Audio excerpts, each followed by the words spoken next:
सो अज आप शुरू करन जा रहे हैं वैक्टर्स। वैसे ये बड़ा सौखा लगता है ये कहना, जो किसी को पूछना बच्चे को वैक्टर्स की हुंदा, बच्चे कहते सर जिहदी डायरैक्शन हुंदी है, जिवें है ना स्केलर एंड वैक्टर च फर्क पूछो ना किसी को तो सारे ये दसदे कि स्केलर जी च डायरैक्शन नहीं हुंदी, वैक्टर जी च डायरैक्शन हुंदी है, बस गल खत्म। पर गल इत्थे खत्म नहीं हुंदी। वैक्टर्स नूं सही तरह बच्चा उही समझ सकदा है जिहड़ा बच्चा वैक्टर्स दे विच वैक्टर्स दे अलजेब्राइक ऑपरेशंस जिवें कि प्लस माइनस, एक वैक्टर विचों वैक्टर नूं माइनस किवें करदे आ, एक वैक्टर विच वैक्टर नूं ऐड किवें करदे आ, किसी एक वैक्टर दा दूजे वैक्टर नाल प्रोडक्ट दा की मतलब बनदा है ते प्रोडक्ट किन्ने तरह दा हुंदा है, ते एक वैक्टर नूं दूजे वैक्टर नाल डिवाइड करना मीनिंगलैस है, वो कर ही नहीं सकते। ये सारियां गल्लां क्योंकि आप बेसिकली फिजिकल क्वांटिटीज का हिसाब किताब इदा करते हैं, किसी को किसी डिवाइड करते हैं, किसी को किसी मल्टीप्लाई करते हैं, कदे ऐड करते हैं। सो जे वैक्टर क्वांटिटीज विच डील करना है तो सानू आ सारियां गल्लां पता होनी चाहिए। सब तो पहला आप गल फिर इंट्रोडक्शन तो शुरू करते हैं। जिवें कि तुहानू पता है फिजिकल क्वांटिटीज के बारे तुहानू चंगी तरह मैं समझाया होया जदों मैं डायमेंशनल एनालिसिस करा रहा सी। फिजिकल क्वांटिटीज की होंदियां ने तुहानू पता है, जिन्होंने आप मेजर कर सकते हैं, है ना। ते ये दो तरह दियां आपां इत्थे क्लासिफिकेशन करांगे। उदों भी क्लासिफिकेशन कीती सी, उदों की सी डिराइव्ड एंड फंडामेंटल, है ना। मास लेंथ टाइम नूं इधर रखिया सी इन मैकेनिक्स, एंड दूजे पासे आपां डिराइव्ड क्वांटिटीज लिखियां सी, उन्हां दी डायमेंशनस लिखियां सी। हुण आपां बिल्कुल नवा मामला करन जा रहे हैं, क्योंकि हुण आपां यही फिजिकल क्वांटिटीज नूं दो अलग अलग ਉਹਦੇ ਵਿੱਚ ਡਿਵਾਈਡ ਕਰਨ ਜਾ ਰਹੇ ਆ, ਫਿਰ ਕਲਾਸੀਫਾਈ ਕਰਨ ਜਾ ਰਹੇ ਆ। ਇੱਕ ਹੁੰਦੀਆਂ ਨੇ ਸਕੇਲਰ ਫਿਜ਼ੀਕਲ ਕੁਆਂਟੀਟੀਜ਼, ਇਹਨੂੰ ਬੋਲਦੇ ਆ ਸਕੇਲਰ ਫਿਜ਼ੀਕਲ ਕੁਆਂਟੀਟੀਜ਼। ਤੇ ਇਹਦਾ ਇੱਕ ਛੋਟਾ ਨਾਮ ਕੀ ਹੈ, ਸਿੰਪਲ ਜੀ ਗੱਲ, ਉਹ ਕਹਿੰਦੇ ਤੁਸੀਂ ਸਕੇਲਰਸ ਹੀ ਕਹਿ ਦਿਆ ਕਰੋ, ਇੰਨੀ ਕਾਫੀ ਹੈ, ਕਾਹਨੂੰ ਆਪਾਂ ਪੂਰਾ ਉਹ ਲਿਖਣਾ ਸਕੇਲਰਸ ਬਸ। ਇੱਕ ਹੁੰਦੀਆਂ ਇਹ ਮਤਲਬ ਇਹ ਹੁੰਦੀਆਂ ਫਿਜ਼ੀਕਲ ਕੁਆਂਟੀਟੀਜ਼ ਹੀ ਨੇ। ਇੱਕ ਪਾਸੇ ਹੈਗੀ vector physical quantities, vector physical quantities, ਜਾਂ ਆਪਾਂ ਕਹਿ ਦਿੰਦੇ ਆ ਵੈਕਟਰਸ। ਸੋ ਇਹਦਾ ਮੈਂ शॉर्ट फॉर्म में लिख देना है। स्केलर फिजिकल क्वांटिटीज की होंदियां ने, ਤੁਹਾਨੂੰ ਪਤਾ ਹੈ ਕਿ ਜਦੋਂ ਫਿਜ਼ੀਕਲ ਕੁਆਂਟੀਟੀ ਨੂੰ ਤੁਸੀਂ ਮੇਜ਼ਰ ਕਰਦੇ ਸੀ ਤਾਂ ਤੁਸੀਂ ਲਿਖਦੇ ਸੀ ਉਹਦਾ ਮੈਗਨੀਟਿਊਡ ਲਿਖਦੇ ਸੀ, ਤਾਂ ਤੁਹਾਨੂੰ ਪਤਾ ਇੱਕ ਤਾਂ ਤੁਹਾਨੂੰ ਨੂਮੈਰੀਕਲ ਵੈਲਿਊ ਦੀ ਲੋੜ ਪੈਂਦੀ ਸੀ, ਹਨਾ, ਨੰਬਰ ਕੋਈ ਵੀ ਆਪਾਂ ਜਾਂ ਨੰਬਰ ਕਹਿ ਲਓ, ਤੇ ਉਧਰੋਂ ਮਲਟੀਪਲਾਈ ਕਰਦੇ ਯੂਨਿਟ ਦੇ ਨਾਲ, ਜੋ ਵੀ ਉਸ ਕੁਆਂਟੀਟੀ ਦੀ ਯੂਨਿਟ ਹੁੰਦੀ ਸੀ, ਤੇ ਆਪਾਂ ਇਹਨਾਂ ਦੋਨਾਂ ਨੂੰ ਮਿਲਾ ਕੇ ਕੀ ਕਹਿੰਦੇ ਹੁੰਦੇ ਸੀ, ਮੈਗਨੀਟਿਊਡ। सो चाहे क्वांटिटी स्केलर होवे चाहे वैक्टर होवे, मैग्नीट्यूड की लोड़ तो सानू इन्हां एक्सप्रैस करने पैनी है भी कितनी है क्वांटिटी, उसकी मात्रा कितनी है, ठीक है। पर स्केलर क्वांटिटीज वो होंदियां ने जिन्हां नू कंप्लीटली तुसी सिर्फ मैग्नीट्यूड नाल रिप्रेजेंट कर सकते हो, ते तुहानू इस जगह ते किसी भी डायरैक्शन की ना तो लोड़ पैंदी है ना ही डायरैक्शन की सेंस बनती है। जिवें कि टैंपरेचर, मैं तुहानू एग्जांपल दी, टैंपरेचर ਹੁਣ ਟੈਂਪਰੇਚਰ ਹੈ, ਟੈਂਪਰੇਚਰ ਤੁਹਾਨੂੰ ਪਤਾ ਟੈਂਪਰੇਚਰ ਦਾ ਮੈਗਨੀਟਿਊਡ ਹੁੰਦਾ ਵੀ ਕਿੰਨੇ ਡਿਗਰੀ, ਕਿੰਨਾ ਕੋਈ ਚੀਜ਼ ਗਰਮ ਹੈ ਜਾਂ ਠੰਡੀ ਹੈ, ਹਨਾ, ਵੀ ਇਹਨੇ ਦਿਸ ਮਚ ਡਿਗਰੀ, ਤਾਂ ਉਹ ਆਪਣੇ ਕੀ ਹੋ ਗਿਆ, ਉਹਦਾ ਮੈਗਨੀਟਿਊਡ ਹੋ ਗਿਆ। ਪਰ ਕਦੀ ਉਹਦੀ ਡਾਇਰੈਕਸ਼ਨ ਨਹੀਂ ਹੁੰਦੀ।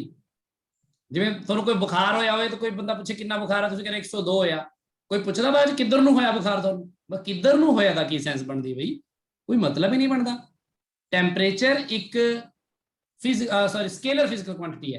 इस तरह मास है, हूँ मास जितना है तो उतना है, 2 किलोग्राम मम्मी ने भेजा आलू लेके आ 2 किलो, तो 2 किलो आलू लेके आ, 2 किलो का मास है। मम्मी ने आता नहीं कि 2 किलो आलू टुवर्ड्स नॉर्थ डायरेक्शन होने चाहिए, नहीं ये तो नॉर्थ वाले ले आया, तू साउथ वाले ले आने सी, हाँ, इस तरह का नहीं होंगे ना। आलू तो आलू है, 2 किलो आलू है बस। यानी मास, टैंपरेचर, इस तरह टाइम की भी डायरैक्शन नहीं होंगी, कोई टाइम भी स्केलर है ना। टाइम के नाल तुहानू कोई पुछदा बंदा यार कितना टाइम होया, 2:30 होया, अच्छा किधर नूं होया, किधर नूं होया तो नहीं पुछदा ना बंदा। सो मास, टैंपरेचर, इस तरह लेंथ, है ना, मतलब हुण जिवें मान लो आपां वॉल्यूम की गल करिए, वॉल्यूम, डेंसिटी, इस तरह बहुत सारी चीज़ां ने जिहड़ियां इस तरह की चीज़ां जिन्हां दे नाल डायरैक्शन दसना सेंसलैस है, जिहदे नाल डायरैक्शन दसण दी कोई जरूरत नहीं है, मतलब नहीं है। इसलिए किसी भी स्केलर क्वांटिटी नूं अगर रिप्रेजेंट करना है ਤਾਂ ਕੱਲਾ ਮੈਗਨੀਟਿਊਡ ਦੱਸ ਦੋ, ਗੱਲ ਖਤਮ ਹੋ ਜਾਂਦੀ ਹੈ। ਪਰ ਜਦੋਂ ਤੁਸੀਂ ਵੈਕਟਰ ਕੁਆਂਟੀਟੀਜ਼ ਦੀ ਗੱਲ ਕਰਦੇ ਹੋ ਤਾਂ ਇੱਥੇ ਮੈਗਨੀਟਿਊਡ ਦੇ ਨਾਲ ਨਾਲ ਇੱਕ ਹੋਰ ਚੀਜ਼ ਦੱਸਣੀ ਪੈਂਦੀ ਹੈ, ਉਹ ਹੈ ਇਹਦੇ ਨਾਲ ਡਾਇਰੈਕਸ਼ਨ। ਜੇ ਮੈਂ ਤੁਹਾਨੂੰ ਕਹਾਂ ਕਿ ਇੱਕ ਬਾਡੀ ਹੈ ਕੋਈ, ਉਸ ਬਾਡੀ ਨੂੰ 10 ਨਿਊਟਨ ਫੋਰਸ ਲੱਗ ਰਿਹਾ, ਤੁਸੀਂ ਕਹੋਗੇ ਸਰ ਕਿੱਧਰ ਨੂੰ ਲੱਗ ਰਿਹਾ, ਤਾਂ ਮੈਨੂੰ ਦੱਸਣਾ ਪਏਗਾ ਨਾ ਕਿੱਧਰ ਨੂੰ ਲੱਗ ਰਿਹਾ। It makes sense. अगर कोई बच्चा पूछेगा कि फोर्स लग रहा है, ठीक है जी लग रहा है, किधर ਨੂੰ ਲੱਗ ਰਿਹਾ ਹੈ, इधर ਨੂੰ ਲੱਗ ਰਿਹਾ, ਸੈਂਸ ਬਣਦੀ ਹੈ ਨਾ ਵੈਕਟਰ ਦੇ ਨਾਲ। ਸੋ ਫੋਰਸ ਜਿਹੜਾ ਆ ਬਹੁਤ ਹੀ ਇੰਪੋਰਟੈਂਟ, ਫੋਰਸ ਦੇ ਨਾਲ ਆਪਾਂ ਜ਼ਿਆਦਾ ਚੀਜ਼ਾਂ ਸਮਝਦੇ ਆ, ਬੜੀ ਇੰਪੋਰਟੈਂਟ ਹੈ। ਫੋਰਸ ਇੱਕ ਕੁਆਂਟੀਟੀ ਹੈ ਜਿਸ ਨੂੰ ਆਪਾਂ ਕਹਿੰਦੇ ਆ ਕਿ ਇਹ ਵੈਕਟਰ ਕੁਆਂਟੀਟੀ ਹੈ। ਜਿਵੇਂ ਹੁਣ ਇਹਦੇ ਵਿੱਚ ਮੈਂ ਕਹਾਂ ਫੋਰਸ ਲੱਗ ਰਿਹਾ 10 ਨਿਊਟਨ, ਤਾਂ ਮੈਨੂੰ ਕੋਈ ਬੰਦਾ ਕਹੇਗਾ 10 ਨਿਊਟਨ ਤਾਂ ਮੈਗਨੀਟਿਊਡ ਹੋ ਗਿਆ ਨਾ 10 ਨਿਊਟਨ। ਆ ਦੇਖੋ ਨੰਬਰ ਤੇ ਯੂਨਿਟ, ਬਾਈ ਡਾਇਰੈਕਸ਼ਨ ਤਾਂ ਦੱਸੀ ਨਹੀਂ ਤੁਸੀਂ ਫੋਰਸ ਦੀ ਕੀ ਹੈ, डायरेक्शन नाल दसनी पैंदी है तां बनदा है फोर्स। जिवें इधर नूं मान लो फोर्स लग रहा, आ देखो, या इधर नूं लग रहा, तो दोनों गल्लां अलग अलग ने ना। फोर्स दी डायरेक्शन जिधर मर्जी हो सकती है ना, इधर नूं भी तां लग सकदा फोर्स। अलग अलग फोर्स दे करके अलग अलग इफेक्ट पैदा होएगा ना इस बॉडी दे विच, अलग अलग डायरेक्शन च मोशन नूं वो प्रमोट करेगा ना जिहड़ा फोर्स होएगा या जो भी करेगा। सो फोर्स तां किसी भी डायरेक्शन च लग सकदा बॉडी नूं, तां इहदे नाल डायरेक्शन दसनी जरूरी कि 10 newton but towards which direction. So हुण फोर्स, जिवें फोर्स हो गया, इस तरह एक बड़ी इंपॉर्टेंट क्वांटिटी वेलोसिटी जो तुसी पढ़ते रहे हो काइनेमैटिक्स दे विच, हुण होर चंगी तरह समझ पाओगे इस चीज नूं।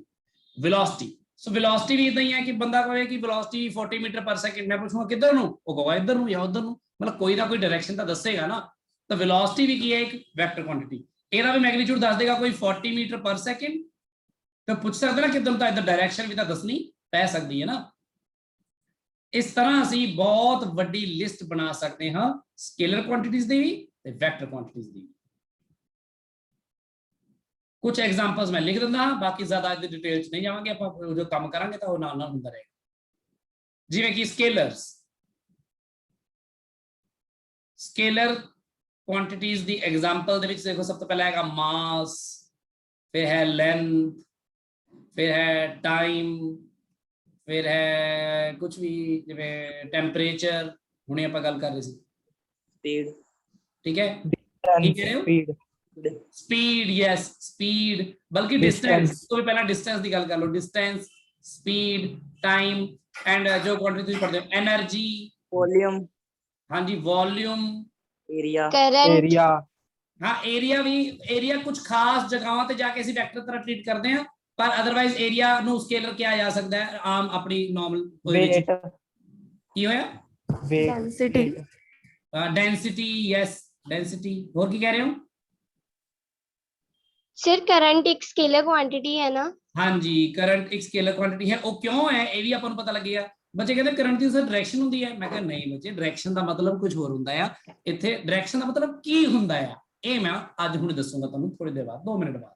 पर हाले मैं डायरेक्शन दस्सिया कि direction there should be a direction. By direction what do you mean, जो भी तुहाडे दिमाग च आया डायरेक्शन दा कांसैप्ट उसनूं थोड़ा इंप्रूव करांगे आपां अपनी गल दे लई। इस तरह देखो बहुत सारी क्वांटिटीज ने, तुसीं जो भी याद आई उदों लिख लांगे आपां इहदी टेंशन नहीं लैंदे।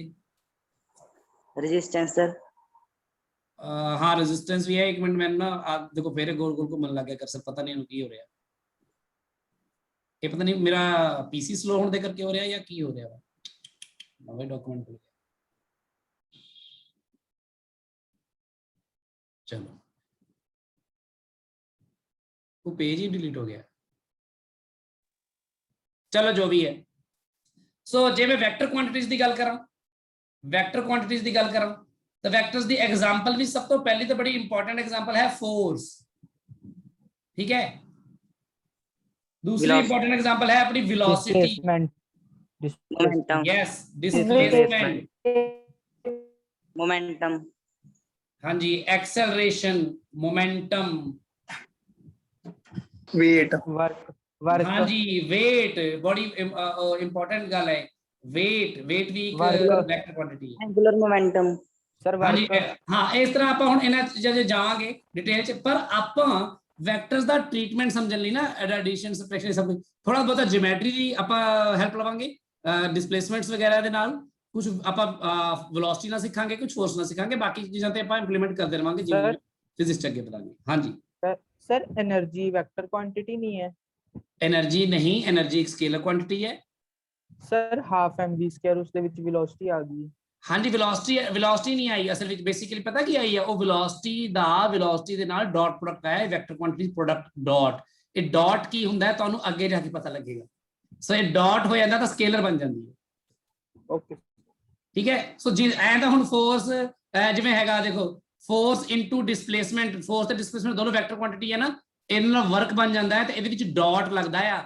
ਆਪਾਂ ਨੂੰ 9th ਕਲਾਸ ਦੇ ਵਿੱਚ ਜੋ ਵੀ ਪੜਾਇਆ ਗਿਆ, ਜੋ ਵੀ ਸਿਖਾਇਆ ਗਿਆ, ਉਹਦੇ 'ਚ ਬੜੀ ਚਲਾਕੀ ਦੇ ਨਾਲ ਬਿਨਾਂ ਤੁਹਾਨੂੰ ਪਤਾ ਲੱਗੇ ਅਸੀਂ ਕੀ ਕੀਤਾ, ਡਾਇਰੈਕਸ਼ਨ ਵਾਲੀ ਸੈਂਸ ਉਡਾਤੀ ਵਿੱਚੋਂ, ਜਾਂ ਡਾਇਰੈਕਸ਼ਨ ਦੀ, ਤਾਂ ਕਿ ਤੁਹਾਨੂੰ ਲੋੜ ਹੀ ਨਾ ਪਵੇ। ਜਿਵੇਂ ਦੇਖੋ 9th ਕਲਾਸ ਤੁਸੀਂ ਇਹ ਪੜਿਆ, ਇੱਕ ਬਾਡੀ ਹੈ, ਇਸ ਬਾਡੀ ਨੂੰ ਫੋਰਸ ਲੱਗ ਰਿਹਾ ਆ 10 ਨਿਊਟਨ ਤੇ ਬਾਡੀ ਡਿਸਪਲੇਸ ਹੋ ਰਹੀ ਹੈ 5 ਮੀਟਰਸ। ਤੁਹਾਨੂੰ ਕਿਹਾ ਵਰਡਨ ਪਤਾ ਕਰੋ, ਤੁਹਾਨੂੰ ਕਿਹਾ force into displacement is equal to 50 joules. ਇਹੀ ਕੀਤਾ ਨਾ 9th ਕਲਾਸ 'ਚ। Yes, sir. Yes. ਪਰ ਇਹ ਤੁਹਾਨੂੰ ਕੋਈ ਇਹ ਪੁੱਛ ਲਵੇ ਕਿ ਮੰਨ ਲਓ ਫੋਰਸ ਲਗਾਇਆ ਇਸ ਦਿਸ਼ਾ 'ਚ ਹੁੰਦਾ 30 ਡਿਗਰੀ ਐਂਗਲ ਤੇ, ਤਾਂ ਕਿਵੇਂ ਕੈਲਕੂਲੇਟ ਕਰਦੇ? ਫਿਰ ਫਸ ਜਾਂਦਾ ਨਾ ਮਾਮਲਾ। ਬੱਚੇ ਪੁੱਛਦੇ ਕਿ ਸਰ 30 ਡਿਗਰੀ cos 30 ਵਾਲਾ ਫਾਰਮੂਲਾ ਹੁੰਦਾ ਹੈ, ਉਹ ਲੱਗਦਾ ਹੁੰਦਾ ਨਾ ਇਹਦੇ ਵਿੱਚ। ਹਾਂਜੀ ਹਾਂਜੀ ਬਿਲਕੁਲ। ਤਾਂ ਉਹ ਪਰ ਉਹਨੂੰ ਆਪਾਂ ਡਿਵੈਲਪ ਕਰਾਂਗੇ ਕਿ ਉਹ ਉੱਥੇ ਤੱਕ ਪਹੁੰਚਾਂਗੇ ਕਿਵੇਂ ਆਪਾਂ। ਉਹ ਡਾਟ ਪ੍ਰੋਡਕਟ ਹੁੰਦਾ ਹੈ, ਫਿਰ ਕੁਝ ਕ੍ਰਾਸ ਪ੍ਰੋਡਕਟ ਹੁੰਦੇ ਨੇ, ਕਾਫੀ ਸਾਰੀਆਂ ਇੰਪੋਰਟੈਂਟ ਗੱਲਾਂ ਵੈਕਟਰਸ ਵੀ ਸਿੱਖਣ ਵਾਲੀਆਂ ਨੇ। ਇਸ ਲਈ ਕਹਿ ਰਿਹਾ ਤੁਹਾਨੂੰ, ਤੁਹਾਡੀ ਪੁਰਾਣੀਆਂ ਜੋ ਗੱਲਾਂ ਤੁਸੀਂ ਪੜ੍ਹੀਆਂ ਨੇ ਉਹ ਵੀ ਇੰਪਰੂਵ ਹੋਣਗੀਆਂ, ਨਵੇਂ ਲੈਵਲ ਤੇ ਲੈ ਕੇ ਜਾਵਾਂਗੇ ਆਪਾਂ। ਪਹਿਲਾਂ ਤੁਸੀਂ ਦੱਸੋ ਵੈਕਟਰ ਕੁਆਂਟੀਟੀ ਹੁੰਦੀ ਕੀ ਹੈ, ਇਸ ਦੀ ਸੈਂਸ ਪਤਾ ਲੱਗ ਗਈ? Yes, Yes, sir. ਸੋ ਮਤਲਬ ਇਹ ਹੈ ਕਿ ਜੇ ਮੈਂ ਕਿਤੇ ਜਗ੍ਹਾ ਕੁਝ ਕੰਮ ਕਰ ਰਿਹਾ, ਕੁਝ ਕੈਲਕੂਲੇਟ ਕਰ ਰਿਹਾ ਤੇ ਮੈਂ ਲਿਖਿਆ ਸਕੇਲਰ, ਕੋਈ ਵੀ ਸਕੇਲਰ ਕੁਆਂਟੀਟੀ ਲਿਖੀ, ਤਾਂ scalar quantity is equal to, ਲਿਖਣ ਲਈ ਉਹਦਾ ਸਿਰਫ ਮੈਗਨੀਟਿਊਡ ਲਿਖੂੰਗਾ, ਯੂਨਿਟ ਇਹਦੇ ਅੰਦਰ ਹੀ ਆ ਜਾਏਗੀ ਤੇ ਗੱਲ ਖਤਮ ਹੋ ਜਾਏਗੀ ਨਾ। Yes, sir. ਪਰ ਜਦੋਂ ਮੈਂ ਵੈਕਟਰ ਕੁਆਂਟੀਟੀ ਲਿਖੂੰਗਾ ਤਾਂ ਵੈਕਟਰ ਕੁਆਂਟੀਟੀ ਲਿਖਦੇ ਹੋਏ ਮੈਂ ਪਹਿਲਾਂ ਉਸ ਵੈਕਟਰ ਕੁਆਂਟੀਟੀ ਦਾ ਮੈਗਨੀਟਿਊਡ ਲਿਖੂੰਗਾ, ਉਸ ਤੋਂ ਬਾਅਦ ਉਸ ਵੈਕਟਰ ਕੁਆਂਟੀਟੀ ਦੀ ਡਾਇਰੈਕਸ਼ਨ ਵੀ ਨਾਲ ਦੱਸੂੰਗਾ, ਤਾਂ ਜਾ ਕੇ ਗੱਲ ਕੰਪਲੀਟ ਹੋਏਗੀ। ਇਹ ਗੱਲ ਸਮਝ ਲੱਗ ਗਈ ਸਭ ਨੂੰ? Yes, sir. yes, sir. ਹੁਣ ਇੱਕ ਜਿਹੜੀ ਬੜੀ ਇੰਪੋਰਟੈਂਟ ਗੱਲ ਇਹ 'ਚ ਹੈ ਕਿ ਜਦੋਂ ਵੈਕਟਰ ਕੁਆਂਟੀਟੀਜ਼ ਲਿਖਦੇ ਆ ਨਾ ਤਾਂ ਇਹਦੇ ਉੱਪਰ ਇੱਕ ਸਿੰਬਲ ਪਾਉਂਦੇ ਆ ਅਸੀਂ, ਐਫ ਦੇ ਉੱਪਰ ਨਾ ਇਸ ਤਰ੍ਹਾਂ ਇੱਕ ਸਾਈਨ ਪਾਉਂਦੇ ਆ, ਇਹਦੇ ਨਾਲ ਇਹ ਪਤਾ ਲੱਗਦਾ ਕਿ ਵੈਕਟਰ ਕੁਆਂਟੀਟੀ ਹੈ। ਵੈਲੋਸਿਟੀ ਦੇ ਉੱਪਰ ਵੀ ਸਿੰਬਲ ਹਲੇ ਤੱਕ ਆਪਾਂ ਵਰਤ ਨਹੀਂ ਰਹੇ ਸੀ, ਜੋ ਵੀ ਆਪਾਂ ਕਰ ਰਹੇ ਸੀ ਨਾ ਆਪਾਂ ਯੂਜ਼ ਨਹੀਂ ਕਰ ਰਹੇ ਸੀ, ਪਰ ਅਸਲ ਵਿੱਚ ਇਹ ਹੁੰਦਾ ਆ। ਡਿਸਪਲੇਸਮੈਂਟ ਵੀ ਐ ਹੁੰਦੀ ਹੈ, ਸਟ੍ਰੇਟ ਲਾਈਨ ਦੇ ਵਿੱਚ ਆਪਾਂ ਇਸ ਗੱਲ ਦੀ ਦਿੱਕਤ ਨਹੀਂ ਕੀਤੀ, ਪਰ ਆਪਾਂ ਹੁਣ ਕਰਾਂਗੇ। ਐਕਸੈਲਰੇਸ਼ਨ ਐ ਹੁੰਦੀ ਹੈ, ਅਸਲ ਵਿੱਚ ਪੂਰਾ ਸਿੰਬਲ ਇਹ ਹੈ ਐਕਸੈਲਰੇਸ਼ਨ ਦਾ। ਮੋਮੈਂਟਮ ਦਾ ਸਿੰਬਲ ਇਹ ਹੈ, weight ਦਾ ਸਿੰਬਲ ਇਹ ਹੋਣਾ ਚਾਹੀਦਾ ਆ। ਇਹ ਸਾਰੇ ਵੈਕਟਰਸ ਨੇ ਤੇ ਵੈਕਟਰ ਕੁਆਂਟੀਟੀਜ਼ ਦੇ ਵਿੱਚ ਕੀ ਹੁੰਦਾ, ਉੱਪਰ ਇੱਕ ਐਰੋ ਦਾ ਸਾਈਨ ਪੈਂਦਾ ਆ। ਪਰ ਜੋ ਸਕੇਲਰ ਕੁਆਂਟੀਟੀਜ਼ ਹੁੰਦੀਆਂ ਨੇ, ਜੋ ਮੈਂ ਪਹਿਲਾਂ ਲਿਖ ਰਿਹਾ, ਉਹ 'ਚ ਕੀ ਹੁੰਦਾ, ਉਹ 'ਚ ਨਹੀਂ ਹੁੰਦਾ ਨਾ। ਮਾਸ ਨੂੰ ਕਿਵੇਂ ਲਿਖਦੇ ਤੁਸੀਂ? ਮਾਸ ਨੂੰ ਸਿਰਫ m ਲਿਖਦੇ ਹੋ ਨਾ, ਐ ਨਹੀਂ ਨਾ ਲਿਖਦੇ। No, sir. ਤੇ ਇਹ ਸਿੰਬਲ ਹੈ, ਉੱਪਰ ਜੋ ਐਰੋ ਹੈ ਨਾ, ਇਹ ਸਿੰਬਲ ਹੈ। ਇਹ ਆ ਨਹੀਂ ਹੈ ਕਿ ਤੁਸੀਂ ਕਹੋ ਕਿ ਆ ਤਾਂ ਜੀ ਲੈਫਟ ਟੂ ਰਾਈਟ ਹੀ ਜਾਣਗੇ ਸਾਰੇ, ਲੈਫਟ ਟੂ ਰਾਈਟ ਨਹੀਂ ਹੈ, ਇਹ ਸਿਰਫ ਸਿੰਬਲ ਹੈ। ਆਈ ਟੋਪੀ ਜੀ ਪਵਾਈ ਹੈ ਇਹਨੂੰ, ਕੈਪ, ਇੱਕ ਸਿੰਬਲ ਹੈ ਕਿ ਇਹ ਵੈਕਟਰ ਕੁਆਂਟੀਟੀ, ਸਿਰਫ ਇਹ ਦਿਖਾਉਣ ਦੇ ਲਈ, ਦਰਸਾਉਣ ਦੇ। ਸੋ ਇਹਨੂੰ ਅਸੀਂ ਕਿਵੇਂ ਲਿਖਦੇ ਆ? ਜਿਵੇਂ ਕਿ ਇਹਨੂੰ ਫਿਰ ਲਿਖਣ ਦਾ ਤਰੀਕਾ ਇੱਕ ਹੋਰ ਹੁੰਦਾ, ਦੇਖੋ ਅਗਰ ਸਕੇਲਰ ਕੁਆਂਟੀਟੀ ਲਿਖਦੇ ਫॉर ਐਗਜ਼ਾਮਪਲ ਮਾਸ, ਤਾਂ ਮਾਸ ਨੂੰ ਤੁਸੀਂ ਲਿਖ ਦੋਗੇ 10 ਕਿਲੋਗ੍ਰਾਮ, ਗੱਲ ਖਤਮ ਹੋ ਗਈ ਨਾ? ਹੋ ਗਈ। Yes, sir. टेम्परेचर लिख रहा कोई 101 डिग्री फारेनहाइट या फिर कुछ भी सेंटीग्रेड कुछ भी लिख दे, हो गई ना गल खत्म थी। Yes, sir. और वॉल्यूम कोई लिख दे, मान लो कोई से वॉल्यूम दूध का ही है 2 लीटर, हो गई ना गल खत्म थी। लीटर है मुझे, ठीक है, 2 लीटर, गल खत्म होगी, क्योंकि पर मैग्नीट्यूड लिखा गल खत्म।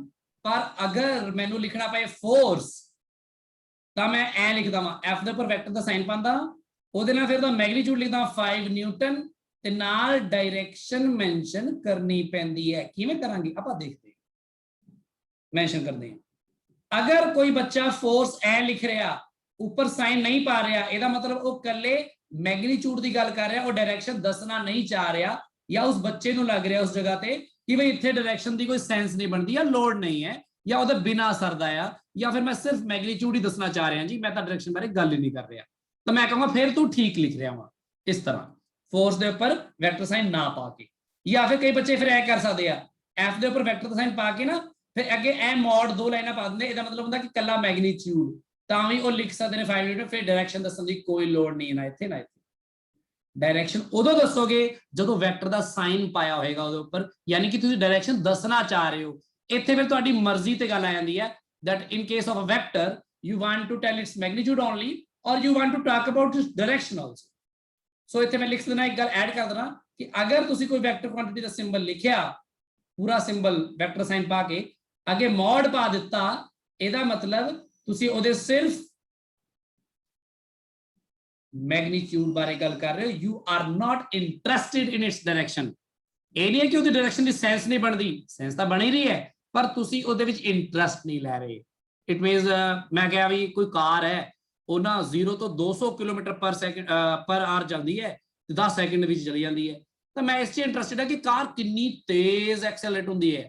ਮੈਂ ਇਸ 'ਚ ਇੰਟਰਸਟਿਡ ਨਹੀਂ ਹੈ ਕਿ ਕਾਰ ਕਿੱਧਰ ਨੂੰ ਜਾ ਰਹੀ ਸੀ, ਲੈਫਟ ਨੂੰ ਕਿ ਰਾਈਟ ਨੂੰ, ਕਿ ਇਹ ਤਾਂ ਮੈਟਰ ਨਹੀਂ ਕਰਦਾ ਨਾ ਉੱਥੇ ਆਪਣੇ ਲਈ। ਸਮਝ ਲੱਗ ਰਹੀ ਮੇਰੀ ਗੱਲ?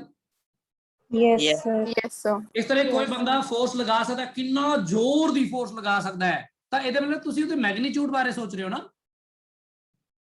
Yes, ਕਈ ਲੋਕ sir. ਜਿਮ ਜਾਂਦੇ ਆ, ਕਹਿੰਦਾ ਮੈਂ ਤਾਂ ਜੀ 40 ਕਿਲੋ, ਮੈਂ ਤਾਂ ਅੱਜ 60 ਕਿਲੋ, ਮੈਂ 80 ਕਿਲੋ ਚੱਕ ਕੇ ਅੱਜ ਨਾ ਉਹ ਲਗਾਇਆ weight, ਯਾਨੀ ਕਿ ਉਹ ਬੰਦਾ ਇਹ ਗੱਲ ਕਰ ਰਿਹਾ ਕਿ ਮੈਂ ਇੰਨਾ ਫੋਰਸ ਲਗਾ ਸਕਦਾ ਵਾਂ, ਇੰਨਾ weight ਚੱਕ ਸਕਦਾ ਵਾਂ। ਮੀਨਸ ਉਹ ਬੰਦਾ ਆਪਣੇ ਮੈਗਨੀਟਿਊਡ ਬਾਰੇ ਗੱਲ ਕਰ ਰਿਹਾ। ਮੈਂ ਉਹਨੂੰ ਆਤਾ ਨਹੀਂ ਪੁੱਛਿਆ ਕਿ ਵੀ ਅੱਛਾ ਤੇਰਾ ਸਿਰ ਕਿੱਧਰ ਨੂੰ ਸੀਗਾ ਜਦੋਂ ਤੂੰ ਲਗਾ ਰਿਹਾ ਸੀ weight, ਹਨਾ, ਜਾਂ ਕਿਹੜੀ ਮੰਜ਼ਿਲ ਤੇ ਬੈਠਾ ਸੀ ਜਾਂ ਕੀ ਸੀ, ਇਹ ਗੱਲਾਂ ਮੈਟਰ ਨਹੀਂ ਕਰਦੀਆਂ। ਇਟ ਮੀਨਸ ਸਮਟਾਈਮਸ ਵੈਕਟਰ ਦਾ ਕੱਲਾ ਮੈਗਨੀਟਿਊਡ 'ਚ ਇੰਟਰਸਟ ਹੁੰਦਾ ਹੈ, ਤਾਂ ਆਪਾਂ ਇਸ ਤਰ੍ਹਾਂ ਕੱਲਾ ਮੈਗਨੀਟਿਊਡ ਲਿਖਣਾ ਹੋਵੇ ਤਾਂ ਸਿੰਬਲ ਦੇ ਉੱਪਰ ਉਹਦੇ ਐਰੋ ਨਹੀਂ ਪਾਉਂਦੇ, ਜਾਂ ਫਿਰ ਐਰੋ ਪਾ ਵੀ ਦਈਏ ਤਾਂ ਨਾਲ ਮੋਡੂਲਸ ਦਾ ਸਾਈਨ ਪਾਉਂਦੇ ਆ, ਦੋ ਸਟ੍ਰੇਟ ਲਾਈਨਸ ਜਿਹੜੀਆਂ ਨਾਲ ਨਾਲ ਖੜੀ ਕੀਤੀਆਂ ਨੇ। ਇੱਥੇ ਤੱਕ ਗੱਲ ਕਲੀਅਰ ਹੋ ਗਈ ਸਭ ਨੂੰ? Yes, sir. ਨਾਓ ਸਭ ਤੋਂ ਵੱਡਾ ਮਸਲਾ, ਹਾਊ ਟੂ ਰੈਪਰੈਜ਼ੈਂਟ ਡਾਇਰੈਕਸ਼ਨ। ਕਿਉਂਕਿ ਮੈਗਨੀਟਿਊਡ ਲਿਖਣਾ ਤਾਂ ਤੁਹਾਨੂੰ ਆਂਦਾ ਹੀ ਹੈ ਸਭ ਨੂੰ, ਤਾਂ ਮੇਨ ਤਾਂ ਗੱਲ ਡਾਇਰੈਕਸ਼ਨ ਦੀ ਹੈ। How will you represent a direction? ਤੇ ਜਦੋਂ ਵੀ ਗੱਲ ਡਾਇਰੈਕਸ਼ਨ ਦੀ ਆਂਦੀ ਹੈ, ਸਾਰੇ ਬੱਚਿਆਂ ਦੇ ਦਿਮਾਗ ਵਿੱਚ ਆਂਦਾ ਹੈ north, east, West and south. ਫਿਰ ਬੱਚੇ ਸੋਚਦੇ ਨੇ ਆ ਲਓ ਜੀ ਇਸ ਤਰ੍ਹਾਂ ਬਣਾ ਲਓ ਤੁਸੀਂ, ਆ ਨਾਰਥ ਹੈ, ਆ ਈਸਟ ਹੈ, ਇਹ ਵੈਸਟ ਹੈ, ਇਹ ਸਾਊਥ ਹੈ। ਸੋ ਅਗਰ ਕੋਈ ਫੋਰਸ ਮੰਨ ਲਓ ਇਸ ਡਾਇਰੈਕਸ਼ਨ ਵਿੱਚ ਲੱਗ ਰਿਹਾ ਹੈ ਤੇ ਮੰਨ ਲਓ 10 ਨਿਊਟਨ ਲੱਗ ਰਿਹਾ ਹੈ, ਤਾਂ ਉਹ ਪਤਾ ਕਿਵੇਂ ਲਿਖਣਗੇ? F 10 Newton towards east. 10 Newton, ਫਿਰ ਨਾਲ ਲਿਖ ਦੇਣਗੇ ਟੂਵਾਰਡਸ ਜਾਂ ਡਿਊ ਈਸਟ, ਹੈ ਨਾ। ਉਹ ਇਹ ਮੈਂ ਡਬਲ ਹੀ ਪਾ, ਚਲੋ, ਜਾਂ ਡਿਊ ਈਸਟ ਵੀ ਕਹਿ ਦਿੰਦੇ ਨੇ। ਸਮਝ ਲੱਗੀ ਗੱਲ ਕਿ ਨਹੀਂ? Yes, sir. ਅਗਰ ਕੋਈ ਫੋਰਸ ਨੀਚੇ ਨੂੰ ਲੱਗ ਰਿਹਾ ਹੁੰਦਾ, ਮੰਨ ਲਓ 5 ਨਿਊਟਨ, ਤਾਂ ਉਸ ਫੋਰਸ ਨੂੰ ਕਿਵੇਂ ਲਿਖਦੇ? 5 Newton towards the south. ਹਾਂ, ਜਾਂ ਡਿਊ ਸਾਊਥ। ਇਸ ਤਰ੍ਹਾਂ ਅਗਰ ਕੋਈ ਕਾਰ ਇੱਧਰ ਨੂੰ ਜਾ ਰਹੀ ਹੁੰਦੀ ਵਿਦ 5 ਮੀਟਰ ਪਰ ਸੈਕਿੰਡ, ਤਾਂ ਉਸ ਕਾਰ ਦੀ ਵੈਲੋਸਿਟੀ ਨੂੰ ਕਿਵੇਂ ਲਿਖਦੇ? ਮੰਨ ਲਓ ਕਾਰ 5 ਮੀਟਰ ਪਰ ਸੈਕਿੰਡ ਤੇ ਜਾ ਰਹੀ ਹੈ, ਵੀ vector 5 meter per 5 meter per 5 meter per second due second north. due north. Yes, ਇਸ ਤਰ੍ਹਾਂ ਲਿਖਦੇ। ਇਹ ਆ ਗਿਆ ਇੱਕ ਤਰੀਕਾ ਡਾਇਰੈਕਸ਼ਨ ਲਿਖਣ ਦਾ। ਆਪਾਂ ਇਹ ਚ ਕੀ ਹੈ ਕਿ ਅੱਛਾ ਜੇ ਤੁਸੀਂ ਮੰਨ ਲਓ ਇੱਥੇ ਫੋਰਸ ਦਾ ਕੱਲਾ ਮੈਗਨੀਟਿਊਡ ਲਿਖਣਾ ਚਾਹੋ ਨਾ ਉੱਪਰ, ਤਾਂ ਫਿਰ ਕੱਲਾ 10 ਨਿਊਟਨ ਲਿਖੋਗੇ, ਫਿਰ ਕੁਝ ਨਹੀਂ ਲਿਖੋਗੇ ਨਾਲ। ਪਤਾ ਲੱਗ ਰਹੀ ਗੱਲ ਹੈ? Yes, sir. It means you are not interested in direction, then you can write like this, but मैं direction लिखना सीखना चाह रहा हाँ, क्योंकि सब तो देसी तरीका मेरे दिमाग च यही आंदा है, east west north and south. But फिर ਅਸੀਂ ਸੋਚਦੇ ਹਾਂ ਕਿ ਕੀ ਇਹ ਪ੍ਰੈਕਟੀਕਲੀ ਪੋਸੀਬਲ ਹੈ ਕਿ ਹਮੇਸ਼ਾ ਫੋਰਸ ਇਸੇ ਤਰ੍ਹਾਂ ਲੱਗੇਗਾ? ਤੁਹਾਡੀ ਮਰਜ਼ੀ ਹੈ ਕਿ ਫੋਰਸ ਇੱਧਰ ਲੱਗੇਗਾ। ਫੋਰਸ ਇੱਧਰ ਨੂੰ ਨਹੀਂ ਲੱਗ ਸਕਦਾ ਕਿ ਕਿਸੇ ਬੋਡੀ ਨੂੰ ਲੱਗ ਸਕਦਾ ਹੈ, ਇੱਧਰ ਨੂੰ ਵੀ ਤਾਂ ਲੱਗ ਸਕਦਾ ਆ, ਇੱਧਰ ਵੀ ਤਾਂ ਲੱਗ ਸਕਦਾ ਆ, ਇੱਧਰ ਵੀ ਲੱਗ ਸਕਦਾ ਆ, ਇੱਧਰ ਵੀ ਲੱਗ ਸਕਦਾ ਆ, ਇੱਧਰ, ਮਤਲਬ ਵਟਐਵਰ। ਕੀ ਇਹ ਸਾਰੀ directions north east west south ਨਾਲ ਦੱਸੀ ਜਾ ਸਕਦੀਆਂ? ਨਹੀਂ। ਅੱਛਾ, ਇੱਕ ਵਾਰ ਮੈਂ ਕਿਸੇ ਬੱਚੇ ਨੂੰ ਕਿਹਾ, ਮੈਂ ਕਿਹਾ ਆਹ ਇਹਨੂੰ ਦੱਸਿਆ ਜਾ ਸਕਦਾ? ਉਹ ਕਹਿੰਦਾ ਨਾਰਥ ਈਸਟ। ਉਹ ਨਹੀਂ ਬਈ, ਨਾਰਥ ਈਸਟ ਤਾਂ ਇਹਦੇ ਬਿਲਕੁਲ 45 ਡਿਗਰੀ ਤੇ ਇਹਨੂੰ ਕਹਿ ਦੋਗੇ ਨਾ ਵੱਧ ਤੋਂ ਵੱਧ ਨਾਰਥ ਈਸਟ, ਹਨਾ। ਤੁਸੀਂ ਆਹ ਵਾਲੇ ਡਾਇਰੈਕਸ਼ਨ ਨੂੰ, ਆਹ ਵਾਲੀ ਡਾਇਰੈਕਸ਼ਨ ਨੂੰ, ਇਹਨਾਂ ਨੂੰ ਥੋੜੀ ਕਹਿ ਦੋਗੇ ਨਾਰਥ ਈਸਟ, ਸਾਰੀਆਂ ਨੂੰ ਥੋੜੀ ਨਾਰਥ ਈਸਟ ਕਹਿ ਦੋਗੇ। ਅੱਛਾ, ਇਸ ਤਰ੍ਹਾਂ ਦੀ ਕਿੰਨੀ ਡਾਇਰੈਕਸ਼ਨਸ ਪੋਸੀਬਲ ਨੇ ਚਾਰੇ ਪਾਸੇ ਫਿਰ? Infinite. Infinite. Finite. ਅੱਛਾ, ਕੀ ਡਾਇਰੈਕਸ਼ਨ ਸਿਰਫ ਫਲੈਟ ਇੱਕ ਪਲੇਨ ਵਿੱਚ ਹੀ ਪੋਸੀਬਲ ਨੇ? ਪਲੇਨ ਤੋਂ ਬਾਹਰ ਵੀ ਤਾਂ ਨਿਕਲ ਸਕਦੀਆਂ, ਇਸ ਸਕਰੀਨ ਤੋਂ ਬਾਹਰ ਨੂੰ ਵੀ ਤਾਂ ਫੋਰਸ ਲੱਗ ਸਕਦਾ ਨਾ, ਜਿਹੜੀ ਸਕਰੀਨ ਤੁਸੀਂ ਦੇਖ ਸਕਦੇ ਹੋ। Yes, sir. ਇਸ ਦੇ ਅੰਦਰ ਨੂੰ ਵੀ ਤਾਂ ਲੱਗ ਸਕਦਾ, ਫਿਰ ਉਹ ਕਿਸੇ ਐਂਗਲ ਤੇ ਵੀ ਤਾਂ ਲੱਗ ਸਕਦਾ, ਟੇਡਾ ਮੇਡਾ। ਹੁਣ ਤੁਸੀਂ ਸੋਚ ਕੇ ਦੇਖੋ ਕਿ ਇੱਕ ਡਾਇਰੈਕਸ਼ਨਸ ਕਿੰਨੀਆਂ ਹੋ ਸਕਦੀਆਂ ਨੇ। ਉਹ ਤਾਂ ਐ ਮਤਲਬ ਤੁਸੀਂ ਇੱਕ ਬਾਲ ਇਮੇਜਿਨ ਕਰੋ, 3 ਡਾਇਮੈਂਸ਼ਨਲ, ਗੱਲ ਤੁਹਾਨੂੰ ਸਮਝਾਉਣ ਲਈ 3 ਡਾਇਮੈਂਸ਼ਨਲ ਕਰ ਰਿਹਾ ਮੈਂ। ਇਸ ਤਰ੍ਹਾਂ ਇਸ ਬਾਲ ਦੇ ਸੈਂਟਰ ਤੋਂ ਦੇਖਿਆ ਜਾਵੇ ਤਾਂ ਫੋਰਸਿਸ ਦੀ ਡਾਇਰੈਕਸ਼ਨ ਇੱਧਰ ਨੂੰ ਹੋ ਸਕਦੀ ਹੈ, ਇੱਧਰ ਨੂੰ ਹੋ ਸਕਦੀ ਹੈ, ਇੱਧਰ ਨੂੰ ਹੋ ਸਕਦੀ। ਆ ਨਾਰਥ ਈਸਟ ਵੈਸਟ ਸਾਊਥ ਤਾਂ ਇੱਥੇ ਖਤਮ ਹੋ ਗਿਆ। ਇਸ ਤਰ੍ਹਾਂ ਇਸੇ ਪਲੇਨ ਦੇ ਉੱਪਰ ਹੋ ਸਕਦੀ ਹੈ, ਫਿਰ ਇਸ ਪਲੇਨ ਤੋਂ ਬਾਹਰ ਨੂੰ ਵੀ ਤਾਂ ਹੋ ਸਕਦੀ ਹੈ। ਨਹੀਂ, ਇਸ ਤਰ੍ਹਾਂ ਇੱਧਰ ਵੀ ਤਾਂ ਹੋ ਸਕਦੀ ਹੈ, ਇੱਧਰ ਨੂੰ, ਮਤਲਬ ਕਹਿ ਦਿੰਦਾ ਇਹ ਤੋਂ ਜਿਹੜੇ ਮਰਜ਼ੀ ਪਾਸੇ ਨੂੰ ਸੋਚ ਲਓ ਤੁਸੀਂ, ਬਟ ਡਾਇਰੈਕਸ਼ਨ ਇਜ਼ ਪੋਸੀਬਲ। ਕਿਸੇ ਵੀ ਸਪੇਸ ਦੇ ਵਿੱਚ ਛੋਟੇ ਜਿਹੇ ਪੁਆਇੰਟ ਤੋਂ ਚਾਰੇ ਦਿਸ਼ਾਵਾਂ, ਚਾਰ ਦਿਸ਼ਾਵਾਂ ਬੋਲ ਦਿੰਦੇ ਆਪਾਂ, 4 ਦਿਸ਼ਾਵਾਂ ਨਹੀਂ ਹੁੰਦੀਆਂ, ਮਤਲਬ ਬਹੁਤ ਸਾਰੀ ਦਿਸ਼ਾਵਾਂ, मतलब ਉਹਦੇ ਅਰਾਊਂਡ ਆਲ ਅਰਾਊਂਡ मतलब ਉਹਦੇ 3 ਡਾਇਮੈਂਸ਼ਨਲੀ ਉੱਪਰ ਨੀਚੇ ਟੇਡਾ ਮੇਡਾ ਇੱਧਰ ਉੱਧਰ ਹਰ ਜਗ੍ਹਾ ਇਹ ਬਹੁਤ ਸਾਰੀ ਡਾਇਰੈਕਸ਼ਨਸ ਪੋਸੀਬਲ ਹੈ ਐਂਡ ਕਿਸੇ ਵੀ ਬੋਡੀ ਨੂੰ ਫੋਰਸ ਕਿਸੇ ਵੀ ਦਿਸ਼ਾ 'ਚ ਲੱਗ ਸਕਦਾ ਹੈ ਉਹ ਤੁਹਾਨੂੰ ਪੁੱਛ ਕੇ ਲੱਗੇਗਾ ਵੀ ਨਾਰਥ ਨੂੰ ਲੱਗੂਗਾ ਮੈਂ ਫੋਰਸ ਲੱਗੂਗਾ ਇੱਧਰ मतलब कुछ भी हो सकता है ना इट मीन्स ਤੁਹਾਡਾ ਇਹ ਤਰੀਕਾ ਕਿਸੇ ਜਗ੍ਹਾ ਤਾਂ ਥੋੜਾ ਬਹੁਤਾ ਦੇਸੀ ਪੁਣੇ 'ਚ ਕੰਮ ਚੱਲ ਸਕਦਾ ਆ ਕੋਈ ਛੋਟੀ ਮੋਟੀ ਸਮੱਸਿਆ ਵਿੱਚ ਕਿ ਕੋਈ ਕਹਿ ਦੇਵੇ ਕਿ ਇੱਧਰ ਨਾਰਥ ਨੂੰ ਗਿਆ ਬੰਦਾ ਈਸਟ ਨੂੰ ਗਿਆ ਜੇ ਆਹੀ ਚਾਰ ਇਨਵੋਲਡ ਹੋਣ ਅਦਰਵਾਈਜ਼ ਇਨ ਜਨਰਲ ਕਿ ਇਹ ਤਰੀਕਾ ਤੁਹਾਨੂੰ ਲੱਗਦਾ ਸਾਡੇ ਕੰਮ ਆ ਪਾਏਗਾ No. ਨਹੀਂ ਇਹ ਬਿਲਕੁਲ ਕੰਮ ਨਹੀਂ ਆਏਗਾ ਸਾਡੇ ਇਸ ਤਰ੍ਹਾਂ ਡਾਇਰੈਕਸ਼ਨ ਦੱਸਣ ਦਾ ਕੋਈ ਜਾਂ ਇਹ ਬਹੁਤਾ ਦੂਰ ਤੱਕ ਨਹੀਂ ਲੈ ਕੇ ਜਾ ਪਾਏਗਾ ਤੁਹਾਨੂੰ ਕਿ ਤੁਸੀਂ ਹਰ ਇੱਕ ਗੱਲ ਡਿਸਕਸ ਕਰ ਪਾਓ ਇਹਦੇ ਵਿੱਚ this is not the way ਯਾਨੀ ਡਾਇਰੈਕਸ਼ਨ ਨੂੰ ਰਿਪਰੈਜ਼ੈਂਟ ਕਰਨ ਲਈ ਜਿਹੜਾ ਸਭ ਤੋਂ ਦੇਸੀ ਤਰੀਕਾ ਸਾਡੇ ਦਿਮਾਗ 'ਚ ਆਇਆ ਅਸੀਂ ਉਹਨੂੰ ਯੂਜ਼ ਕਰਤਾ ਸਕਦੇ ਹਾਂ ਪਰ ਉਹ ਬਹੁਤ ਲੰਬੇ ਦੌਰ ਦੇ ਵਿੱਚ ਲੰਬੀ ਉਹਦੇ ਵਿੱਚ ਕੰਮ ਨਹੀਂ ਆਏਗਾ ਲੰਬੀ ਰੇਸ ਵਿੱਚ ਗੱਲ ਕਲੀਅਰ ਹੋਈ ਸਭ ਨੂੰ Yes, sir. Yes. ਫਿਰ ਬੰਦਾ ਕਹਿੰਦਾ ਫਿਰ ਦੱਸੀਏ ਕਿਵੇਂ ਫਿਰ ਬੰਦਾ ਕਹਿੰਦਾ ਦੱਸੀਏ ਕਿਵੇਂ ਹਨਾ ਵੈਕਟਰ ਨੂੰ ਰਿਪਰੈਜ਼ੈਂਟ ਕਰਨ ਦਾ ਕੋਈ ਤਰੀਕਾ ਤਾਂ ਦੱਸੋ ਡਾਇਰੈਕਸ਼ਨ ਕਿਵੇਂ ਦੱਸੀਏ ਸੋ ਹੁਣ ਮੈਂ ਤੁਹਾਨੂੰ ਦੱਸਣ ਜਾ ਰਿਹਾ ਅਸਲੀ ਗੱਲ ਜੋ ਅਸੀਂ ਕਰਦੇ ਹਾਂ that is representation of a vector not only direction ਪੂਰੇ ਵੈਕਟਰ ਨੂੰ ਆਪਾਂ ਰਿਪਰੈਜ਼ੈਂਟ ਕਰਨ ਦਾ ਇੱਕ ਤਰੀਕਾ ਲੱਭਦੇ ਹਾਂ of a vector ਤੇ ਇਹ ਹੈਗੀ ਹੈ ਰਿਪਰੈਜ਼ੈਂਟੇਸ਼ਨ ਦਾ ਪਹਿਲਾ ਤਰੀਕਾ ਸਮਝ ਲਓ ਮੈਂ ਦੂਜਾ ਵੀ ਦੱਸੂਗਾ ਉਹ ਪਹਿਲੇ ਚੋਂ ਹੀ ਨਿਕਲੇਗਾ ਉਹ ਹੋਰ ਸੌਖਾ ਕਰ ਦੇਗਾ ਚੀਜ਼ਾਂ ਨੂੰ ਪਰ ਪਹਿਲਾਂ ਇਹ ਚੰਗੀ ਤਰ੍ਹਾਂ ਸਿੱਖਣਾ ਪਏਗਾ ਜੇ ਜੋ ਆ ਨਾ ਆਇਆ ਫਿਰ ਕੀ ਆਏਗਾ ਦੂਜਾ ਕਿੱਥੋਂ ਕੱਢੇਗਾ ਇਹ ਚੋਂ ਬੰਦਾ ਸੋ ਸਿੱਖੋ ਕਿ ਰਿਪਰੈਜ਼ੈਂਟ ਕਿਵੇਂ ਕਰਨਾ ਵੈਕਟਰ ਹੁਣ ਮੇਰੀ ਗੱਲ ਸੁਣੋ ਧਿਆਨ ਨਾਲ ਇੱਥੇ ਮੰਨ ਲਓ ਪਿੰਡ ਦੇ ਵਿੱਚ ਨਾ ਇੱਕ ਚਬੂਤਰਾ ਹੁੰਦਾ ਆ ਤੁਹਾਨੂੰ ਪਤਾ ਨਾ ਇੱਕ ਚੌਂਕ ਜਿਹਾ ਚਬੂਤਰਾ ਜਿਹਾ ਬਣਿਆ ਹੁੰਦਾ ਇੱਥੇ ਬਾਬੇ ਬੈਠੇ ਤਾਸ਼ ਤੂਸ਼ ਖੇਡਦੇ ਹੁੰਦੇ ਨੇ ਰਿਟਾਇਰ ਹੋਏ ਬਾਬੇ ਹਨਾ 7 ਤੇ ਹਾਂ 7 ਕਹਿ ਲਓ ਤੇ ਇੱਥੇ ਹੁਣ ਕੋਈ ਬੰਦਾ ਆਇਆ ਪਿੰਡ 'ਚ ਬੰਦਾ ਕਹਿੰਦਾ ਜੀ ਮੈਂ ਫਲਾਣੇ ਦੇ ਘਰ ਜਾਣਾ ਤੇ ਇਹ ਬਾਬੇ ਜਿਹੜੇ ਹੁੰਦੇ ਪੁਰਾਣੇ ਹੁੰਦੇ ਇਹਨਾਂ ਨੂੰ ਪਿੰਡ 'ਚ ਕੱਲੇ ਦਾ ਘਰ ਪਤਾ ਹੁੰਦਾ ਜਿੱਦਾਂ ਮਰਜ਼ੀ ਪੁੱਛ ਲਓ ਤੁਸੀਂ ਫਲਾਣੇ ਦੇ ਘਰ ਜਾਣਾ ਉਹ ਚਾ ਫਲਾਣਾ ਉਹ ਜਿਹੜੇ ਜਿਹਦਾ ਮੁੰਡਾ ਬਾਹਰ ਗਿਆ ਹੈ ਜਿਹਦਾ ਇਹ ਆ ਜਿਹਦੀ ਕੁੜੀ ਉਧਰ ਫਲਾਣੇ ਪਿੰਡ 'ਚ ਵਿਆਹੀ ਆ ਸਭ ਕੁਝ ਪਤਾ ਹੁੰਦਾ ਇਹਨਾਂ ਨੂੰ ਹੁਣ ਉਹ ਇੱਕ ਬੰਦੇ ਨੇ ਆ ਕੇ ਇਸ ਬਾਬੇ ਨੂੰ ਪੁੱਛਿਆ ਕਿ ਮੈਂ ਫਲਾਣੇ ਦੇ ਘਰ ਜਾਣਾ ਹੁਣ ਪਿੰਡ ਦੇ ਵਿੱਚ ਮੰਨ ਲਓ ਆ ਸ਼ੁਰੂ ਵਿੱਚ ਹੀ ਘਰ ਹੈਗਾ ਇੱਕ ਇੱਥੇ ਫਲਾਣੇ ਦਾ ਘਰ ਆਪ ਹੈਗਾ ਮਿਸਟਰ ਫਲਾਣਾ ਇੱਥੇ ਰਹਿੰਦੇ ਆ ਠੀਕ ਹੈ ਹੁਣ ਬਾਬੇ ਨੇ ਜਦੋਂ ਫਲਾਣੇ ਦਾ ਘਰ ਦੱਸਣਾ ਤਾਂ ਬਾਬੇ ਨੇ ਕੀ ਉਸ ਬੰਦੇ ਨੂੰ ਦੱਸਣਾ ਵੀ ਆ ਉੱਤਰ ਤੋਂ ਤੂੰ 30 ਡਿਗਰੀ ਇੱਧਰ ਜਾਏ ਫਿਰ ਤੂੰ ਦੱਖਣ ਵੱਲ ਨੂੰ ਹੋ ਜੀ ਫਿਰ ਇਹ ਹੋ ਜੀ ਬਾਬੇ ਨੇ ਨਾਰਥ ਈਸਟ ਵੈਸਟ ਸਾਊਥ ਕਿਸੇ ਦੇ ਚੱਕਰ 'ਚ ਨਹੀਂ ਪੈਣਾ ਬਾਬੇ ਨੇ ਪਤਾ ਹੀ ਕਰਨਾ ਇੱਥੋਂ ਉਂਗਲ ਖੜੀ ਕਰਨੀ ਆ ਵੀ ਉਹਦੇ ਸਾਹਮਣੇ ਐ ਹੱਥ ਕਰਦੇ ਆ ਨਾ ਬਾਬਾ ਜੀ Yes, sir. ਸਾਡੇ ਘਰ ਵਾਲੇ ਦੇ ਕੋਈ ਬੰਦੇ ਆਲੇ ਕਹਿੰਦੇ ਆਟੇ ਦੀ ਚੱਕੀ ਮੈਂ ਕਿਹਾ ਉਹਦੇ ਸਾਹਮਣੇ ਉਹ ਜਿਹੜਾ ਬੰਦਾ ਖੜਾ ਨਾ ਉਹ ਚੱਕੀ ਦੇ ਬਾਹਰ ਹੀ ਖੜਾ ਜਾਂ ਉਧਰ ਹਨਾ ਹੱਥ ਨਾਲ ਇਸ਼ਾਰਾ ਕਰਦੇ ਹਾਂ ਅਸੀਂ ਇਸ਼ਾਰਾ ਕਰਦੇ ਹੋਏ ਉਸ ਨੂੰ ਨਾਰਥ ਈਸਟ ਵੈਸਟ ਸਾਊਥ ਚੱਕਰ 'ਚ ਪਾਵਾਂਗੇ ਬੰਦਾ ਬੋਂਦਲ ਜੂਗਾ ਬੰਦਾ ਮੈਗਨੈਟਿਕ ਉਹ ਨੀਡਲ ਲੈ ਕੇ ਥੋੜੀ ਆਇਆ ਤੁਹਾਡੇ ਕੋਲ ਰਾਹ ਪੁੱਛਣ ਅਗਲਾ ਕਹਿੰਦਾ ਚੱਕੀ ਲੱਭਣ ਲਈ ਵੀ ਨੀਡਲ ਲੈ ਕੇ ਤੁਰਿਆ ਫਿਰਦਾ ਨਾ ਉਹ ਪੁੱਛੂਗਾ ਤੇ ਤੁਸੀਂ ਸਿਰਫ ਦਿਸ਼ਾ ਦੱਸੋਗੇ ਇਸੇ ਲਈ ਇਹ ਤਰੀਕਾ ਜਿਹੜਾ ਬਾਬਿਆਂ ਦਾ ਤਰੀਕਾ ਇਹ ਤਰੀਕਾ ਅਪਣਾ ਲਿਆ ਮੈਥਮੈਟੀਸ਼ੀਅਨਸ ਨੇ ਫਿਜ਼ਿਸਿਸਟਸ ਨੇ ਤੇ ਉਹਨਾਂ ਦੇ ਕੰਮ ਵੀ ਬੜਾ ਆਇਆ ਉਹ ਕਹਿੰਦੇ ਇਹ ਤਾਂ ਬੜਾ ਵਧੀਆ ਤਰੀਕਾ ਕਿਵੇਂ ਵਧੀਆ ਵਾ ਉਹ ਕਹਿੰਦੇ ਜਿੱਧਰ ਨੂੰ ਫੋਰਸ ਲੱਗ ਰਿਹਾ ਨਾ ਤੁਸੀਂ ਉਧਰ ਨੂੰ ਐਰੋ ਡਰਾ ਕਰ ਦਿਓ ਜਿਵੇਂ ਕਿ ਜਦੋਂ ਨਗਰ ਕੀਰਤਨ ਨਿਕਲਦਾ ਆ ਅਸੀਂ ਟਰਾਲੀਆਂ ਟਰੂਲੀਆਂ 'ਚ ਜਾਂਦੇ ਹੁੰਦੇ ਸੀ ਠੀਕ ਆ ਬੜਾ ਨਜ਼ਾਰਾ ਆਉਂਦਾ ਸੀ ਤੇ ਉਹ ਟਰਾਲੀਆਂ ਤੇ ਚੜ ਜਾਂਦੇ ਸੀ ਬੱਚੇ ਸਾਰੇ ਤੇ ਉਹ ਨਗਰ ਕੀਰਤਨ ਜਦੋਂ ਜਾਂਦਾ ਹੁਣ ਪਹਿਲੀ ਟਰਾਲੀ ਜੇ ਗਲਤ ਮੁੜ ਗਈ ਉਹ ਰੂਟ ਹੁੰਦਾ ਨਾ ਵੀ ਫਲਾਣੇ ਜਗ੍ਹਾ ਤੋਂ ਜਾਣਾ ਪਿੰਡ 'ਚੋਂ ਫਲਾਣਾ ਨੇ ਲੰਗਰ ਲਾਇਆ ਹੋਇਆ ਤੇ ਉੱਥੇ ਜਾਣਾ ਤਾਂ ਉਹ ਟਰਾਲੀਆਂ ਦੇ ਰੂਟ ਦਾ ਨਾ ਐਰੋ ਬਣਾਏ ਹੁੰਦੇ ਸੀ ਗਲੀਆਂ ਦੇ ਜਿੱਥੇ ਮੋੜ ਆਂਦਾ ਉੱਥੇ ਨਾਲ ਹੀ ਉਹ ਚੂਨਾ ਲੈ ਕੇ ਨਾ ਪਤਾ ਨਾ ਤੁਹਾਨੂੰ ਚਿੱਟਾ ਜਿਹਾ ਪਾਊਡਰ ਲੈ ਕੇ Yes, sir.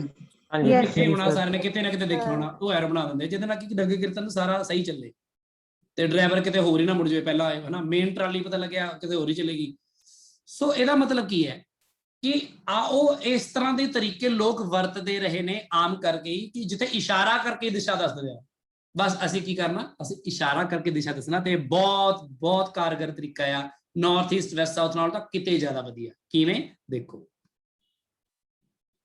ਮੰਨ ਲਓ ਆਪਾਂ ਇੱਥੇ ਰਫ ਦੇ ਵਿੱਚ ਹੀ ਬਣਾ ਲੈਂਦੇ ਆ ਇੱਕ ਨਾਰਥ ਈਸਟ ਵੈਸਟ ਸਾਊਥ ਤਾਂ ਕਿ ਆਪਾਂ ਇਹਨੂੰ ਵੀ ਛੱਡੀਏ ਨਾ ਵਿਚਾਰੇ ਨੂੰ ਠੀਕ ਹੈ ਨਾ ਲਓ ਜੀ ਆਏਗਾ ਜੀ ਨਾਰਥ ਆਏਗਾ ਈਸਟ ਆਏਗਾ ਵੈਸਟ ਆਏਗਾ ਸਾਊਥ ਜਿਵੇਂ ਮੈਂ ਹੁਣੀ ਗੱਲ ਕਰ ਰਿਹਾ ਤੁਹਾਡੇ ਨਾਲ ਕਿ ਮੰਨ ਲਓ ਜੇ ਇਸ ਦਿਸ਼ਾ ਦੇ ਵਿੱਚ ਹੈ ਕੋਈ ਫੋਰਸ ਲੱਗ ਰਿਹਾ ਠੀਕ ਹੈ ਤਾਂ ਉਹ ਤੁਸੀਂ ਦੱਸਣਾ ਹੈ ਵੀ ਉਹ ਇਹਨੂੰ ਕਿਵੇਂ ਰਿਪਰੈਜ਼ੈਂਟ ਕਰਾਂਗੇ ਤੇ ਫੋਰਸ ਦਾ ਮੈਗਨੀਟਿਊਡ ਮੰਨ ਲਓ ਹੈ 10 ਨਿਊਟਨ 10 ਨਿਊਟਨ ਦਾ ਫੋਰਸ ਹੈ ਤੇ ਲੱਗ ਰਿਹਾ ਉਸ ਦਿਸ਼ਾ 'ਚ, ਇਹ ਇਸ ਦਿਸ਼ਾ 'ਚ, ਤਾਂ ਉਹ ਕੀ ਕਹਿੰਦੇ, ਕਹਿੰਦੇ ਤੁਸੀਂ ਕੀ ਕਰੋ, ਤੁਸੀਂ ਚੁੱਪ ਕਰਕੇ ਜਿਸ ਦਿਸ਼ਾ 'ਚ ਲੱਗ ਰਿਹਾ ਨਾ ਉਸੇ ਦਿਸ਼ਾ ਦੇ ਵਿੱਚ ਐਂ ਡਰਾ ਕਰ ਦਿਓ ਬਸ। ਜਿਸ ਦਿਸ਼ਾ 'ਚ ਲੱਗ ਰਿਹਾ ਨਾ, ਦੇਖੋ ਤੁਹਾਡੇ ਸਾਹਮਣੇ ਆ ਰਹਾ ਹੈ, ਰੈੱਡ ਦੇ ਪੈਰਲਲ ਡਰਾ ਕੀਤਾ ਨਾ, ਇਸੇ ਦਿਸ਼ਾ 'ਚ ਡਰਾ ਕਰ ਦਿਓ ਤੇ ਇਹਦੀ ਲੈਂਥ ਇੰਨੀ ਕੁ ਰੱਖੋ ਜਿੰਨਾ ਉਹਦਾ ਮੈਗਨੀਟਿਊਡ ਹੈ। ਕਹਿਣ ਦਾ ਭਾਵ 10 ਹੈ ਨਾ, 10 ਰੱਖ ਲਓ, 1 2 3 4 5 ਫਿਰ 6 ਫਿਰ 7 8 9 ਤੇ 10। ਆਹੀ ਫੋਰਸ, ਮਤਲਬ ਕਹਿੰਦਾ ਹੁਣ ਫੋਰਸ ਨੂੰ ਦੱਸਣ ਦੇ ਲਈ ਮੈਗਨੀਟਿਊਡ ਵੀ ਨਾ ਲਿਖੋ ਚਾਹੇ।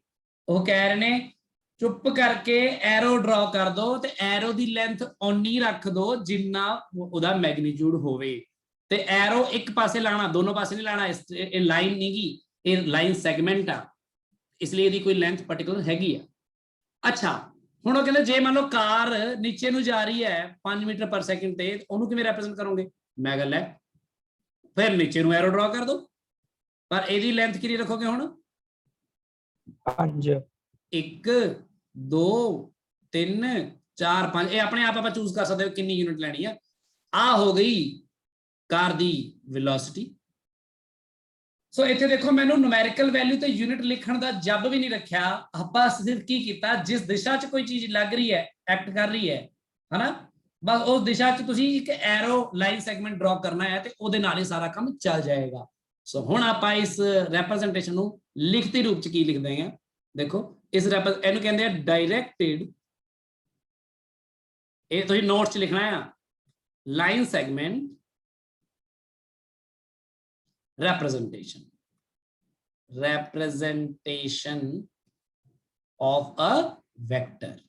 ਹੁਣ ਧਿਆਨ ਨਾਲ ਦੇਖੋ ਮੈਂ ਲਿਖਣ ਜਾ ਰਿਹਾ, ਸੋ ਅਸੀਂ ਕਹਾਂਗੇ a vector quantity, vector ਦਾ ਮਤਲਬ vector quantity ਹੁੰਦਾ ਹੈ, can be represented on a plain paper ਦੇ ਵਿੱਚ, or even in or can be imagined in space also, or can be imagined in space also, मतलब space ਦੇ ਵਿੱਚ 3D space, मतलब ਜਿਹਦੇ ਵਿੱਚ ਮਰਜੀ ਤੁਸੀਂ ਇਹਨੂੰ imagine ਕਰ ਸਕਦੇ ਹੋ।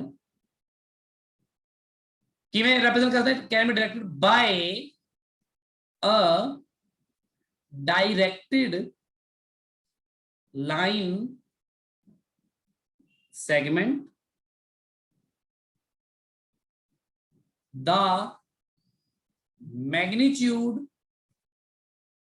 of vector is given by length of the line segment, जो भी तुसी ड्रॉ किया ਉਹਦੀ length ਤੋਂ magnitude ਦਾ ਬਾਰੇ ਪਤਾ ਲੱਗ ਜਾਏਗਾ, and direction of vector is given by arrowhead। arrowhead मतलब कि ਜਿਹੜਾ ਵੀ ਉਹਦਾ ਜਿੱਧਰ ਨੂੰ ਵੀ ਐਰੋ ਬਣਿਆ ਹੋਏਗਾ ਉੱਥੋਂ। ਸੋ ਆ ਦੋ ਗੱਲਾਂ ਹੋ ਗਈਆਂ। ਸੋ ਦੇਖੋ ਵੈਕਟਰ ਨੂੰ ਰਿਪਰੈਜ਼ੈਂਟ ਕਰਨਾ, ਵੈਕਟਰ ਚ ਹੁੰਦਾ ਇੱਕ ਮੈਗਨੀਟਿਊਡ ਤੇ ਇੱਕ ਹੁੰਦੀ ਹੈ ਡਾਇਰੈਕਸ਼ਨ। ਦੇਖੋ ਡਾਇਰੈਕਸ਼ਨ ਆਫ ਵੈਕਟਰ, ਤੇ ਮੈਗਨੀਟਿਊਡ ਕਿੱਥੋਂ ਪਤਾ ਲੱਗੇਗਾ? ਲੈਂਥ ਤੋਂ, ਤੇ ਡਾਇਰੈਕਸ਼ਨ ਕਿੱਥੋਂ ਪਤਾ ਲੱਗੇਗੀ? ਐਰੋਹੈਡ ਤੋਂ। ਕਲੀਅਰ ਹੈ ਗੱਲ ਇਹ ਸਭ ਨੂੰ? Yes, sir. Yes, sir. ਇੱਥੇ ਦੇਖੋ ਮੈਂ ਆਹੀ ਗੱਲ ਤਾਂ ਸ਼ੋ ਕੀਤੀ ਹੈ ਇਸ ਤਰ੍ਹਾਂ ਹੀ। ਸੋ ਜਦੋਂ ਵੈਕਟਰ ਦੀ ਰਿਪਰੈਜ਼ੈਂਟੇਸ਼ਨ ਦਾ ਕੰਮ ਖਤਮ ਹੋ ਗਿਆ, ਜਿਹਦੇ ਵਿੱਚ ਕੀ ਹੁਣ ਲੈਂਥ ਵੀ ਨਹੀਂ, ਯਾਨੀ ਕਿ ਉਹਨੂੰ ਤੁਸੀਂ ਸਿਰਫ ਰਫਲੀ ਡਰਾ ਕਰ ਸਕਦੇ ਹੋ, ਤੁਹਾਨੂੰ ਕੋਈ ਲੋੜ ਨਹੀਂ ਹੈ ਹੁਣ ਉਹਦਾ ਮੈਗਨੀਟਿਊਡ ਵੀ ਦੱਸਣ ਦੀ, ਕਿਉਂਕਿ ਮੈਗਨੀਟਿਊਡ ਵੀ ਉਹਦੀ ਲੈਂਥ ਦੇ ਵਿੱਚ ਹੀ ਸਮਾ ਗਿਆ। ਤੁਸੀਂ ਮੈਨੂੰ ਦੱਸ ਸਕਦੇ ਹੋ? ਅੱਛਾ ਹੁਣ ਇੱਕ ਗੱਲ, ਜਿਹੜਾ ਆ ਫੋਰਸ ਹੈ, ਇੱਕ ਫੋਰਸ ਮੰਨ ਲਓ ਆਇਆ ਤੇ ਇੱਕ ਫੋਰਸ ਆਇਆ, ਆ ਫੋਰਸ ਹੈ ਮੰਨ ਲਓ F1 ਵੈਕਟਰ, ਇਹ ਹੈਗਾ F2 ਵੈਕਟਰ। ਕੀ ਤੁਸੀਂ ਦੇਖ ਕੇ ਹੀ ਦੱਸ ਸਕਦੇ ਹੋ ਦੋਨੋਂ ਫੋਰਸ ਵਿੱਚ ਜ਼ਿਆਦਾ ਵੱਡਾ ਫੋਰਸ ਕੌਣ ਹੈ? F1 is stronger force, है ना? ਤੇ ਅਗਰ ਮੈਨੂੰ ਕੋਈ ਕਹਿ ਦੇਵੇ ਇੱਕ ਦੋ ਕਾਰਸ ਨੇ, ਇੱਕ ਕਾਰ ਦੀ ਵੈਲੋਸਿਟੀ ਹੈਗੀ ਹੈ ਆਹ ਵੈਕਟਰ ਪ੍ਰੋਪਰ v1 ਵੈਕਟਰ, ਇੱਕ ਕਾਰ ਦੀ ਵੈਲੋਸਿਟੀ ਹੈਗੀ ਹੈ ਆਹ v2 ਵੈਕਟਰ, ਤਾਂ ਕੀ ਕੋਈ ਦੱਸ ਸਕਦਾ ਕਿ ਦੋਨੋਂ ਵਿੱਚੋਂ ਕਾਰ ਚ ਕਿਹੜੀ ਕਾਰ ਫਾਸਟ ਚੱਲ ਰਹੀ ਹੈ? V2 V2 ਇਹ ਸਭ ਦੇਖ ਕੇ ਖੁਦ ਹੀ ਪਤਾ ਲੱਗ ਜਾਂਦਾ ਹੈ ਤੁਹਾਨੂੰ, ਯਾਨੀ ਕਿ ਕੋਈ ਤੁਸੀਂ ਐਰੋ ਦੇਖਦੇ ਹੋ ਤਾਂ ਉੱਥੋਂ ਤੁਹਾਡੀਆਂ ਅੱਖਾਂ ਹੀ ਦੱਸ ਦਿੰਦੀਆਂ ਨੇ ਉਹ ਆ ਵੱਡਾ ਆ ਛੋਟਾ, ਹੈਨਾ। ਤੇ ਡਾਇਰੈਕਸ਼ਨ ਤੁਹਾਡੀਆਂ ਅੱਖਾਂ ਹੀ ਦੱਸ ਦਿੰਦੀਆਂ ਨੇ, ਤੁਹਾਨੂੰ ਦਿਖ ਹੀ ਰਿਹਾ। ਤੁਸੀਂ ਕਹੋਗੇ, ਮੈਂ ਤੁਹਾਨੂੰ ਪੁੱਛਾਂਗਾ ਅੱਛਾ ਕਿੱਧਰ ਨੂੰ ਹੈ ਫੋਰਸ ਦੀ ਡਾਇਰੈਕਸ਼ਨ F2, ਤੁਸੀਂ ਕਹੋਗੇ ਐਰੋ ਦਿਖਦਾ ਨਹੀਂ ਪਿਆ, ਸਾਨੂੰ ਪੁੱਛ ਰਹੇ ਹੋ। ਸਮਝ ਲੱਗੀ ਗੱਲ ਮੇਰੀ? ਸਰ ਕਿਹੜਾ ਸਕੇਲ ਹੁੰਦਾ ਹੈ ਇਹ ਜਿਹਦੇ ਤੇ ਅਸੀਂ ਆ ਬਣਾਉਂਦੇ ਆ? ਇਹ ਸਕੇਲ ਤੁਸੀਂ ਡਿਸਾਈਡ ਕਰ ਸਕਦੇ ਹੋ, ਠੀਕ ਹੈ। ਜਿਵੇਂ ਕਿ ਦੇਖੋ, ਬੜਾ ਵਧੀਆ ਸਵਾਲ ਹੈ ਕਿਉਂਕਿ ਇਹ ਵੀ ਮੈਂ ਡਿਸਕਸ ਕਰਦਾ ਹੁੰਦਾ, ਚਲੋ ਮੈਂ ਇੱਥੇ ਕਰਦਾ। ਦੇਖੋ ਦੋ ਬੱਚੇ ਅਲੱਗ-ਅਲੱਗ ਕਾਪੀਆਂ ਤੇ ਆਪਣਾ ਕੰਮ ਕਰ ਰਹੇ ਨੇ, ਠੀਕ ਹੈ। ਇਸ ਬੱਚੇ ਨੇ ਇੱਧਰ ਲੈਫਟ ਹੈਂਡ ਸਾਈਡ ਇੱਕ ਬੱਚੇ ਨੇ ਇਸ ਤਰ੍ਹਾਂ ਬਣਾਇਆ, ਮੰਨ ਲਓ ਫਰੇਮ, ਕਿਉਂਕਿ ਫਰੇਮ ਆਫ ਰੈਫਰੈਂਸ 'ਚ ਕੰਮ ਕਰਦੇ ਨਾ ਆਪਾਂ, ਕੋਈ ਨਾ ਕੋਈ ਫਰੇਮ ਬਣਾਉਣਾ ਹੀ ਆ। ਮੰਨ ਲਓ ਆ ਫਰੇਮ ਬਣਾਤਾ ਆਪਾਂ ਜਨਰਲੀ ਮੈਥਮੈਟਿਕਲੀ, ਮਤਲਬ ਇੱਕ ਫਰੇਮ ਬਣਾਇਆ ਆਪਾਂ। ਦੂਜੇ ਬੱਚੇ ਨੇ ਵੀ ਫਰੇਮ ਬਣਾਇਆ। ਜਦੋਂ ਇਹਦੇ ਉੱਪਰ ਸਕੇਲਿੰਗ ਕਰਦੇ ਹੋ ਤੁਸੀਂ, ਤਾਂ ਉਹ ਤਾਂ ਫਿਰ ਕਰਨ ਵਾਲੇ ਦੀ ਮਰਜ਼ੀ ਹੁੰਦੀ ਹੈ ਕਿ ਨਹੀਂ, ਗ੍ਰਾਫ ਬਣਾਉਂਦੇ ਹੋ ਜਾਂ ਕੁਝ ਵੀ ਕਰਦੇ ਹੋ ਕਿ ਨਹੀਂ। ਇੱਕ ਸਟੂਡੈਂਟ A ਹੈ, ਇੱਕ ਸਟੂਡੈਂਟ B ਹੈ। A ਜਿਹੜਾ ਆ ਉਹ ਕੰਜੂਸ ਹੈ, ਇਹ ਕਹਿੰਦਾ ਜੀ ਆ ਰਿਹਾ 1, ਆ ਰਿਹਾ 2, ਆ ਰਿਹਾ 3, ਆ ਰਿਹਾ 4, ਆ ਰਿਹਾ 5, ਆ ਰਿਹਾ 6, ਠੀਕ ਹੈ। ਐ ਚੱਲ ਰਿਹਾ ਉਹ। ਜਿਹੜਾ B ਵਾਲਾ ਉਹ ਕਹਿੰਦਾ ਆ ਰਿਹਾ 1, ਠੀਕ ਆ, ਆ ਰਿਹਾ 2, ਇਹਨੂੰ ਪਰਵਾਹ ਹੀ ਕੋਈ ਨਹੀਂ ਕਿ ਭਾਈ ਪੇਜ ਤੇਰਾ ਖਤਮ ਹੋਣ ਵਾਲਾ, ਕੋਈ ਗੱਲ ਨਹੀਂ, 3 ਤੇ ਖਤਮ ਕਰਤਾ ਪੇਜ ਉਹਨੇ। ਦੋਨੋਂ ਹੁਣ ਆਪਣੀ ਆਪਣੀ ਮਰਜ਼ੀ ਆ, ਵੀ ਰੋਕ ਥੋੜੀ ਸਕਦੇ ਕਿਸੇ ਨੂੰ ਆਪਾਂ। ਹੁਣ ਮੰਨ ਲਓ 3 ਨਿਊਟਨ ਫੋਰਸ ਬਣਾਉਣਾ ਆ, 3 ਨਿਊਟਨ ਫੋਰਸ। ਦੋਨਾਂ ਬੱਚਿਆਂ ਨੂੰ ਮੈਂ ਕਿਹਾ 3 ਨਿਊਟਨ ਫੋਰਸ ਆਪਣੀ ਕਾਪੀਆਂ ਤੇ ਡਰਾ ਕਰਕੇ ਲਿਆਓ, 3 ਨਿਊਟਨ ਫੋਰਸ, ਤੇ ਇਹ ਟੁਵਾਰਡਸ ਪੋਜ਼ਿਟਿਵ x ਐਕਸਿਸ। ਮੈਂ ਕਹਿ ਦਿੰਦਾ ਨਾ ਜਸਟ ਸਮਝਣ ਦੇ ਲਈ, ਇਹੀ ਇਹਨੂੰ ਵੀ ਕਿਹਾ। ਹੁਣ ਆ ਜਿਹੜਾ ਬੱਚਾ ਆ ਇਹ, ਪਹਿਲੀ ਗੱਲ ਤਾਂ ਡਰਾ ਕਰਨ ਦੀ ਮਰਜ਼ੀ ਹੈ, ਡਰਾ ਜਿੱਥੇ ਮਰਜ਼ੀ ਕਰੇ, ਇੱਥੇ ਕਰੇ ਚਾਹੇ ਇੱਥੇ ਕਰੇ, ਚਾਹੇ ਇੱਥੇ ਕਰੇ, ਚਾਹੇ ਇੱਥੇ ਕਰੇ, ਚਾਹੇ ਇੱਥੇ ਕਰੇ, ਕੋਈ ਫਰਕ ਨਹੀਂ ਪੈਂਦਾ। ਮੇਰੀ ਗੱਲ ਸਮਝੋ ਧਿਆਨ ਨਾਲ। ਜਿਵੇਂ ਜਿਹੜਾ ਬਾਬਾ ਐਡਰੈਸ ਦੱਸ ਰਿਹਾ ਸੀ, ਜੇ ਉਹ ਚੌਂਕ ਤੋਂ ਥੋੜਾ ਪਿੱਛੇ ਖੜ ਕੇ ਵੀ ਹੱਥ ਨਾਲ ਉਸੇ ਦਿਸ਼ਾ 'ਚ ਦਿਖਾ ਦਿੰਦਾ ਤਾਂ ਵੀ ਤਾਂ ਉਹ ਦਿਸ਼ਾ ਪਤਾ ਲੱਗ ਹੀ ਜਾਣੀ ਸੀ ਨਾ। So it doesn't matter. ਬਸ ਇਹ ਹੈ ਕਿ ਆਹ ਵਾਲਾ ਬੱਚਾ ਡਰਾ ਕਰੇਗਾ, ਆਹ ਵਾਲਾ A ਕੰਜੂਸ, ਇਹ ਕਿਵੇਂ ਡਰਾ ਕਰੇਗਾ, ਇਹ ਇੰਨਾ ਕੁ ਰੱਖੇਗਾ 3 ਨਿਊਟਨ ਫੋਰਸ, ਇੰਨਾ ਕੁ। ਸਮਝ ਲੱਗੀ ਗੱਲ? ਆਹ ਵਾਲਾ ਬੱਚਾ ਹੈ ਦੂਜਾ, ਇਹ ਡਰਾ ਕਰ ਦੇਗਾ ਇਸ ਤਰ੍ਹਾਂ, ਕਿਤੋਂ ਮਰਜ਼ੀ ਡਰਾ ਕਰ ਸਕਦਾ, ਇੱਥੋਂ ਜਿੱਥੋਂ ਮਰਜ਼ੀ। ਦੱਸੋ ਹੁਣ ਦੋਨਾਂ ਵਿੱਚੋਂ ਗਲਤ ਕੌਣ ਹੈ? ਕੋਈ ਵੀ ਨਹੀਂ। ਕੋਈ ਵੀ ਨਹੀਂ। ਇਹ ਆਪਣੀ ਜਗ੍ਹਾ ਸਹੀ ਹੈ, ਇਹ ਆਪਣੀ ਜਗ੍ਹਾ ਸਹੀ ਹੈ। ਫਿਰ ਇਹ ਕੀ ਕਰੇਗਾ, ਇਹ ਸਾਰੇ ਵੈਕਟਰ ਇਸ ਸਕੇਲਿੰਗ ਤੇ ਡਰਾ ਕਰੇਗਾ। ਇੱਥੇ ਜਿੰਨਾ ਵੀ ਮੈਂ ਗੱਲ ਸਿਖਾਊਂਗਾ ਤੁਹਾਨੂੰ, ਆਹ ਵਾਲਾ ਬੱਚਾ ਸਾਰੇ ਵੈਕਟਰ ਇਸ ਸਕੇਲਿੰਗ ਤੇ ਡਰਾ ਕਰੇਗਾ, ਜਿਸ ਤਰ੍ਹਾਂ ਜੋ ਮੈਂ ਸਿਖਾਊਂਗਾ ਅੱਗੇ ਜਾ ਕੇ ਤੁਹਾਨੂੰ। ਇਸ ਲਈ ਇਸ ਗੱਲ ਤੇ ਆਪਾਂ ਕੋਈ ਲੜਾਈ ਨਹੀਂ ਕਰਾਂਗੇ ਇੱਕ ਦੂਜੇ ਨਾਲ, ਠੀਕ ਹੈ। ਗੱਲ ਹੁਣ ਪਤਾ ਲੱਗੀ ਸਕੇਲਿੰਗ ਬਾਰੇ? Yes sir. ਹਾਂਜੀ ਦੀਪਕ ਕੁਝ ਕਹਿ ਰਹੇ ਆ?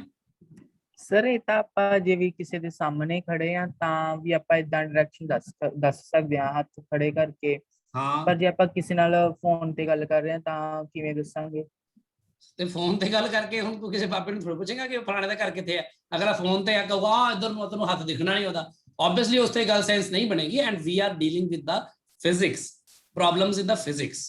ਸੋ ਬੇਸਿਕਲੀ ਆਪਾਂ ਇਹਨੂੰ ਜਿੱਥੇ ਵਰਤਾਂਗੇ, ਸਾਨੂੰ ਵੈਕਟਰਸ ਨੂੰ ਲਿਖਣ ਦਾ ਤੇ ਉਹਦਾ ਤਰੀਕਾ ਇਹ ਵਾਲਾ ਕੰਮ ਆਏਗਾ। ਕਿਵੇਂ ਕੰਮ ਆਏਗਾ ਹੁਣ ਹੀ ਪਤਾ ਲੱਗ ਜੂਗਾ ਤੈਨੂੰ, 15 ਮਿੰਟ ਵੇਟ ਕਰ ਲੈ ਬਸ। ਸਰ ਫਿਰ ਆਪਾਂ 3D ਕਿਵੇਂ ਦੱਸਾਂਗੇ ਇਸ ਨੂੰ? ਹਾਂਜੀ 3D ਨੂੰ ਵੀ ਆਪਾਂ ਇਦਾਂ ਹੀ ਡੀਲ ਕਰਾਂਗੇ, ਮੈਂ ਦੱਸ ਦਿੰਦਾ ਹੁਣੀ। ਪਰ ਆਪਾਂ ਇੱਕ ਵਾਰ ਗੱਲ ਸਿੱਖ ਲਈਏ ਪਹਿਲਾਂ, ਆਪਾਂ ਹਲੇ 2D ਵਿੱਚ ਗੱਲ ਸਿੱਖ ਲਈਏ, 3D ਤੇ ਵੀ ਉਹਨੂੰ ਅਪਲਾਈ ਕਰ ਦਾਂਗੇ। Clear? Okay sir. Basically we are interested in what, ਅਸੀਂ ਕਿਸ ਤਰ੍ਹਾਂ, ਦੇਖੋ ਬਿਨਾ ਵੈਲ ਡਿਫਾਈਨਡ ਹੋਏ ਤਾਂ ਗੱਲ ਮਜ਼ਾ ਆਏਗਾ ਨਹੀਂ। ਵੈਲ ਡਿਫਾਈਨਡ ਦੱਸੂਗਾ ਤੁਹਾਨੂੰ, ਜੋ ਦੱਸੂਗਾ ਮੈਂ ਉਹ ਮਤਲਬ ਇਹੋ ਜਿਹਾ ਬ੍ਰਹਮਾਸਤਰ ਹੋਏਗਾ ਵੀ ਹਰ ਜਗ੍ਹਾ ਕੰਮ ਕਰੇਗਾ। ਉਹ ਜਿਹੜਾ ਤੀਰ ਹੁੰਦਾ ਸੀ ਨਾ, ਉਹ ਪੁਰਾਣੇ ਧਾਰਮਿਕ ਸੀਰੀਅਲ ਵਿੱਚ ਚਲਾਉਂਦਾ ਸੀ ਬੰਦਾ ਸਾਹਮਣੇ ਲਾ ਫਿਰ ਚਿੱਤ, ਉਹ ਜਿਹਾ ਕੰਮ ਦੱਸਾਂਗੇ ਆਪਾਂ। ਚਲੋ ਕਰੀਏ ਗੱਲ ਅੱਗੇ। ਸਭ ਤੋਂ ਪਹਿਲਾਂ ਤਾਂ ਇਹ why should we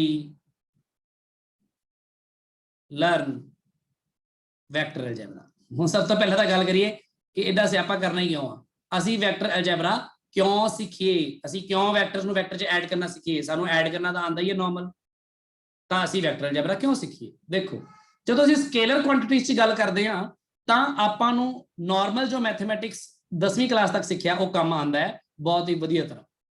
ਕਿਉਂ? ਮੈਂ ਕਿਹਾ ਇੱਕ ਬੋਰੀ ਹੈ, ਉਸ ਬੋਰੀ 'ਚ 5 ਕਿਲੋ ਆਲੂ ਹੈ, ਠੀਕ ਹੈ ਜੀ ਹੈ। ਮੈਂ ਕਿਹਾ ਉਹ ਲਿਆ ਕੇ 3 ਕਿਲੋ ਹੋਰ ਪਾਤਾ ਤਾਂ ਕਿੰਨਾ ਹੋ ਗਿਆ ਹੋਊਗਾ ਦੱਸੋ? 8 ਕਿਲੋ।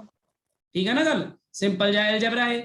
ਤੇ ਜੇ ਮੈਂ ਕਹਾਂ ਕਿ ਉਸ 8 ਕਿਲੋ ਆਲੂ ਦੇ ਵਿੱਚੋਂ 1 ਕਿਲੋ ਆਲੂ ਕੱਢਿਆ, ਅਸੀਂ ਪਕੌੜੇ ਬਣਾ ਦੇ ਪਿਆਜ਼ ਦੇ ਨਾਲ ਮਿਲਾ ਕੇ, ਤੇ ਆਲੂ ਕਿੰਨਾ ਰਹਿ ਗਿਆ ਹੁਣ? 7 ਕਿਲੋ। ਠੀਕ ਹੈ ਨਾ? 7 ਕਿਲੋ ਆਲੂ ਮੇਰੇ ਕੋਲ ਸੀਗਾ, ਤੇ 7 ਕਿਲੋ ਦੀਆਂ 2 ਹੋਰ ਬੋਰੀਆਂ ਲਿਆ ਕੇ ਗਵਨੀਤ ਮੇਰੇ ਘਰੇ ਰੱਖ ਗਿਆ, ਤਾਂ ਟੋਟਲ ਕਿੰਨੇ ਹੋ ਗਈਆਂ ਮੇਰੇ ਕੋਲ ਹੁਣ? 21 ਕਿਲੋ। 21 21 ਕਿਲੋ ਬਾਅਦ ਚ ਮੈਂ ਦੀਪਕ ਤੇ ਇਹਦੇ ਵਿੱਚ ਕਹਿੰਦੇ ਏਕਮਪ੍ਰੀਤ ਚ ਵੰਡਦੀਆਂ, ਇਹਨਾਂ ਦੋਨਾਂ ਨੂੰ ਕਿੰਨੇ ਕਿੰਨੇ ਮਿਲੇ? 10.5 ਕਿਲੋ, ਹਨਾ? ਹਾਂਜੀ ਆਹ ਸਾਰਾ ਕੀ ਹੈ? ਇਹ ਸਾਰਾ ਕੀ? ਇਹ ਤਾਂ ਉਹੀ ਅਲਜਬਰਾ ਨਾਰਮਲ ਮੈਥ ਹੈ, ਕੋਈ ਵੀ ਕੋਈ ਵੀ ਬੰਦਾ ਕਰ ਸਕਦਾ, ਕੋਈ ਵੀ ਚਾਹੇ ਬੰਦਾ ਪੜਿਆ ਲਿਖਿਆ ਵੀ ਨਾ ਹੋਵੇ ਪਤਾ ਉਹ ਵੀ ਕਰਦਾ ਹੈ, ਦੁਕਾਨ ਤਾਂ ਸਾਰੇ ਚਲਾਉਂਦੇ ਹੀ ਨੇ ਨਾ। ਕੀ ਹੈ ਇਹ? ਕੁਝ ਵੀ ਨਹੀਂ ਹੈ। ਅੱਛਾ, ਪਰ ਜੇ ਮੈਂ ਇਹੀ ਸਵਾਲ ਵੈਕਟਰ ਦੇ ਸੰਦਰਭ ਵਿੱਚ ਪੁੱਛਾਂ ਤੁਹਾਨੂੰ, ਜੇ ਮੈਂ ਕਹਾਂ ਇੱਕ ਬਾਡੀ ਹੈ, ਉਸ ਬਾਡੀ ਨੂੰ 10 ਨਿਊਟਨ ਫੋਰਸ ਲੱਗ ਰਿਹਾ, ਤੇ ਉਸੇ ਬਾਡੀ ਨੂੰ ਕੋਈ ਦੂਜਾ ਬੰਦਾ ਆ ਕੇ 5 ਨਿਊਟਨ ਫੋਰਸ ਹੋਰ ਲਗਾ ਦਿੰਦਾ ਆ, ਤਾਂ ਦੱਸੋ ਉਸ ਬਾਡੀ ਨੂੰ ਟੋਟਲ ਕਿੰਨਾ ਫੋਰਸ ਲੱਗ ਰਿਹਾ? 10 ਨਿਊਟਨ। ਨਹੀਂ, 10 ਪਹਿਲਾਂ ਲੱਗ ਰਿਹਾ ਸੀ, ਇੱਕ ਬੰਦਾ ਹੋਰ ਆਇਆ, 5 ਉਹਨੇ ਹੋਰ ਲਗਾਤਾ। ਸਰ ਡਾਇਰੈਕਸ਼ਨ ਮੈਟਰ ਕਰਦੀ ਹੈ। ਹਾਂ, ਇੱਥੇ ਤੁਸੀਂ 15 ਨਿਊਟਨ ਕਹਿ ਕੇ ਫਸ ਜਾਓਗੇ। ਇੱਥੇ ਤੁਹਾਨੂੰ 15 ਨਿਊਟਨ ਕਹਿ ਕੇ ਫਸਣ ਦੀ ਬਜਾਏ ਸਵਾਲ ਪੁੱਛਣ ਵਾਲੇ ਨੂੰ ਫੜ ਲੈਣਾ ਚਾਹੀਦਾ ਵੀ ਕਾਕਾ ਜੀ ਤੁਸੀਂ ਦੱਸਤਾ ਦਿਓ ਵੀ ਫੋਰਸਿਸ ਦੀ ਡਾਇਰੈਕਸ਼ਨ ਕਿਹੜੀ ਹੈ, ਸਾਡੇ ਤੋਂ ਸਵਾਲ ਪੁੱਛੀ ਜਾਂਦੇ ਹੋ ਵੀ ਡਾਇਰੈਕਸ਼ਨ ਤੁਸੀਂ ਦੱਸੀ ਨਹੀਂ। ਅਸੀਂ ਆਪਣੇ ਆਪ ਥੋੜੀ ਆਪਣਾ ਸੁਪਨਾ ਆਉਂਦਾ ਸਾਨੂੰ ਕਿੱਧਰ ਨੂੰ ਲਾ ਰਿਹਾ ਸੀ ਪਹਿਲਾਂ ਤੇ ਕਿੱਧਰ ਨੂੰ ਬਾਅਦ ਵਾਲਾ ਲਾ ਰਿਹਾ। ਸੋ ਉਸ ਗੱਲ ਦੇ ਕਈ ਮਤਲਬ ਹੋ ਸਕਦੇ ਨੇ, ਜਿਵੇਂ ਕਿ ਮੰਨ ਲਓ ਕੋਈ ਬਾਡੀ ਹੈ, ਉਸ ਬਾਡੀ ਨੂੰ 10 ਨਿਊਟਨ ਫੋਰਸ ਲੱਗ ਰਿਹਾ ਸੀ, ਮੰਨ ਲਓ ਇਸ ਤਰ੍ਹਾਂ ਆ ਲਓ, ਤੇ 5 ਨਿਊਟਨ ਹੋਰ ਲਾਣ ਲੱਗ ਗਿਆ ਬੰਦਾ ਇਸੇ ਤਰ੍ਹਾਂ। ਹੁਣ ਦੇਖੋ ਮੈਂ ਜਾਣਬੁੱਝ ਕੇ ਦੇਖੋ 10 ਨਿਊਟਨ ਵਾਲੇ ਦੀ ਸਕੇਲਿੰਗ ਦੀ ਪਰਵਾਹ ਨਹੀਂ ਕੀਤੀ, ਮੈਂ ਬਸ 10 ਤੋਂ ਅੱਧਾ ਬਣਾਤਾ 5 ਨਿਊਟਨ, ਕੰਮ ਬਣ ਗਿਆ ਨਾ ਇੱਥੇ ਹੀ। Yes sir. ਤਾਂ ਇਸ ਕੇਸ ਦੇ ਵਿੱਚ ਜੇ ਮੈਂ ਬਰਾਬਰ ਕਰਕੇ ਲਿਖਣਾ ਚਾਹਾਂ ਤਾਂ ਇਸ ਬਾਡੀ ਤੇ ਲੱਗਣ ਵਾਲਾ ਜਿਹੜਾ ਫੋਰਸ ਹੈ ਉਹ ਅਸਲ ਵਿੱਚ ਕਿੰਨਾ ਹੋ ਜਾਏਗਾ? 15 ਨਿਊਟਨ। ਦੱਸੋ ਇਹ ਗੱਲ ਕਲੀਅਰ ਹੋਗੀ? ਇਹ 10 ਨਿਊਟਨ ਹੈ, ਸਿਰਫ ਲੈਂਥ ਲਿਖ ਦੇਣਾ ਨਾਲ, ਇਹ 5 ਨਿਊਟਨ ਹੈ, ਆ ਕਿੰਨਾ ਹੋ ਗਿਆ? 15 ਨਿਊਟਨ। ਪਰ ਜੇ ਬਾਡੀ ਨੂੰ ਇਸ ਤਰ੍ਹਾਂ ਲੱਗ ਰਹੇ ਹੁੰਦੇ ਫੋਰਸਿਸ ਕਿ 10 ਨਿਊਟਨ ਫੋਰਸ ਲੱਗ ਰਿਹਾ ਇਸ ਤਰ੍ਹਾਂ ਜਿਵੇਂ ਪਹਿਲਾਂ ਲੱਗ ਰਿਹਾ ਸੀ, ਤੇ 5 ਨਿਊਟਨ ਫੋਰਸ ਲੱਗ ਰਿਹਾ ਇਸ ਤਰ੍ਹਾਂ, ਮੈਂ ਇੱਧਰ ਵੀ ਸ਼ੋ ਕਰ ਸਕਦਾ ਸੀ, ਜੋ ਇੱਧਰੋਂ ਖਿੱਚ ਰਿਹਾ ਹੁੰਦਾ ਜਾਂ ਇੱਧਰੋਂ ਮੈਂ ਧੱਕਾ ਲਾ ਰਿਹਾ, ਇੱਕੋ ਗੱਲ ਹੀ ਹੈ। 5 ਨਿਊਟਨ ਫੋਰਸ ਲੱਗ ਰਿਹਾ ਇਸ ਤਰ੍ਹਾਂ, ਤਾਂ ਹੁਣ ਇਸ ਕੇਸ ਦੇ ਵਿੱਚ ਤੁਸੀਂ 15 ਨਿਊਟਨ ਆਂਸਰ ਦੇ ਸਕਦੇ ਹੋ? ਨਹੀਂ ਨੋ ਸਰ। ਹੁਣ ਜਵਾਬ ਤੁਹਾਨੂੰ ਪਤਾ ਹੀ ਹੈ ਕਿੰਨਾ ਦੋਗੇ? 5 ਨਿਊਟਨ ਇਸ ਡਾਇਰੈਕਸ਼ਨ ਚ, ਹਨਾ? ਆਂਸਰ ਜਵਾਬ ਆਏਗਾ। ਸੋ ਆ ਜਿਹੜੇ ਦੋ ਫੋਰਸਿਸ ਨੇ, ਇਹਨਾਂ ਤੋਂ ਬਾਅਦ ਆ ਜਿਹੜਾ ਫੋਰਸ ਨਵਾਂ ਆਇਆ, ਇਹਨੂੰ ਕਹਿੰਦੇ ਰਿਜ਼ਲਟੈਂਟ ਫੋਰਸ। ਕੀ ਬੋਲਦੇ ਆ? Resultant force.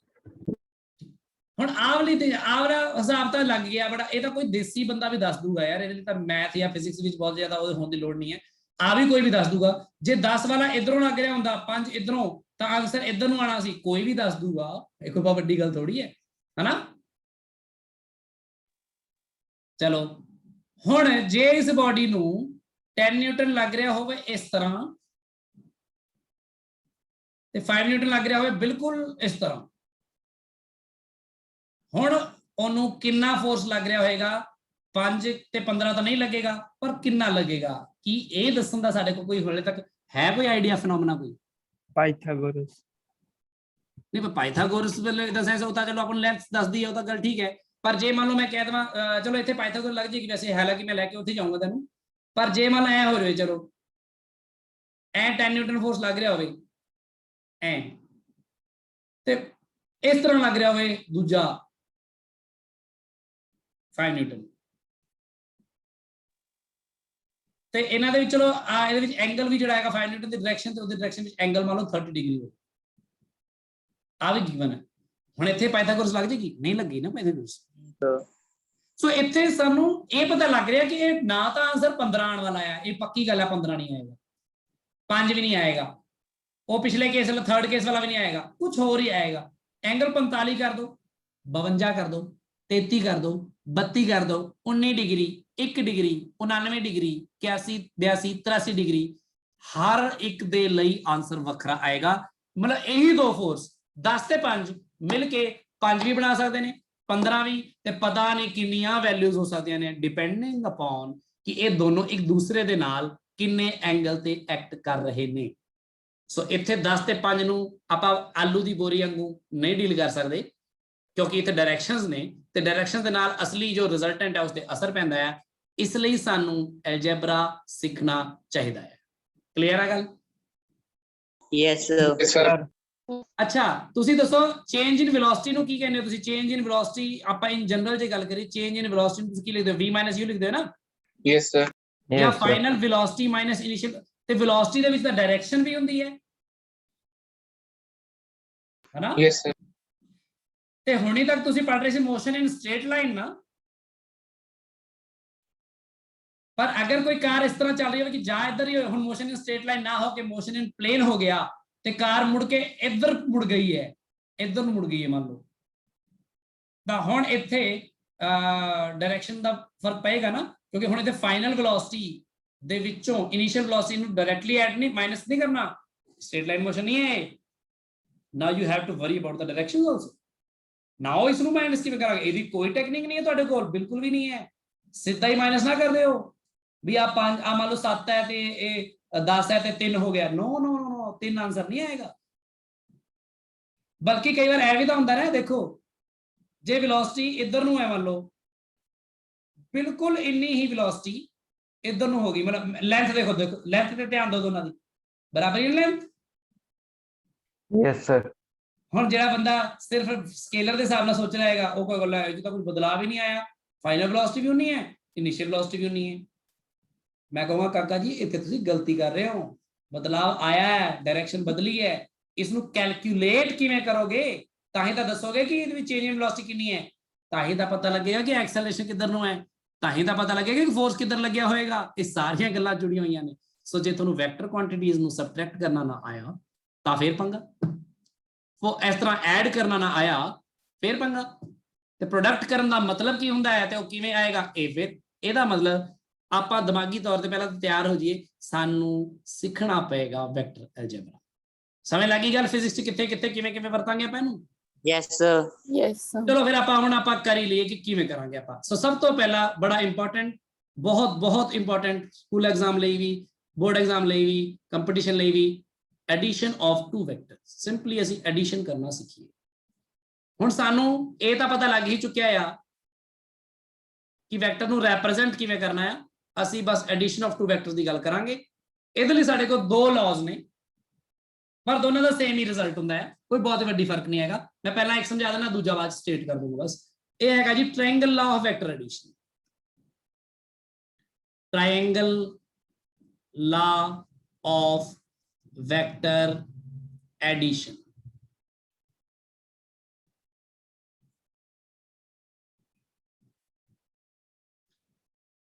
ट्रायंगल लॉ की कहता है, की कहना मैं तुहानू पहला बना के दिखाना, बाद लिखा दूंगा। जेडे 2 वैक्टर ऐड करने, मान लो आ वैक्टर ऐड करने, आप जानबूझ के थोड़ा सौखा डायग्राम बनाने लिए इस तरह शो कर रहे हैं, जरूर नहीं इधर ही होएगा, कितने मर्जी हो सकता है। तो ਇਹਦੇ ਵਿੱਚ ਇੱਕ ਵੈਕਟਰ ਐਡ ਕਰਨਾ, ਮੰਨ ਲਓ ਆ ਵੈਕਟਰ, ਇਹਦੇ ਨਾਲ ਕੈਲਕੂਲੇਸ਼ਨ ਥੋੜੀ ਵਿਜ਼ੀਬਲ ਜ਼ਿਆਦਾ ਵਧੀਆ ਦਿਖਾ ਪਾਵਾਂਗੇ। ਆਹ ਜਿਹੜਾ ਵੈਕਟਰ ਨਾ, ਇਹਦਾ ਨਾਮ ਰੱਖ ਦਿਓ ਤੁਸੀਂ A ਵੈਕਟਰ। ਆਹ ਜਿਹੜਾ ਵੈਕਟਰ ਹੈ ਇਹਦਾ ਨਾਮ ਰੱਖ ਦਿਓ ਤੁਸੀਂ B ਵੈਕਟਰ। ਕੋਈ ਵੀ A ਵੈਕਟਰ ਤੇ B ਵੈਕਟਰ ਨੇ। ਮੈਗਨੀਟਿਊਡ ਕੀ ਹੈ? ਜੋ ਇਹਨਾਂ ਦੀ ਲੈਂਥ ਹੈ। ਤੇ ਡਾਇਰੈਕਸ਼ਨ ਕੀ ਹੈ? ਦਿਖਤਾ ਰਹੀ ਹੈ ਐਰੋ, ਹਨਾ। ਤੇ ਮੰਨ ਲਓ ਆਪਾਂ ਨੂੰ ਕੀ ਗਿਵਨ ਹੈ? ਆਪਾਂ ਨੂੰ A ਵੈਕਟਰ ਗਿਵਨ ਹੈ, B ਵੈਕਟਰ ਗਿਵਨ ਹੈ, ਤੇ ਇੱਕ ਹੋਰ ਚੀਜ਼ ਗਿਵਨ ਹੁੰਦੀ ਹੈ ਸਾਨੂੰ, ਇਹਨਾਂ ਦੇ ਵਿੱਚ ਐਂਗਲ ਗਿਵਨ ਹੁੰਦਾ ਹੈ। A ਵੈਕਟਰ ਤੇ B ਵੈਕਟਰ ਚ ਐਂਗਲ ਕਿੰਨਾ ਹੈ? Let it be theta. So ਸਾਡੇ ਕੋਲ ਗਿਵਨ ਕੀ ਹੈ? ਗਿਵਨ ਹੈਗਾ ਸਾਨੂੰ A ਵੈਕਟਰ ਦਾ ਮੈਗਨੀਟਿਊਡ, ਯਾਨੀ ਕਿ ਕੱਲਾ A ਕਹਿ ਲਓ, ਲੈਂਥ ਨੂੰ A ਕਹਿ ਦਿੰਦੇ ਆਪਾਂ। B ਵੈਕਟਰ ਦਾ ਕੱਲਾ ਮੈਗਨੀਟਿਊਡ, ਯਾਨੀ ਉਹਦੀ ਲੈਂਥ ਪਤਾ ਹੈ ਸਾਨੂੰ ਵੀ ਕਿੰਨੀ ਹੈ। ਐਂਡ ਤੀਸਰੀ ਚੀਜ਼ ਗਿਵਨ ਹੈ angle between A vector and B vector, ਇਹ ਸਾਨੂੰ ਗਿਵਨ ਹੈ, that is theta। ਆ 3 ਚੀਜ਼ਾਂ ਗਿਵਨ ਨੇ। ट्रायंगल लॉ वाले ये कह रहे ने, कहते कुछ ना करो, तुसी पहले वैक्टर ਨੂੰ ਚੱਕੋ, ਆਵਲੇ ਪਹਿਲੇ ਵੈਕਟਰ ਨੂੰ, ਤੇ ਬਸ ਇਹਦੇ ਉੱਪਰ ਲਿਆ ਕੇ ਰੱਖੋ। ਕਿਵੇਂ? ਦੇਖੋ, ਕੋਸ਼ਿਸ਼ ਕਰਦਾ ਮੈਂ ਕਿ ਬਿਲਕੁਲ ਉਸ ਤਰ੍ਹਾਂ ਮੈਂ ਇਹਨੂੰ ਕੱਟ ਕਰ ਸਕਾਂ ਇਥੋਂ।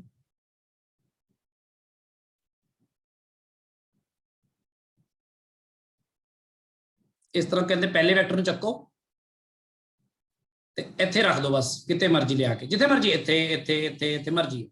ਸੋ ਮੈਂ ਇੱਥੇ ਰੱਖਦਾ। ट्रायंगल ऑफ वेक्टर एडिशन लगांदे इत्थे। ਉਹ ਕਹਿੰਦੇ ਫਿਰ ਤੁਸੀਂ ਕੀ ਕਰੋ ਵੀ ਦੂਜੇ ਵੈਕਟਰ ਨੂੰ ਚੱਕੋ।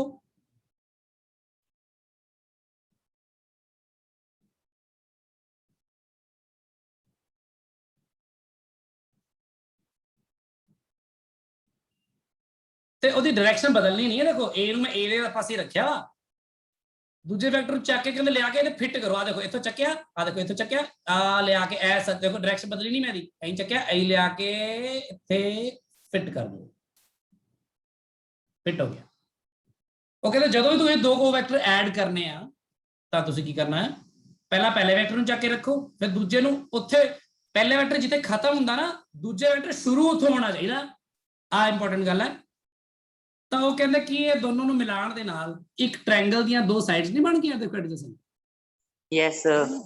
ਤਾਂ ਉਹ ਕਹਿ ਰਹੇ ਜਿਹੜੀ ਇਹ ਥਰਡ ਕਲੋਜ਼ਿੰਗ ਸਾਈਡ ਹੋਏਗੀ ਟੇਕਨ ਇਨ ਆਪੋਜ਼ਿਟ ਆਰਡਰ। ਦੇਖੋ ਆਰਡਰ ਆਪੋਜ਼ਿਟ ਹੋ ਗਿਆ ਹੁਣ, ਜਿਵੇਂ ਦੇਖੋ ਇਧਰੋਂ ਇੱਧਰ ਗਿਆ, ਫਿਰ ਉਹ ਉਧਰੋਂ ਉੱਧਰ ਗਿਆ, ਆ ਇਧਰੋਂ ਸਿੱਧਾ ਆਪੋਜ਼ਿਟ ਆਰਡਰ ਜਾ ਰਿਹਾ, ਇਸ ਤਰ੍ਹਾਂ ਦਾ ਐਰੋ ਲਾਈਕ ਦਿਸ।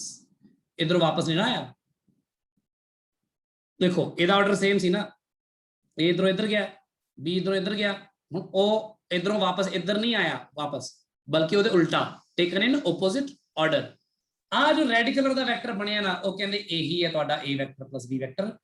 ਇਹਦੀ ਤੁਸੀਂ ਚਾਹੇ ਲੈਂਥ ਪਤਾ ਕਰ ਲਓ, ਤਾਂ ਜਿੰਨੀ ਇਹਦੀ ਲੈਂਥ ਹੋਏਗੀ ਉਸੇ ਸਕੇਲ ਨਾਲ, ਜਿਸ ਸਕੇਲ ਨਾਲ A ਮੇਜਰ ਕੀਤਾ B ਮੇਜਰ ਕੀਤਾ, ਉਸੇ ਸਕੇਲ ਨਾਲ A ਪਲੱਸ B ਮੇਜਰ ਕਰੋ, ਸੇਮ ਸਕੇਲ ਨਾਲ, ਤਾਂ ਉਹਦੀ ਜੋ ਲੈਂਥ ਹੋਏਗੀ ਉਹੀ ਉਹਦੀ ਲੈਂਥ ਹੋਏਗੀ, ਤੇ ਇਹਦੀ ਜੋ ਡਾਇਰੈਕਸ਼ਨ ਹੋਏਗੀ, ਜੋ ਰੈਡ ਵਾਲੀ ਵੈਕਟਰ ਦਿਖ ਰਹੀ ਹੈ ਡਾਇਰੈਕਸ਼ਨ ਤੁਹਾਨੂੰ, ਆ ਡਾਇਰੈਕਸ਼ਨ ਚ ਰਿਜ਼ਲਟੈਂਟ ਵੈਕਟਰ ਹੋਏਗਾ। This is called resultant vector, or vector ਕਹਿ ਦੋ। ਇਹਨੂੰ ਲਿਖ ਸਕਦੇ ਆ A vector plus B vector. Triangle law ਇਹ ਕਹਿੰਦਾ ਤੁਸੀਂ ਹਮੇਸ਼ਾ ਇਸ ਤਰ੍ਹਾਂ ਕਰਨਾ ਹੈ। ਦੱਸੋ ਗੱਲ ਸਮਝ ਲੱਗੀ ਸਭ ਨੂੰ ਇੰਨੀ? Yes, sir. Sir B Yes, vector plus Yes, A sir. Vector ਕਰਨਾ ਹੋਵੇ ਜੀ। ਹਾਂ ਬਿਲਕੁਲ ਆਨਸਰ ਸੇਮ ਹੀ ਆਏਗਾ, ਕਿਉਂਕਿ ਇਹ Same ਬਿਲਕੁਲ ਉਹ ਹੈ। ਹਾਂ ਉਹਦੇ ਲਈ ਅਸੀਂ ਕੀ ਕਰਾਂਗੇ, ਅਸੀਂ A ਨੂੰ ਚੱਕ ਕੇ ਰੱਖਾਂਗੇ B ਤੇ।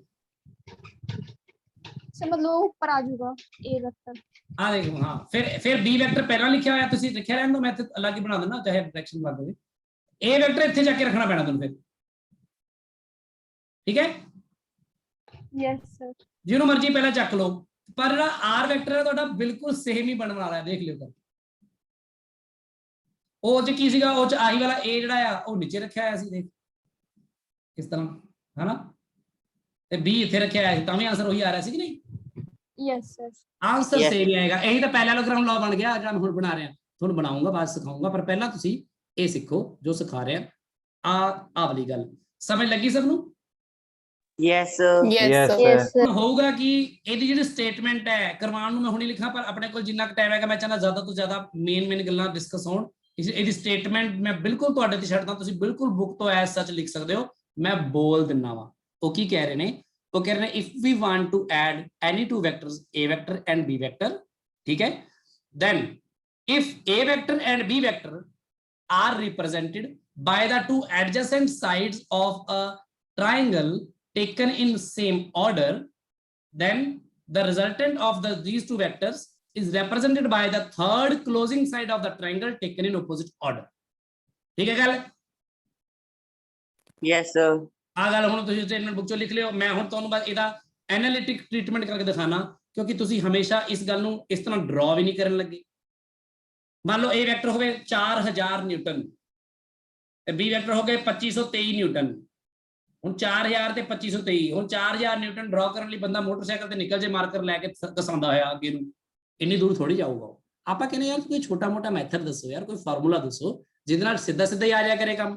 ਕਿਉਂ ਮੈਂ ਬਾਰ-ਬਾਰ ਡਰਾ ਕਰਦਾ ਫਿਰੂੰਗਾ? ਇਹ ਤਾਂ ਡਰਾ ਕਰਕੇ ਦਿਖਾ ਰਿਹਾ ਤੁਹਾਨੂੰ ਮੈਂ ਡਿਵੈਲਪ ਕਰਨ ਲਈ। ਚਲੋ ਹੁਣ ਕਰਦੇ ਹਾਂ ਕਿ ਕਿਵੇਂ ਕਰਾਂਗੇ।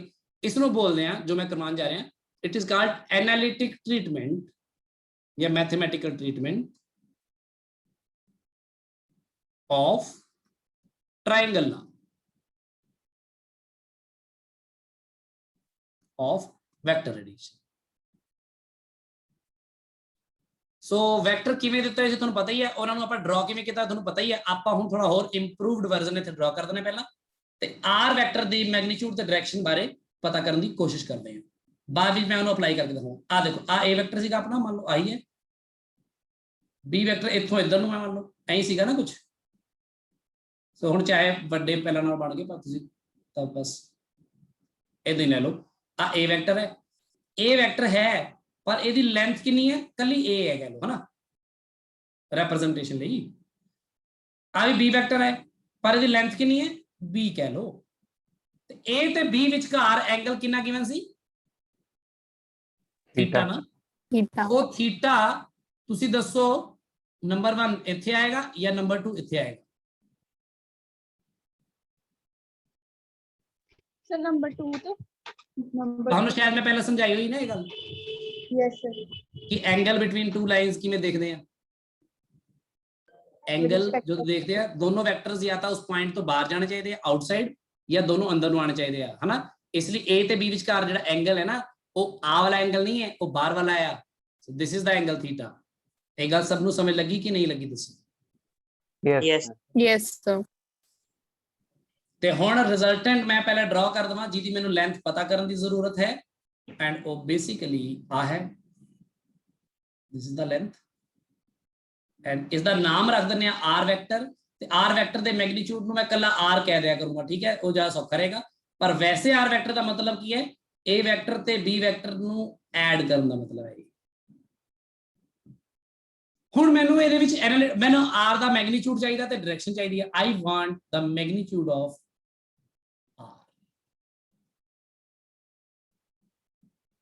r vector that is r only and that will be the length red वाली length पता करनी है ये length पता करने ਲਈ ਤੁਸੀਂ ਬਿਲਕੁਲ ਇਸ ਡਾਇਗਰਾਮ ਵਿੱਚ ਕੀ ਕਰੋ ਕੁਝ ਕੰਸਟਰਕਸ਼ਨ ਕਰੋ ਤੁਹਾਡਾ ਕੰਮ ਬਣ ਜਾਏਗਾ ਕੰਸਟਰਕਸ਼ਨ ਕਿਵੇਂ ਕਰੀਏ ਆਪਾਂ ਇਹਨੂੰ ਥੋੜਾ ਵਧਾ ਦਿੰਨੇ ਆ ਇਸ ਤਰ੍ਹਾਂ ਸ਼ੇਡ ਕਰ ਦਿੰਨੇ ਆ ਤੇ ਉੱਪਰੋਂ ਇੱਕ ਪਰਪੈਂਡੀਕੂਲਰ ਡ੍ਰੌਪ ਕਰ ਲੈਣੇ ਇਹਦੇ ਉੱਪਰ ਇਸ ਤਰ੍ਹਾਂ ਤਾਂ ਕਿ ਇੱਥੇ 90 ਡਿਗਰੀ ਦਾ ਐਂਗਲ ਬਣ ਜਾਏ ਤਾਂ ਕਿ ਆਪਾਂ ਪਾਇਥਾਗੋਰਸ ਲਗਾ ਸਕੀਏ ਫਿਰ ਉਹ ਰੈੱਡ ਵਾਲਾ ਆਪਣਾ ਉਹ ਬਣ ਜਾਏਗਾ ਨਾ ਹਾਈਪੋਟੇਨਿਊਜ਼ Yes, sir. ਇਸ ਪੁਆਇੰਟ ਤੋਂ ਲੈ ਕੇ ਇਸ ਪੁਆਇੰਟ ਦਾ ਨਾਮ P ਰੱਖ ਦਿਓ ਇਹਦਾ ਨਾਮ ਤੁਸੀਂ Q ਰੱਖ ਦਿਓ ਇਹਦਾ ਨਾਮ ਤੁਸੀਂ M ਰੱਖ ਦਿਓ ਚਲੋ ਇਹਦਾ ਨਾਮ ਤੁਸੀਂ N ਰੱਖ ਦਿਓ ਤਾਂ ਤੁਸੀਂ ਦੇਖੋ P ਤੋਂ ਲੈ ਕੇ Q ਤੱਕ ਦੀ ਲੈਂਥ ਤਾਂ A ਹੀ ਹੈ ਨਾ ਪਤਾ ਹੀ ਹੈ ਨਾ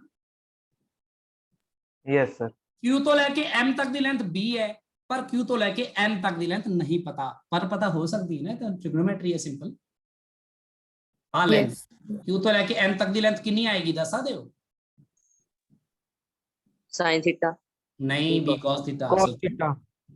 देखना आ पता करनी qn की है बेस है आ परपेंडिकुलर हाइपोटेन्यूज है base upon hypotenuse is equal to cos theta तो हाइपोटेन्यूज b है तब b cos थीटा ये समझ लगी सबनु कि नहीं Yes, sir.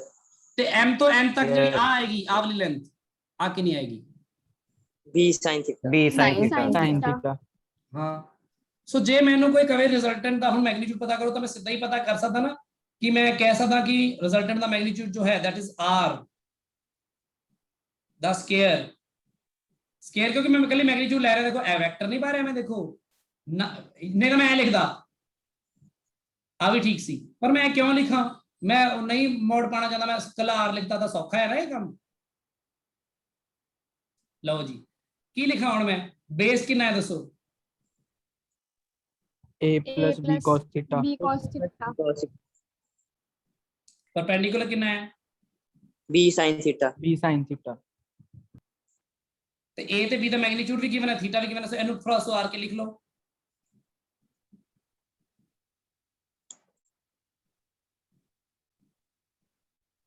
ਇਹ ਤਾਂ ਮੈਂ ਓਪਨ ਕੀਤਾ ਬਸ ਆਇਡੈਂਟੀਟੀ ਓਪਨ ਕੀਤੀ ਹੈ ਕੁਝ ਨਹੀਂ ਕੀਤਾ ਹੋਰ ਇਹਦੇ ਵਿੱਚੋਂ ਤੁਸੀਂ ਆਹ ਦੋ ਟਰਮਸ ਇਕੱਠੀਆਂ ਕਰੋਗੇ ਤਾਂ ਕੀ ਬਣੇਗਾ ਦੇਖੋ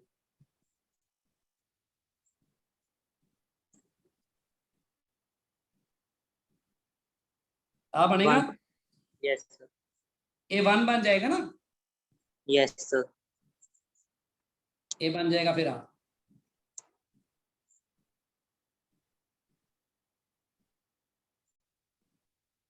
सो देयरफॉर ਤੁਹਾਡਾ ਫਿਰ r ਕਿੰਨਾ ਆਇਆ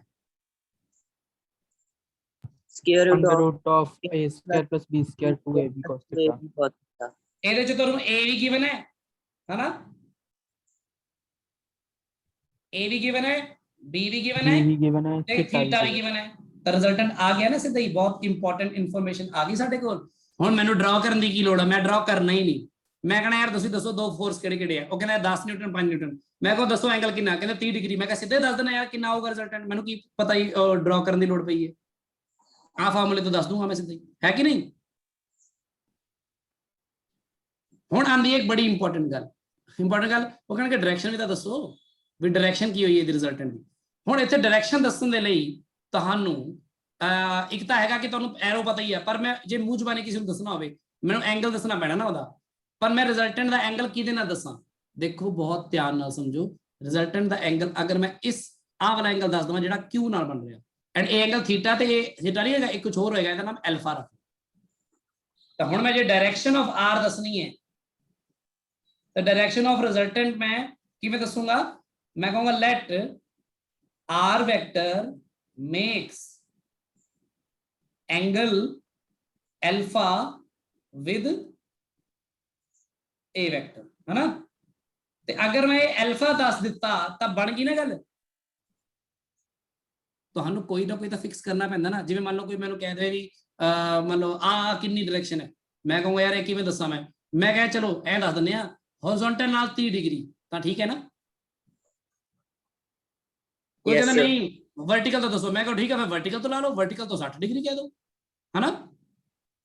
यस सर। मतलब इसी तरह इत्थे दसण दा तरीका की सीगा, मैं रिजल्टेंट नूं किहदे नाल दसदा, मैं कह यार ए वेक्टर नाल एंगल बन रहा, ओही वाला एंगल दस दो, डायग्राम च दिख भी रहा अल्फा, तो अल्फा किहदे बराबर आएगा? वो इसे वड्डी ट्रायंगल तो पता कर लो, tan अल्फा। tan अल्फा किहदे बराबर आएगा? देखो perpendicular that is b sin theta upon base, बस a plus b cos theta।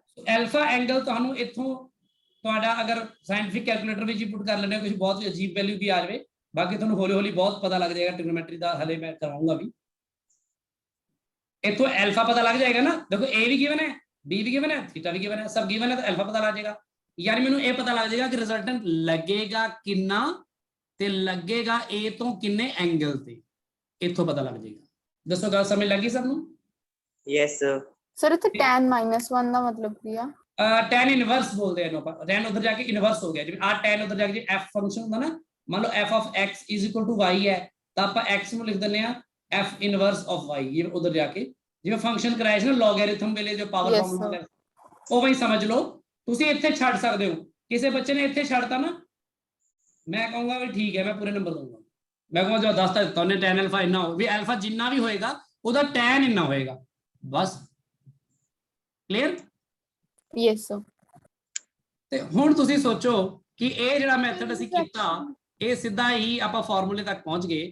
ਕਿਵੇਂ ਪਹੁੰਚ ਗਏ? ਮੈਨੂੰ ਕੋਈ ਵੀ ਬੰਦਾ ਕਹਿ ਦੇਵੇ ਕਿ ਕੋਈ ਵੀ ਇੱਕ a ਵੈਕਟਰ ਹੈ ਤੇ b ਵੈਕਟਰ ਹੈ ਤੇ a ਤੇ b ਵੈਕਟਰ 'ਚ ਐਂਗਲ ਥੀਟਾ ਹੈ, ਤਾਂ ਮੈਂ ਕਹਾਂਗਾ ਸਿੱਧੀ ਜੀ ਗੱਲ ਹੈ ਇਹਨਾਂ ਦਾ ਜਿਹੜਾ ਰਿਜ਼ਲਟੈਂਟ ਹੋਏਗਾ ਉਹ ਇੰਨਾ ਹੋਏਗਾ, ਸਿੱਧੀ ਜੀ ਗੱਲ ਹੈ। ਇੱਥੇ b ਦੇ ਉੱਪਰ ਵੈਕਟਰ ਨਹੀਂ ਬਣਾਉਣਾ, a ਦੇ ਉੱਪਰ ਵੀ ਨਹੀਂ ਬਣਾਉਣਾ, ਆਪਾਂ ਮੈਗਨੀਟਿਊਡ ਦਾ ਸਕੇਲ ਲਿਖ ਰਹੇ ਨਾ। या फिर इसमें कई लोग बहुत ज्यादा मैग्नीट्यूड शो करना चाहते हैं, वो ऐ लिखते हैं रिजल्टेंट द मैग्नीट्यूड बराबर है a वेक्टर द मैग्नीट्यूड फिर मॉड फिर स्क्वायर। अभी ठीक है, करता ठीक ही रहना भी, पर मैंने ये पकाऊ लगता बार बार वेक्टर पाओ मॉड पाओ, भी सीधा a b लिखो तो सीधा काम बनता रहा वा, फास्ट हो रहा वा। Otherwise this is also a correct method to write, ठीक है? Okay sir. कई लोगों ਨੂੰ ਹੋਰ ਜ਼ਿਆਦਾ ਹੁੰਦਾ ਕਿ ਨਹੀਂ ਅਸੀਂ ਤਾਂ ਵੈਕਟਰ ਨੂੰ ਪ੍ਰੋਪਰ ਐਡੀਸ਼ਨ ਸ਼ੋ ਕਰਾਂਗੇ, ਲਓ ਜੀ ਉਹ ਕਹਿੰਦੇ ਅਸੀਂ r ਨੂੰ ਐ ਲਿਖਾਂਗੇ a vector plus b vector ਤੇ r ਵੈਕਟਰ ਦਾ ਫਿਰ ਮੋਡ ਇੱਥੇ ਪਾਵਾਂਗੇ, ਫਿਰ ਲਿਖਾਂਗੇ ਇਸ ਤਰ੍ਹਾਂ। ਲਿਖ ਲਓ, ਆਪਾਂ ਤਾਂ ਰੋਕ ਤਾਂ ਸਕਦੇ ਨਹੀਂ ਤੁਹਾਨੂੰ ਬਈ, ਜੇ ਤੁਸੀਂ ਠੀਕ ਲਿਖ ਰਹੇ ਹੋ ਤਾਂ ਐ ਵੀ ਠੀਕ ਹੈ। So this is also right to right, ਪਰ ਗੱਲ ਤਾਂ ਮਤਲਬ ਪਤਾ ਹੋਣਾ ਚਾਹੀਦਾ। ਮਤਲਬ ਪਤਾ ਲੱਗ ਗਿਆ ਸਭ ਨੂੰ ਕਿ ਨਹੀਂ? yes sir। Yes sir. ਅਸੀਂ ਚੱਲੇ ਹਾਂ ਫਿਰ ਵਾਪਸ ਉਸੇ ਜਗ੍ਹਾ ਤੇ ਜਿਸ ਜਗ੍ਹਾ ਤੋਂ ਚੱਲੇ ਸੀ, ਇਸ ਜਗ੍ਹਾ ਤੇ। ਆ ਦੇਸੀ ਬੰਦਿਆਂ ਨੂੰ ਦੇਖਦੇ ਆ ਵੀ ਇਹਨਾਂ ਦਾ ਫਾਰਮੂਲਾ ਠੀਕ ਸੀ। ਚਲੋ ਜੀ ਆ ਪਹਿਲੇ ਵਾਲੇ ਪ੍ਰੋਬਲਮ ਦੇਖੋ, ਇੱਥੇ a ਦੀ ਵੈਲਿਊ ਕਿੰਨੀ ਸੀਗੀ? 10 न्यूटन। b ਦੀ ਵੈਲਿਊ ਕਿੰਨੀ ਸੀਗੀ? 5 न्यूटन। ਥੀਟਾ ਕਿੰਨਾ ਸੀਗਾ? 0 डिग्री। ਤਾਂ ਫਿਰ ਰਿਜ਼ਲਟੈਂਟ ਆਣਾ ਕਿੰਨਾ ਚਾਹੀਦਾ? ਜੇ ਮੈਂ ਨਾ ਵੀ ਡਾਇਗਰਾਮ ਬਣਾਵਾਂ, a स्क्वायर यानी कि 100, b स्क्वायर यानी कि 25 plus 2 into a into b यानी 10 गुणा 5 cos थीटा cos 0 कितना होता है 1 ये आएगा रूट 100 जमा 25 जमा फिर 100 225 15 225 का रूट 15 Same. ओहो आ गया ना वही 15 अपने आप ही आ गया देखो फार्मूला ਵਧੀਆ ਕੰਮ ਕਰ ਰਿਹਾ ਆਪਣਾ ਨਾ Yes, sir. Yes, sir. ਜੇ ਤਾਂ tan alpha ਪਤਾ ਕਰਨਾ ਹੋਵੇ ਇਹਦੇ ਵਿੱਚ ਹੀ ਕਰਕੇ ਦਿਖਾਣਾ ਮੈਂ tan alpha ਲਓ tan alpha ਕੀ ਹੋਗਾ b sin theta b यानी 5 sin theta sin 0 ਕਿੰਨਾ ਹੁੰਦਾ 0 ਬਈ ਛੱਡ ਦੋ ਡਿਨੋਮੀਨੇਟਰ 0 ਹੀ ਆ ਗਿਆ ਤੇ tan alpha 0 ਮਤਲਬ alpha ਕਿੰਨਾ ਆਏਗਾ 0 ਹੀ ਹੋਏਗਾ tan 0 ਤੇ 0 ਹੁੰਦਾ ਸਰ ਇੱਥੇ ਫਿਰ ਆਪਾਂ ਡਾਇਰੈਕਸ਼ਨ ਦਾ ਕੀ ਪਤਾ ਲੱਗਿਆ ਪਤਾ ਲੱਗ ਤਾਂ ਗਿਆ ਵੀ a ਵੈਕਟਰ ਦੇ ਨਾਲ ਜਿਹੜੀ 10 ਨਿਊਟਨ ਦੇ ਨਾਲ ਆ ਰਿਜ਼ਲਟੈਂਟ ਦਾ ਐਂਗਲ 0 ਡਿਗਰੀ ਆ ਰਿਹਾ ਕਿ ਨਹੀਂ ਦੇਖ ਸੇਮ ਹੀ ਤਾਂ ਡਾਇਰੈਕਸ਼ਨ ਚ ਆ ਰਹੇ ਦੋਨੋਂ ਯੈਸ ਸਰ ਆਹੀ ਤਾਂ ਪਤਾ ਲੱਗਿਆ ਯੈਸ ਸਰ ਸਮਝ ਲੱਗੀ ਸਭ ਨੂੰ Yes, sir. ਆਹ ਵਾਲਾ ਵੀ ਦੇਖਦੇ ਆ Yes, ਵੀ sir. ਦੇਸੀ ਬੰਦੇ ਠੀਕ ਕਰ ਰਹੇ ਸੀ ਉਹੀ ਮਾਈਨਸ ਕਰੀ ਜਾਂਦੇ ਸੀ ਸਕੇਲਰ ਰੰਗ ਵੀ ਤੇ ਉਹੀ ਦੇਸੀ ਤਰੀਕੇ ਨਾਲ ਲਿਖੀ ਜਾਂਦੇ ਸੀ ਆਪਾਂ ਕਹਿੰਦੇ ਲਓ ਜੀ ਸਾਡਾ ਤਰੀਕਾ ਦੇਖੋ ਲਓ ਜੀ ਸਿੱਧੇ ਸਿੱਧੇ ਦੱਸੋ a square plus b square plus 2ab cos 180 degree है ਇੱਥੇ ਥੀਟਾ 180 डिग्री है ਇਹਦੇ ਬਾਰੇ ਕਿਸੇ ਨੂੰ ਕੋਈ ਡਾਊਟ ਹੈ No, sir. No, sir. No, sir. cos 180 degree ਕਿੰਨਾ ਹੁੰਦਾ ਚੰਗੀ ਤਰ੍ਹਾਂ ਦੇਖੋ ਤੁਹਾਨੂੰ ਪਹਿਲੇ ਦੋ ਲੈਕਚਰਾਂ 'ਚ ਕਰਾਇਆ ਸੀ ਕਰੋ cos 180 डिग्री ਕਿੰਨਾ ਹੁੰਦਾ ਹੁਣੇ ਸੋਲਵ ਕਰ ਲਓ -1. -1 ਯੈਸ ਤੇ -1 ਨਾਲ ਇਹ -100 ਤੇ 100 ਕੱਟਿਆ ਗਿਆ √25 ਕਿੰਨਾ ਆਇਆ 5. 5. ਦੇਖੋ ਆ ਗਿਆ ਨਾ ਸਰ ਆਪਣੇ ਆਪ ਪਹੁੰਚ ਗਏ ਨਾ ਉੱਥੇ ਹੀ ਇਹਦਾ ਵੀ ਅਲਫਾ ਪਤਾ ਕਰੋਗੇ 5 sin 180 0 ਹੁੰਦਾ ਫਿਰ ਉਹ ਵੀ 0 ਆਇਆ ਇੱਥੇ ਵੀ ਅਲਫਾ 0 ਡਿਗਰੀ ਆ ਜਾਣਾ ਕਹਿਣ ਦਾ ਭਾਵ ਆ ਕਿ ਜੋ ਦੇਸੀ ਤਰੀਕੇ ਨਾਲ ਦੱਸਿਆ ਗਿਆ ਉਹ ਵੀ ਸਾਡੇ ਇਸ ਤਰੀਕੇ 'ਚ ਵੈਲਿਡ ਹੈ ਸਮਝ ਲੱਗ ਗਈ ਸਭ ਨੂੰ Yes. ਹੁਣ ਇੱਥੇ ਜੇ ਮੈਨੂੰ ਕੋਈ ਦੱਸੇ ਤੁਸੀਂ ਕਹਿ ਰਹੇ ਸੀ ਨਾ ਪਾਇਥਾਗੋਰਸ ਦੇਖੋ ਆਪਣੇ ਆਪ ਪਾਇਥਾਗੋਰਸ ਲੱਗਣੀ ਹੈ ਕਿ r ਆਏਗਾ √ of 100 ਜਮਾ 25 ਜਮਾ 2 ਗੁਣਾ 10 ਗੁਣਾ 5 ਗੁਣਾ cos 90 ਡਿਗਰੀ ਇੱਥੇ ਕਿੰਨਾ ਥੀਟਾ 0 0. cos 90 0 ਹੁੰਦਾ ਤਾਂ ਆਟੋਮੈਟਿਕਲੀ 100 ਤੇ ਜਮਾ 25 ਇਹ ਤਾਂ ਪਾਇਥਾਗੋਰਸ ਹੀ ਲੱਗ ਗਈ 5 √5 ਨਿਊਟਨ ਆਏਗਾ ਫਿਰ √5 ਦੀ ਵੈਲਿਊ ਪੁੱਟ ਕਰਕੇ ਕੈਲਕੂਲੇਟਰ ਨਾਲ ਪਤਾ ਕਰ ਲਿਆ ਤਾਂ ਇੰਨੇ ਨਿਊਟਨ ਫੋਰਸ ਲੱਗੇਗਾ ਬਾਡੀ ਤੇ ਐਂਗਲ ਵੀ ਹੁਣ ਕੁਝ ਆਏਗਾ ਹੁਣ ਤੁਹਾਡਾ tan ਥੀਟਾ ਕਿੰਨਾ ਆਏਗਾ 5/10 ਆਏਗਾ ਹਾਂ Theta. ਤੇ ਉਹ ਹਾਫ ਫਿਰ tan ਇਨਵਰਸ ਕਰਕੇ ਸਾਇੰਟਿਫਿਕ ਕੈਲਕੂਲੇਟਰ ਤੋਂ ਨਿਕਲ ਜਾਏਗਾ ਇੱਥੇ ਆਪਾਂ ਨੂੰ ਟੈਨਸ਼ਨ ਨਹੀਂ ਲੈਣੀ ਵਟਐਵਰ ਤੁਹਾਨੂੰ ਪਤਾ ਲੱਗ ਗਿਆ ਅਲਫਾ ਕਿਵੇਂ ਮਿਲੇਗਾ ਕੁਛ ਨਾ ਕੁਛ ਐਂਗਲ ਨਿਕਲ ਆਏਗਾ ਨਾ 23 ਡਿਗਰੀ 22 ਡਿਗਰੀ ਵਟਐਵਰ ਜੋ ਮਰਜ਼ੀ ਆਏ ਮੈਥਮੈਟੀਕਲ ਚੀਜ਼ ਤਾਂ ਤੁਹਾਡੇ ਸਾਹਮਣੇ ਹੈ ਕੈਲਕੂਲੇਟ ਕਰਨਾ ਚਾਹੇ ਨਾ ਆਉਂਦਾ ਹੋਵੇ ਉਸ ਟਾਈਮ ਆਪਾਂ ਨੂੰ 22 ਡਿਗਰੀ ਨਹੀਂ ਪਤਾ ਲੱਗੇਗਾ ਯਾਦ ਥੋੜੀ ਰੱਖਣਾ ਹੈ ਸਭ ਕੁਝ ਦੱਸੋ ਤਾਂ ਇੱਥੇ ਪਤਾ ਕਿਵੇਂ ਲਿਖਦੇ ਬੱਚੇ ਫਿਰ tan ਥੀਟਾ ਅਗਰ ਹਾਫ ਆ ਗਿਆ ਨਾ ਉਹ ਲਿਖਦੇ ਨੇ theta is alpha sorry alpha is tan inverse 1/2 answer ਇੱਥੇ ਛੱਡ ਦਿੰਦੇ ਨੇ ਬੱਚੇ ਤੇ ਉਹ ਬਿਲਕੁਲ ਫੁੱਲ ਮਾਰਕਸ ਮਿਲਣਗੇ ਕਿ ਹਾਂ ਬੱਚੇ ਨੂੰ ਪਤਾ ਹੈ ਕਿ ਅਲਫਾ ਕਿਵੇਂ ਪਤਾ ਕਰਨਾ ਬਾਕੀ ਤਾਂ ਹੁਣ ਸਾਇੰਟਿਫਿਕ ਕੈਲਕੂਲੇਟਰ ਲੈ ਕੇ ਥੋੜੀ ਬੈਠਾ ਬੱਚਾ ਦਿਮਾਗ 'ਚ ਦੱਸੋ ਗੱਲ ਕਲੀਅਰ ਹੋਈ ਕਿ ਨਹੀਂ ਸਭ ਨੂੰ ਹੁਣ Yes, sir. yes sir ਮਤਲਬ ਹੁਣ ਕੋਈ ਮਰਜ਼ੀ ਫੋਰਸਸ ਹੋਣ ਜਿਹੜੇ ਮਰਜ਼ੀ ਐਂਗਲ ਤੇ ਐਡ ਕਰਨ ਮੈਂ ਸਿੱਧੇ ਕੰਮ ਕਰ ਦੂੰਗਾ ਨਾ Yes, sir. Yes, sir. ਅੱਛਾ ਕੋਈ ਬੱਚਾ ਕਹਿੰਦਾ ਜਿਓਮੈਟਰੀ ਵਾਲੀ ਗੱਲ ਕਿਵੇਂ ਆਈ ਇੱਥੇ ਦੇਖੋ ਉਹ ਐ ਆਈ ਜੇ ਮੰਨ ਲਓ ਤੁਸੀਂ 10 ਨਿਊਟਨ ਤੇ 5 ਨਿਊਟਨ ਨੂੰ ਜੋੜਨਾ ਹੈ ਨਾ ਤਾਂ ਟ੍ਰਾਇੰਗਲ ਲਾਅ ਕੀ ਕਹਿੰਦਾ ਵੀ ਪਹਿਲਾਂ ਤੁਸੀਂ ਚੁੱਪ ਕਰਕੇ ਪਹਿਲਾ ਵੈਕਟਰ ਚੱਕੋ ਤੇ ਉਹਨੂੰ ਲਿਖ ਦਿਓ ਇਸ ਤਰ੍ਹਾਂ ਫਿਰ ਕੀ ਕਹਿੰਦਾ ਆ ਦੂਜਾ ਵੈਕਟਰ ਚੱਕ ਲਓ ਐਂ ਕਹਿੰਦਾ ਨਾ ਤੇ ਉਹਨੂੰ ਚੱਕ ਕੇ ਉੱਥੇ ਰੱਖੋ ਜਿੱਥੇ ਪਹਿਲਾ ਖਤਮ ਹੁੰਦਾ ਐਂ ਹੀ ਰੱਖਦੇ ਸੀ ਨਾ ਆਪਾਂ ਦੇਖੋ ਆ ਦੇਖੋ Yes, sir. ਤੇ ਰਿਜ਼ਲਟੈਂਟ ਹੁੰਦਾ ਹੈ ਇਹ ਟ੍ਰਾਇੰਗਲ ਬੇਸਿਕਲੀ ਬਣੀ ਨਹੀਂ ਸਟ੍ਰੇਟ ਲਾਈਨ ਤੇ ਹੀ ਰਹਿ ਗਿਆ ਰਿਜ਼ਲਟੈਂਟ ਹੁੰਦਾ ਫਿਰ ਇਨੀਸ਼ੀਅਲ ਪੋਜੀਸ਼ਨ ਤੋਂ ਲੈ ਕੇ ਫਾਈਨਲੀ ਜਿੱਥੇ ਤੱਕ ਪਹੁੰਚਿਆ ਆ ਆਈ ਹੁੰਦਾ ਨਾ resultant Yes, sir. yes sir ਆ 15 ਹੀ ਤਾਂ ਹੋਏਗਾ ਹੋਰ ਕਿੰਨਾ ਹੋਏਗਾ ਸਾਫ਼ ਤਾਂ ਦਿਖ ਰਿਹਾ ਕਲੀਅਰ ਹੋਈ ਗੱਲ ਸਭ ਨੂੰ ਸਰ yes sir ਹਾਂਜੀ ਸਰ ਜਿਹੜਾ ਆਪਾਂ ਡਾਇਰੈਕਸ਼ਨ ਕੱਢਦੇ ਆ ਰਿਜ਼ਲਟੈਂਟ ਦੀ ਉਹ ਆਪਾਂ angle alpha with a vector ਕੱਢਦੇ ਆ ਸਰ ਉਹ a ਨਾਲ ਹੀ ਕਿਉਂ ਕੱਢਦੇ ਨੇ ਮੇਰੇ ਸਾਹਮਣੇ ਡਾਇਗਰਾਮ 'ਚ a ਸੀਗਾ ਨਾ ਤਾਂ ਮੈਂ a ਨਾਲ ਕੱਢਤੀ ਮੈਂ b ਨਾਲ ਵੀ ਕੱਢ ਸਕਦਾ ਜੇ b ਨਾਲ ਕੱਢੂੰਗਾ ਫਿਰ ਫਾਰਮੂਲਾ ਕੀ ਬਣੇਗਾ ਦੇਖੋ ਇਹ ਬਹੁਤ ਇੰਪੋਰਟੈਂਟ ਗੱਲ ਪੁੱਛੀ ਹੈ ਤੇ ਇਹਦੇ ਨਾਲ ਦੇ ਕੁਐਸਚਨ ਵੀ ਆਣਗੇ ਕਿ ਜੇ ਐਂਗਲ ਕਿਸੇ ਹੋਰ ਨਾ ਪੁੱਛਣਗੇ ਸੋ ਜੇ ਮੈਂ ਕਹਿ ਦਵਾਂ ਇਫ r makes ਐਂਗਲ ਮੰਨ ਲਓ b ਨਾਲ ਕੁਝ ਵੀ ਐਂਗਲ ਬਣਾ ਰਿਹਾ b ਨਾਲ ਐਂਗਲ ਦੇਖੋ ਇੱਥੇ ਦਿਖਾਣਾ ਪੈਣਾ ਤੁਹਾਨੂੰ b ਵੈਕਟਰ ਇਧਰ ਅੰਦਰ ਨੂੰ ਜਾ ਰਿਹਾ ਨਾ ਤੇ ਉਹ ਵੀ ਅੰਦਰ ਨੂੰ ਜਾ ਰਿਹਾ ਆ ਹੋਏਗਾ ਫਿਰ ਬੀਟਾ ਤੁਹਾਡਾ ਹਨਾ ਬੀਟਾ ਵਿਦ b ਤਾਂ ਤੁਸੀਂ ਇਸੇ ਗੱਲ ਨੂੰ ਬਿਲਕੁਲ ਇਸੇ ਤਰ੍ਹਾਂ ਹੀ ਡਰਾ ਕਰਕੇ ਇਸ ਤਰ੍ਹਾਂ ਹੀ ਸਭ ਕੁਝ ਸ਼ੋ ਕਰ ਸਕਦੇ ਹੋ ਕਿ ਫਿਰ tan ਬੀਟਾ ਕੱਢਾਂਗੇ ਆਪਾਂ ਉਹ ਆਏਗਾ ਫਿਰ b ਦੀ ਜਗ੍ਹਾ a ਆ ਜਾਏਗਾ ਬਸ, a ਦੀ ਜਗ੍ਹਾ b ਆ ਜਾਏਗਾ। ਹੁਣ ਇਹ ਚ ਪਤਾ ਯਾਦ ਕਿਵੇਂ ਰੱਖਦਾ ਸੀ ਮੈਂ ਛੋਟਾ ਹੁੰਦਾ ਸੀ ਜਦੋਂ, ਇਹਦੇ ਨਾਲ ਦੇਖੋ ਮੈਂ ਤੁਹਾਨੂੰ ਆ ਵੀ ਗੱਲ ਦੱਸਦੀ, ਮੈਂ ਕਦੀ ਛੋਟਾ ਵੀ ਹੁੰਦਾ ਸੀ। ਸੋ ਆ ਜਿਹੜਾ tan ਹੈ ਨਾ, ਦੇਖੋ tan ਵੈਸੇ sin ਬਟਾ cos ਹੁੰਦਾ ਨਾ, ਮੇਰੇ ਦਿਮਾਗ 'ਚ ਨਾ ਇੱਥੋਂ ਹੁੰਦਾ ਸੀ sin ਬਟਾ cos, ਪਰ ਇਹ ਥੀਟੇ ਨੇ, ਆ ਅਲਫਾ ਆ, ਉਹ ਵਾਲਾ ਕੰਮ ਨਹੀਂ ਆ। ਮੈਨੂੰ ਪਤਾ ਸੀ ਆ ਅਲਫਾ ਕਿਹਦੇ ਨਾਲ ਬਣਿਆ ਐਂਗਲ, ਮੈਂ ਕਿਹਾ ਜਿਹਦੇ ਨਾਲ ਐਂਗਲ ਬਣਿਆ ਉਹ ਇੱਥੇ ਪਿਆ ਹੋਣਾ ਚਾਹੀਦਾ ਵੱਖਰਾ ਤਨਹਾ। ਸਮਝ ਲੱਗੀ ਗੱਲ? Yes, sir. ਇੱਥੇ b ਨਾਲ ਐਂਗਲ ਬਣਿਆ ਤਾਂ b ਇੱਥੇ ਪਿਆ ਆਇਆ ਵਾ, ਤਾਂ ਦੂਜਾ ਵਾਲਾ ਵੈਕਟਰ ਚੁੱਪ ਕਰਕੇ ਉਹਦੇ ਨਾਲ ਲਗਾ ਦਿਓ, sin ਬਟਾ cos ਕਰ ਦਿਓ, angle between these to vectors ਇੱਥੇ ਯੂਜ਼ ਕਰ ਲਓ, ਬਸ ਸਿੰਪਲ ਜੀ ਗੱਲ। ਹੁਣ ਆ ਬਣਾਇਆ ਮੈਂ ਇਸ ਤਰ੍ਹਾਂ ਹੈ, ਪਰ ਜ਼ਰੂਰ ਥੋੜੀ ਟ੍ਰਾਇੰਗਲ ਨਾਲ ਇਦਾਂ ਹੀ ਕੰਮ ਕਰਦਾ ਹੈ। ਆਈ ਮੀਨ ਸਿਰਫ ਇਸੇ ਤਰ੍ਹਾਂ ਡਾਇਗਰਾਮ ਬਣੇਗਾ। ਜੇ ਮੰਨ ਲਓ ਐ ਆ ਜਾਵੇ, ਦੇਖੋ ਹੁਣ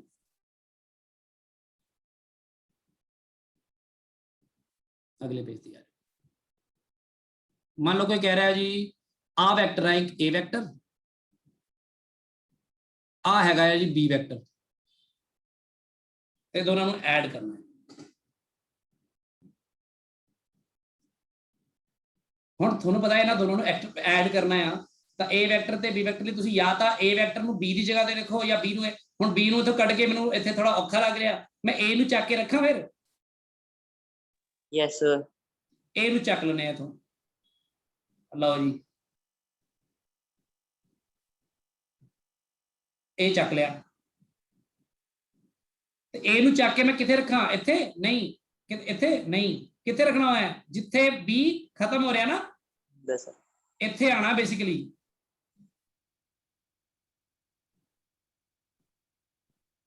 ਆ b ਸੀਗਾ, ਹੁਣ ਠੀਕ ਹੈ ਗੱਲ ਬਣ ਗਿਆ ਨਾ ਟ੍ਰਾਇੰਗਲ। ਲਾਓ Yes, sir. ਤਾਂ ਰਿਜ਼ਲਟੈਂਟ ਕੀ ਆਏਗਾ ਤੁਹਾਡਾ, ਆ ਆਏਗਾ ਇਧਰ ਨੂੰ, this closing side, this is resultant vector that is given by a vector plus b vector। ਦੱਸੋ ਗੱਲ ਕਲੀਅਰ ਹੋਗੀ? Yes, sir. Yes, sir. Sir ਜੀ ਨੀਚੇ ਨੂੰ ਕਿਉਂ ਆਇਆ? ਇਨੀਸ਼ੀਅਲੀ ਸ਼ੁਰੂ ਕਿੱਥੋਂ ਕੀਤਾ ਆਪਾਂ, ਇੱਥੇ ਸ਼ੁਰੂ ਹੋਇਆ ਨਾ, b ਵੈਕਟਰ ਪਹਿਲਾਂ ਡਰਾ ਕੀਤਾ ਸੀ, ਦੇਖੋ ਨਾ ਉਹਦੇ ਉੱਪਰ ਫਿਰ a ਰੱਖਿਆ ਨਾ ਆਪਾਂ,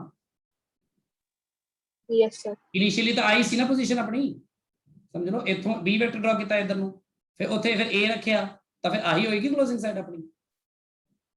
ਟੇਕਨ ਇਨ ਆਪੋਜ਼ਿਟ ਆਰਡਰ ਹੁੰਦਾ ਨਾ ਰਿਜ਼ਲਟੈਂਟ, Yes, sir. ਸਮਝ ਆ। ਹਨਾ, ਤਾਂ ਕਰਕੇ ਹੈ। ਤੇ ਬਾਕੀ ਮੈਂ ਇੱਕ ਹੋਰ ਦੇਖੋ, ਅੱਛਾ ਇੱਕ ਗੱਲ ਵੈਸੇ ਦੱਸੋ ਮੈਨੂੰ ਸਾਰੇ ਜਣੇ, ਆਪਾਂ ਇਹਦਾ ਹੀ ਪੋਸਟਮਾਰਟਮ ਕਰਨਾ, ਇਸ ਫਾਰਮੂਲੇ ਦੇ ਤੁਹਾਨੂੰ ਯਕੀਨ ਆ ਗਿਆ ਨਾ, ਤਾਂ ਤੁਹਾਨੂੰ ਪੂਰੇ ਵੈਕਟਰਸ ਤੇ ਯਕੀਨ ਆਇਆ ਨਾ ਕਿ ਸਾਰਾ ਕੁਝ ਠੀਕ ਆ, ਵੀ ਜਬਲੀਆਂ ਨਹੀਂ ਮਾਰ ਰਿਹਾ ਮੈਂ। ਆ 5 ਨਿਊਟਨ ਫੋਰਸ ਮੰਨ ਲਓ ਇਧਰ ਨੂੰ ਐਕਟ ਕਰ ਰਿਹਾ, ਤੇ 5 ਨਿਊਟਨ ਇਧਰ ਨੂੰ ਐਕਟ ਕਰ ਰਿਹਾ। ਹੁਣ ਮੈਨੂੰ ਤੁਸੀਂ ਦੱਸ ਸਕਦੇ ਹੋ ਰਿਜ਼ਲਟੈਂਟ ਕਿੰਨਾ ਹੋਏਗਾ? Zero. Zero. ਰਿਜ਼ਲਟੈਂਟ 0 ਆਏਗਾ।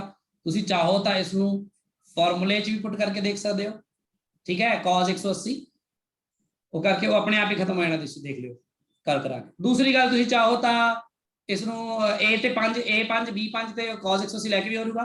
ਦੂਸਰੀ ਗੱਲ ਜੇ ਮੈਂ ਡਾਇਗਰਾਮੈਟਿਕਲੀ ਸੋਚਾਂ, ਡਾਇਗਰਾਮ ਬਣਾਉਣ ਦੀ ਕੋਸ਼ਿਸ਼ ਕਰਾਂ, ਸਭ ਤੋਂ ਪਹਿਲਾਂ ਮੈਂ ਕੀ ਕਰੂੰਗਾ, ਸਭ ਤੋਂ ਪਹਿਲਾਂ ਮੈਂ a ਵੈਕਟਰ ਡਰਾ ਕਰੂੰਗਾ, ਹਨਾ, Yes, sir. ਫਿਰ ਜਿੱਥੇ a ਵੈਕਟਰ ਖਤਮ ਹੋਇਆ ਉੱਥੋਂ b ਵੈਕਟਰ ਸ਼ੁਰੂ ਕਰੂੰਗਾ ਨਾ, Yes, sir. ਆਈ ਦਾ ਹੋਏਗਾ ਨਾ ਫਿਰ ਉਹ, ਤੇ ਇਹਦਾ ਰਿਜ਼ਲਟੈਂਟ ਵੈਕਟਰ ਤਾਂ ਫਿਰ 0 ਹੀ ਹੋ ਗਿਆ ਨਾ, ਮੁੜ ਕੇ ਉੱਥੇ ਆ ਗਿਆ। ਸੋਚ ਰਹੇ ਹੋ? Yes, sir. ਇਸੇ ਲਈ Zero. ਚਾਹੇ ਜਿਓਮੈਟਰੀ ਹੋਵੇ ਉਹ ਵੀ ਕੰਮ ਕਰਦੀ ਹੈ, ਉਹ ਫਾਰਮੂਲਾ ਵੀ ਕੰਮ ਕਰਦਾ ਹੈ, ਜੋ ਤੁਹਾਨੂੰ ਕਰਾਇਆ ਹੈ ਸਭ ਕੁਝ ਠੀਕ ਹੈ ਆਪਣੀ ਜਗ੍ਹਾ ਤੇ। ਹੁਣ ਮੈਂ ਇੱਕ ਹੋਰ ਚੀਜ਼ ਤੁਹਾਨੂੰ ਦੱਸਦਾ ਬਸ, ਇਹਦਾ ਦੂਸਰਾ ਵਰਜ਼ਨ ਜਿਹਨੂੰ ਬੋਲ ਦਿੰਦੇ ਨੇ ਪੈਰਲੈਲੋਗ੍ਰਾਮ ਲਾ ਆਫ ਵੈਕਟਰ ਐਡੀਸ਼ਨ। ਦੋਨਾਂ 'ਚ ਫਰਕ ਸਮਝਣਾ ਹੈ ਤੁਸੀਂ, ਜਿਓਮੈਟਰੀ ਦਾ ਸਿਰਫ ਜਿਓਮੈਟ੍ਰੀਕਲ ਫਰਕ ਹੈ, ਇਹਦਾ ਕੋਈ ਮੈਂ ਮੈਥਮੈਟੀਕਲ ਅਲੱਗ ਤੋਂ ਕੁਝ ਨਹੀਂ ਕਰਾਉਂਗਾ, ਬਿਲਕੁਲ ਉਹੀ ਕੰਮ ਕਰੇਗੀ ਆਪਣੀ ਜੋ ਪਿਛਲਾ ਫਾਰਮੂਲਾ ਹੈ। ਇਹ ਕਹਿੰਦੇ ਮੰਨ ਲਓ ਜੇ ਤੁਸੀਂ ਫਿਰ ਉਹੀ ਕੰਮ ਕਰਨਾ ਹੈ, ਇੱਕ a ਵੈਕਟਰ ਤੇ b ਵੈਕਟਰ ਨੂੰ ਐਡ ਕਰਨਾ ਹੈ, ਤਾਂ ਮੰਨ ਲਓ ਆ a ਵੈਕਟਰ ਹੈ ਤੇ ਮੰਨ ਲਓ ਇਸੇ ਤਰ੍ਹਾਂ ਆ b ਵੈਕਟਰ ਹੈ। ਪੈਰਲੈਲੋਗ੍ਰਾਮ ਵਾਲੇ ਕਹਿੰਦੇ ਕਿ ਤੁਸੀਂ ਟ੍ਰਾਇੰਗਲ ਨੂੰ ਛੱਡੋ, ਟ੍ਰਾਇੰਗਲ ਬਣਾਣੀ ਹੁੰਦੀ ਹੈ ਤੇ ਜਿੱਥੇ a ਖਤਮ ਹੁੰਦਾ b ਉੱਥੇ ਸ਼ੁਰੂ ਕਰਨਾ ਪੈਂਦਾ ਨਾ, ਠੀਕ ਹੈ। Yes, sir. ਇਹ ਕਹਿੰਦੇ ਤੁਸੀਂ ਪਹਿਲਾਂ a ਵੈਕਟਰ ਡਰਾ ਕਰ ਲਓ ਰਫਲੀ, ਜੇ ਤੁਸੀਂ ਇਹਨਾਂ ਦੋਨਾਂ ਨੂੰ ਐਡ ਕਰਨਾ ਹੈ, ਤੇ ਜਿੱਥੋਂ a ਸ਼ੁਰੂ ਕੀਤਾ ਨਾ b ਵੀ ਉੱਥੋਂ ਹੀ ਸ਼ੁਰੂ ਕਰੋ, ਨਾ ਉਧਰ ਜਾਓ ਦੂਜੇ ਪਾਸੇ, b ਵੀ ਉੱਥੇ ਸ਼ੁਰੂ ਕਰ ਲਓ। ਆ ਲਓ a ਵੈਕਟਰ ਤੇ b ਵੈਕਟਰ ਡਰਾ ਕਰ ਲਿਓ, ਬਿਲਕੁਲ ਸੇਮ। ਦੇਖੋ ਸਮਝ ਲੱਗ ਰਹੀ ਗੱਲ? Yes, sir. Yes, ਉਹ sir. ਕਹਿੰਦੇ ਫਿਰ ਤੁਹਾਨੂੰ ਇੱਕ ਗੱਲ ਸੌਖੀ ਹੋਗੀ, angle between A and B ਸਿੱਧਾ ਹੀ ਦਿਖ ਜਾਏਗਾ ਨਾ, I ਦਾ ਹੈ ਥੀਟਾ। ਪਹਿਲਾਂ ਇਹ ਥੀਟਾ ਤੁਹਾਨੂੰ ਇੱਥੇ ਬਣਾਉਣਾ ਪੈ ਰਿਹਾ ਸੀ ਨਾ, ਇਸ ਜਗ੍ਹਾ ਤੇ ਦੇਖੋ ਥੀਟਾ ਸੇਮ ਹੈ ਨਾ ਤੁਹਾਨੂੰ। ਹੁਣ ਜ਼ਿਆਦਾ ਵਧੀਆ ਸਮਝ ਆ ਰਿਹਾ ਨਾ, A ਤੇ B ਵਿਚਕਾਰ Yes, angle sir. Theta. yes sir, ਫਿਰ ਉਹ ਕਹਿੰਦੇ ਜਦੋਂ ਇਹ ਦੋਨੋਂ ਡਰਾ ਕਰ ਲੈਣਾ ਤਾਂ ਤੁਸੀਂ ਕੀ ਕਰੋ, ਇਹਨਾਂ ਨੂੰ ਪੈਰਲਲੋਗ੍ਰਾਮ ਬਣਾਓ। ਇਹ ਦੋਨੋਂ ਐ ਬਿਹੇਵ ਕਰੋ ਜਿਵੇਂ ਇਹ ਦੋਨੋਂ ਕਿਸੇ ਪੈਰਲਲੋਗ੍ਰਾਮ ਦੀਆਂ ਸਾਈਡਸ ਨੇ। ਤਾਂ ਉਹਦੇ ਲਈ ਤੁਸੀਂ ਇੱਥੋਂ ਨਾ A ਦੇ ਪੈਰਲਲ ਇੱਕ ਲਾਈਨ ਡਰਾ ਕਰ ਲਓ, ਸਟ੍ਰੇਟ ਲਾਈਨ ਰਫਲੀ, ਤੇ ਇਸ ਜਗ੍ਹਾ ਤੋਂ B ਦੇ ਪੈਰਲਲ ਲਾਈਨ ਡਰਾ ਕਰ ਲਓ। ਤਾਂ ਇਹ ਇੱਕ ਪੈਰਲਲੋਗ੍ਰਾਮ ਬਣ ਗਿਆ ਕਿ ਨਹੀਂ? ਦੇਖੋ Yes, sir. ਤਾਂ ਉਹ ਕਹਿ ਰਹੇ ਨੇ ਕਿ ਇਸ ਪੈਰਲਲੋਗ੍ਰਾਮ ਦਾ ਉਹ ਵਾਲਾ ਡਾਇਗੋਨਲ ਜਿਹੜਾ ਕਿ ਉਸੇ ਪੁਆਇੰਟ ਤੋਂ ਨਿਕਲ ਰਿਹਾ ਹੋਵੇ ਜਿਸ ਪੁਆਇੰਟ ਤੇ A ਤੇ B ਨਿਕਲ ਰਹੇ ਨੇ, this represents the resultant vector given by A vector plus B vector। ਤੇ ਰਿਜ਼ਲਟੈਂਟ ਦਾ A ਵੈਕਟਰ ਨਾਲ ਐਂਗਲ ਕੀ ਦਿਖਾਇਆ ਸੀ ਹੁਣੀ ਆਪਾਂ? Theta. ਐਲਫਾ ਐਲਫਾ A ਨਾਲ, ਔਰ ਐਲਫਾ ਆ ਰਿਹਾ ਜਿਹੜਾ ਆਪਾਂ ਪਿਛਲੇ ਹੁਣੀ ਕੀਤਾ। ਦੇਖੋ Yes, sir. ਹਨਾ, ਆ ਰਿਹਾ ਐਲਫਾ।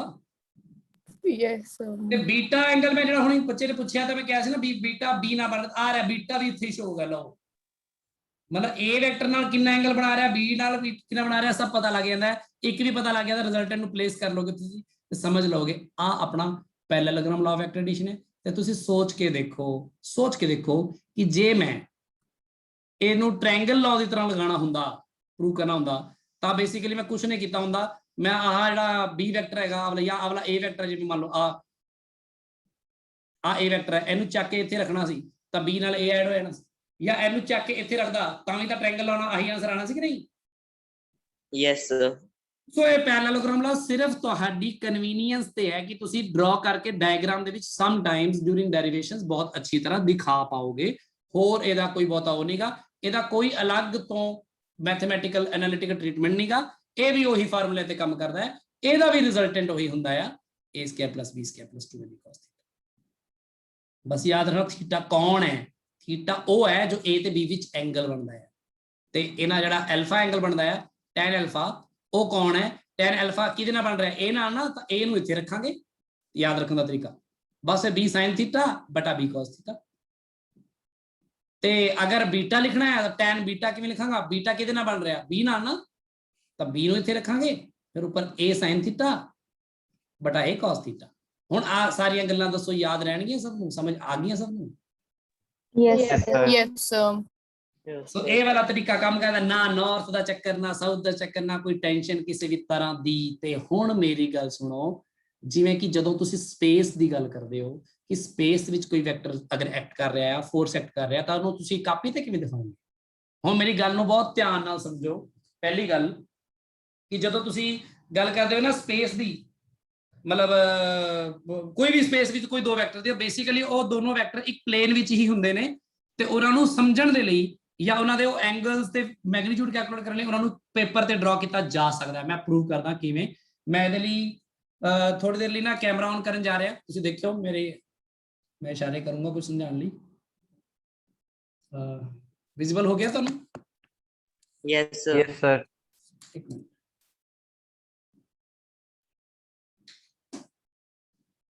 ਆ ਪੈਨਸਲ ਦਿਖ ਰਹੀ ਸਭ ਨੂੰ? Yes, sir.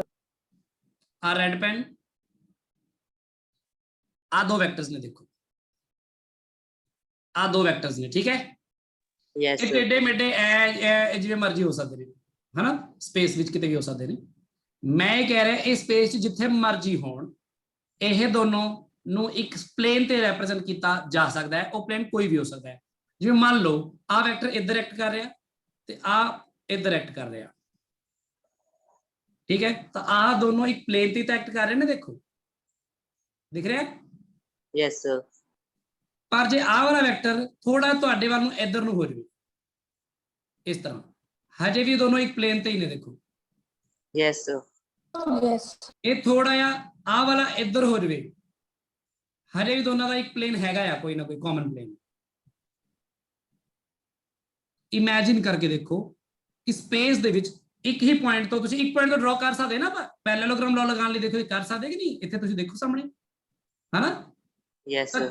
ਮੈਂ ਇੱਕ ਹੀ ਪੁਆਇੰਟ ਤੋਂ ਜੇ ਦੋਨੋਂ ਐਰੋਜ਼ ਬਣਾ ਸਕਦਾ ਹਾਂ ਤਾਂ ਉਹ ਜਿੱਥੇ ਮਰਜੀ ਹੁਣ ਇੱਥੇ ਹੁਣ ਮੈਂ ਚੱਕੂਗਾ, ਇਹਨੂੰ ਚੱਕੂਗਾ, ਇਹ ਚੱਕ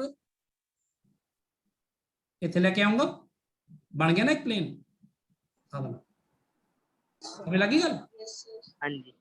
So any two vectors in space, they are always in the common plane. ਉਹਨਾਂ ਦਾ ਕੋਈ common plane ਹੋਏਗਾ ਹੀ ਹੋਏਗਾ। And ਅਗਰ common plane ਹੋਏਗਾ ਤਾਂ ਮੈਂ ਇੱਕ ਸ਼ੀਟ ਤੇ ਬਣਾ ਲੂੰਗਾ ਇਹਨਾਂ ਨੂੰ, ਆਹ ਬੋਰਡ ਤੇ ਬਣਾ ਲੂੰਗਾ ਤੁਹਾਨੂੰ ਸਮਝਾਉਣ ਲਈ, ਆ ਜਿਹੜਾ ਬੋਰਡ ਤੇ ਬਣਾਉਣਾ, ਤੇ ਜਦੋਂ ਮੈਂ ਬੋਰਡ ਤੇ ਬਣਾ ਲੂੰਗਾ ਤਾਂ ਉਹਨਾਂ ਦਾ ਐਂਗਲ ਵੀ ਦੇਖ ਲੂੰਗਾ, ਪੈਰਲਲੋਗ੍ਰਾਮ ਲਾ ਬਣਾ ਲੂੰਗਾ, ਉਹਦੇ ਰਿਜ਼ਲਟੈਂਟ ਦੀ ਲੈਂਥ ਤੋਂ ਮੈਂ ਦੱਸ ਦੂੰਗਾ ਇੰਨਾ।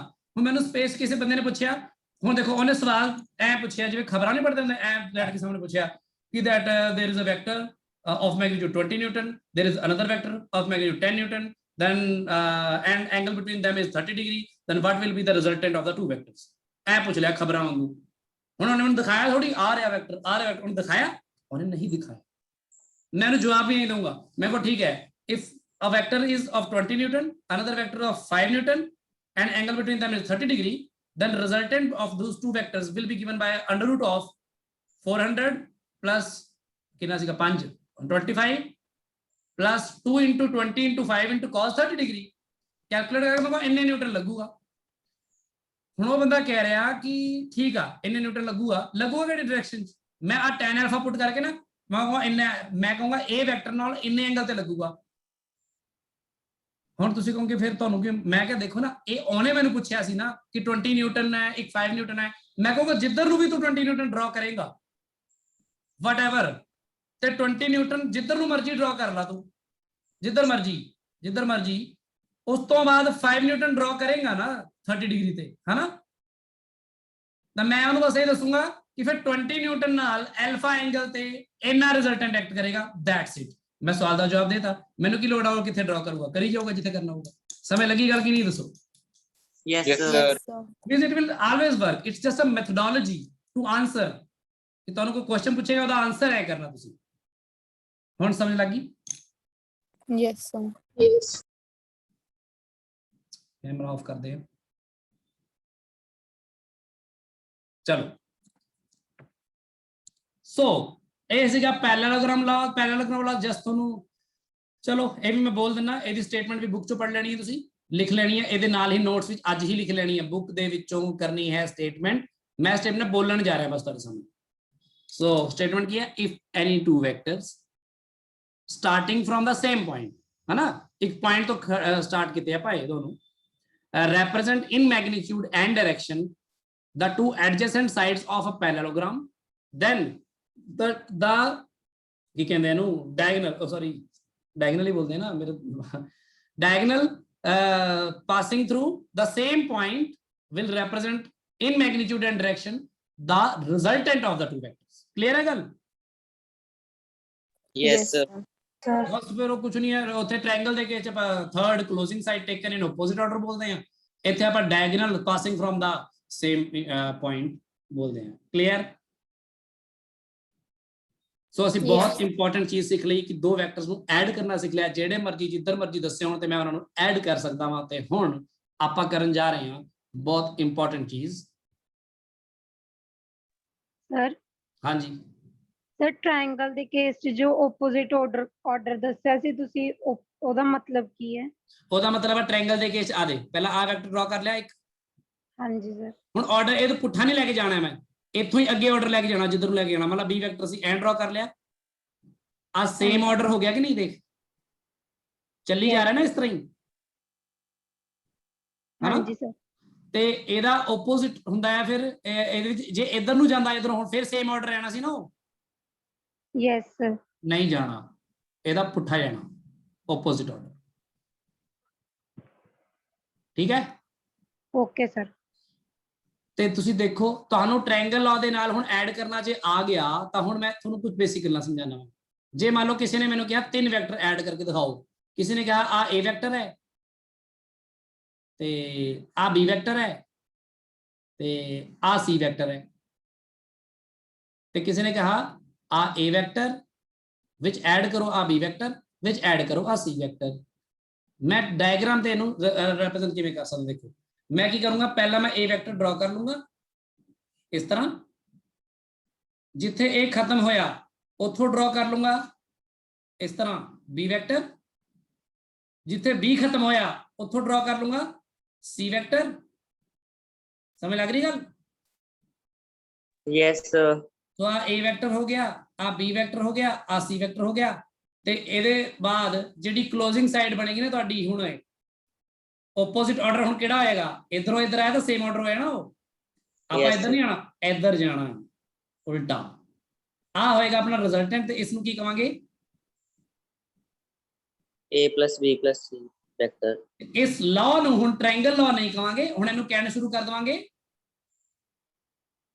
Polygon law of vector addition. Yes polygon ਇਹ ਜਿੰਨੇ ਮਰਜ਼ੀ ਵੈਕਟਰ ਐਡ ਕਰ ਦੋ ਤੁਸੀਂ ਸੋਚ ਕੇ ਦੇਖੋ ਆ ਯੈਲੋ ਵਾਲਾ ਵੈਕਟਰ ਕੀ ਬਣੇਗਾ ਦੱਸੋ ਇਹਦੇ ਵਿੱਚ ਵੈਸੇ ਹੀ ਸੋਚ ਕੇ ਦੱਸੋ ਮੈਨੂੰ a plus b vector Yes, A plus B A plus B ਤਾਂ ਹੈ ਤੇ ਜੇ ਤੁਸੀਂ ਹੁਣ yellow ਵਾਲੇ ਨੂੰ ਦੇਖੋ ਤੇ ਆਹ ਵਾਲੇ black ਵਾਲੇ ਨੂੰ ਦੇਖੋ ਇਹਨਾਂ ਦੋਨਾਂ ਤੇ ਵੀ ਟ੍ਰਾਇੰਗਲ ਲਾ ਲੱਗ ਕੇ ਫਿਰ A plus B plus C ਹੀ ਤਾਂ ਬਣ ਰਿਹਾ ਹੈ yes sir ਇਹਦਾ ਮਤਲਬ ਟ੍ਰਾਇੰਗਲ ਲਾ ਨੂੰ ਰਿਪੀਟਡਲੀ ਬਾਰ-ਬਾਰ ਲਗਾ ਕੇ ਤੁਸੀਂ ਪੋਲੀਗਨ ਲਾ ਆਫ ਵੈਕਟਰ ਐਡੀਸ਼ਨ ਦੀ ਗੱਲ ਵੀ ਕਰ ਸਕਦੇ ਹੋ ਸੋ ਨਾਓ ਇਸ ਨੂੰ ਵੀ ਸਟੇਟਮੈਂਟ ਮੈਂ ਨਹੀਂ ਲਿਖੂੰਗਾ ਤੁਹਾਨੂੰ ਬੁੱਕ ਦੇ ਵਿੱਚੋਂ ਕਰਨੀ ਹੈ ਮੈਂ ਬੋਲ ਦਿੰਨਾ statement so if more 2 or 3 or more than 3 vectors represent the adjacent sides of a polygon taken in same order then the nth side jo whatever jo side hoegi the closing side of the polygon taken in opposite order will give you the resultant of all these vectors इसलिए यदि कोई mathematical बहुत ज्यादा कोई formulation की कोई load नहीं है ਆਪਾਂ ਅਹੀਂ ਧੱਕੇ ਨਾਲ ਚਲਾ ਲੈਣੇ ਕੰਮ ਦੇ ਅਕੋਰਡਿੰਗ ਟੂ ਸਿਚੁਏਸ਼ਨ ਜਿੱਥੇ ਜੋ ਆਉਂਦੀ ਆ ਉਹ ਦੇਖ ਲੈਣੇ ਕੀ ਹੈ ਦੱਸੋ ਸਮਝ ਲੱਗ ਗਈ ਸਭ ਨੂੰ ਗੱਲ ਕੀ ਨਹੀਂ yes sir sir ਹੁਣ ਤੁਸੀਂ ਹੁਣ ਆਪਾਂ ਨਵੀਆਂ ਗੱਲਾਂ ਕਰਦੇ ਹਾਂ ਕੁਝ ਕਿ ਜੇ ਆਪਾਂ ਐਡੀਸ਼ਨ ਵਾਲੀ ਗੱਲ ਖਤਮ ਹੋ ਗਈ ਹੁਣ ਆਪਾਂ ਅਗਲੀ ਗੱਲ ਕਰਨ ਜਾ ਰਹੇ ਹਾਂ multiplication of a vector by a scalar याद रखना कि वेक्टर एडिशन ਦੇ ਵਿੱਚ ਜਿਹੜਾ ਐਡੀਸ਼ਨ ਦਾ ਸਾਈਨ ਹੁੰਦਾ ਹੈ ਉਹ ਵੈਕਟਰ ਐਡੀਸ਼ਨ ਵਾਲਾ ਉਹ ਅਲੱਗ ਤਰ੍ਹਾਂ ਦਾ ਐਡੀਸ਼ਨ ਸਾਈਨ ਹੁੰਦਾ ਹੈ ਉਹ ਅਲੱਗ ਤਰ੍ਹਾਂ ਹੁੰਦਾ ਜਿਵੇਂ ਕਹਿੰਦਾ ਭਾਵ ਜੇ ਮੈਂ ਇਹਨੂੰ ਸੌਖਾ ਸਮਝਾਉਣਾ ਚਾਹਾਂ ਮੈਂ ਕਹਿੰਦਾ 3 ਤੇ 4 ਨੂੰ ਅਗਰ ਐਡ ਕਰਨਾ ਤਾਂ ਆ ਐਡ ਕਰਕੇ 7 ਬਣ ਰਿਹਾ ਨਾ ਪਰ ਜੇ ਮੈਂ a ਵੈਕਟਰ ਤੇ b ਵੈਕਟਰ ਨੂੰ ਐਡ ਕਰ ਰਿਹਾ ਤਾਂ ਆ ਵਾਲਾ ਐਡੀਸ਼ਨ ਸਾਈਨ ਦਿਖਦਾ ਇਹ ਉਸੇ ਤਰ੍ਹਾਂ ਦਾ ਪਿਆ ਵਾ ਦੇਖਣ ਚ ਪਰ ਇਹ ਉਸ ਤਰ੍ਹਾਂ ਕੰਮ ਨਹੀਂ ਕਰ ਰਿਹਾ ਨਾ ਜਿਸ ਤਰ੍ਹਾਂ ਆ ਉੱਪਰਲਾ ਐਡੀਸ਼ਨ ਕਰਦਾ ਹੈ yes sir ਇਹ ਬੜੇ ਪੰਗੇ ਵਾਲਾ ਐਡੀਸ਼ਨ ਹੈ ਇਹ ਕਿਉਂਕਿ ਵੈਕਟਰ ਨੂੰ ਵੈਕਟਰ ਨੇ ਐਡ ਕਰਾਂਗੇ ਵਿੱਚ ਡਾਇਰੈਕਸ਼ਨ ਨਾਲ ਆਊਗਾ ਇਹਦੇ ਅਲੱਗ-ਅਲੱਗ ਆਨਸਰ ਆਣਗੇ ਹਰ ਇਸ ਲਈ ਇਸ ਨੂੰ ਰਿਸਪੈਕਟ ਦੇਣ ਦੇ ਲਈ ਸਮਝਣ ਦੇ ਲਈ ਦਿਮਾਗ ਦੇ ਵਿੱਚ ਸੋਚ ਕੇ ਦੇਖਿਆ ਕਰੋ ਵੀ ਇਹ ਕੁਝ ਹੋਰ ਐਡੀਸ਼ਨ ਹੈ it is not simple addition ਅੱਛਾ ਪਰ ਮੈਂ ਅਗਰ ਇਸ ਤਰ੍ਹਾਂ ਲਿਖ ਦਵਾਂ ਤਾਂ ਆ ਐਡੀਸ਼ਨ ਉਹੀ ਹੈ ਉੱਪਰ ਵਾਲਾ ਹੀ ਹੈ ਕਿਉਂਕਿ ਇੱਥੇ ਦੋਨੋਂ ਵੈਕਟਰ ਦਾ ਇਕੱਲਾ ਮੈਗਨੀਟਿਊਡ ਲਿਆ ਨਾ ਇਹ ਤਾਂ ਸਕੇਲਰ ਤੇ ਤਾਂ ਟ੍ਰੀਟ ਕਰ ਸਕਦੇ ਹੋ ਪਰ ਆ ਐਡੀਸ਼ਨ ਹਾਂਜੀ ਦੀਪਕ ਸਰ ਜੇ ਆਪਾਂ a ਵੈਕਟਰ ਤੇ b ਵੈਕਟਰ ਨੂੰ ਐਡ ਕਰ ਰਹੇ ਹਾਂ ਤਾਂ ਆਪਾਂ ਇਹ ਕਹਿ ਸਕਦੇ ਹਾਂ ਵੀ ਜੇ ਉਹਨਾਂ ਦੀ ਵੈਲਿਊ 4 ਤੇ 3 ਹੈ ਤਾਂ ਉਹ ਵੈਲਿਊ 1 ਤੇ 7 ਦੇ ਵਿੱਚ ਆਊਗੀ ਕਿਹਦੇ ਵਿੱਚ ਜੇ ਆਪਾਂ ਵੀ ਲੈਟ ਕਰ ਲਓ ਵੀ a ਵੈਕਟਰ 3 ਹੈ ਤੇ b ਵੈਕਟਰ 4 ਹੈ a ਵੈਕਟਰ ਦਾ ਮੈਗਨੀਟਿਊਡ 3 ਹੈ ਵੈਕਟਰ ਨਹੀਂ b ਵੈਕਟਰ ਦਾ ਮੈਗਨੀਟਿਊਡ 4 ਹੈ ਬੋਲਣ ਦਾ ਤਰੀਕਾ ਇਹ ਹੋਣਾ ਚਾਹੀਦਾ ਨਾ ਆਪਣਾ ਹੁਣ ਤੇ ਫਿਰ ਰਿਜ਼ਲਟੈਂਟ ਦੀ ਵੈਲਿਊ 1 ਤੇ 7 ਦੇ ਵਿੱਚ ਆਊਗੀ ਅਸਲ ਵਿੱਚ ਬਿਲਕੁਲ ਕਰੈਕਟ ਬੋਲ ਰਿਹਾ ਤੂੰ ਇਸੇ ਚੀਜ਼ ਨੂੰ ਮੈਂ ਇੱਥੇ ਬਲਕਿ ਇੱਥੇ ਪਿੱਛੇ ਆਪਾਂ ਨੂੰ ਕਰ ਲੈਣਾ ਚਾਹੀਦਾ ਇੱਥੇ ਗੱਲ ਬੜੀ ਵਧੀਆ ਗੱਲ ਤੂੰ ਚੱਕੀ ਹੈ ਇੱਥੇ ਦੇਖੋ ਰਿਜ਼ਲਟੈਂਟ ਜਿਹੜਾ ਹੈ ਨਾ ਕੀ ਹੋ ਸਕਦਾ ਮੈਕਸਿਮਮ ਦੇਖੋ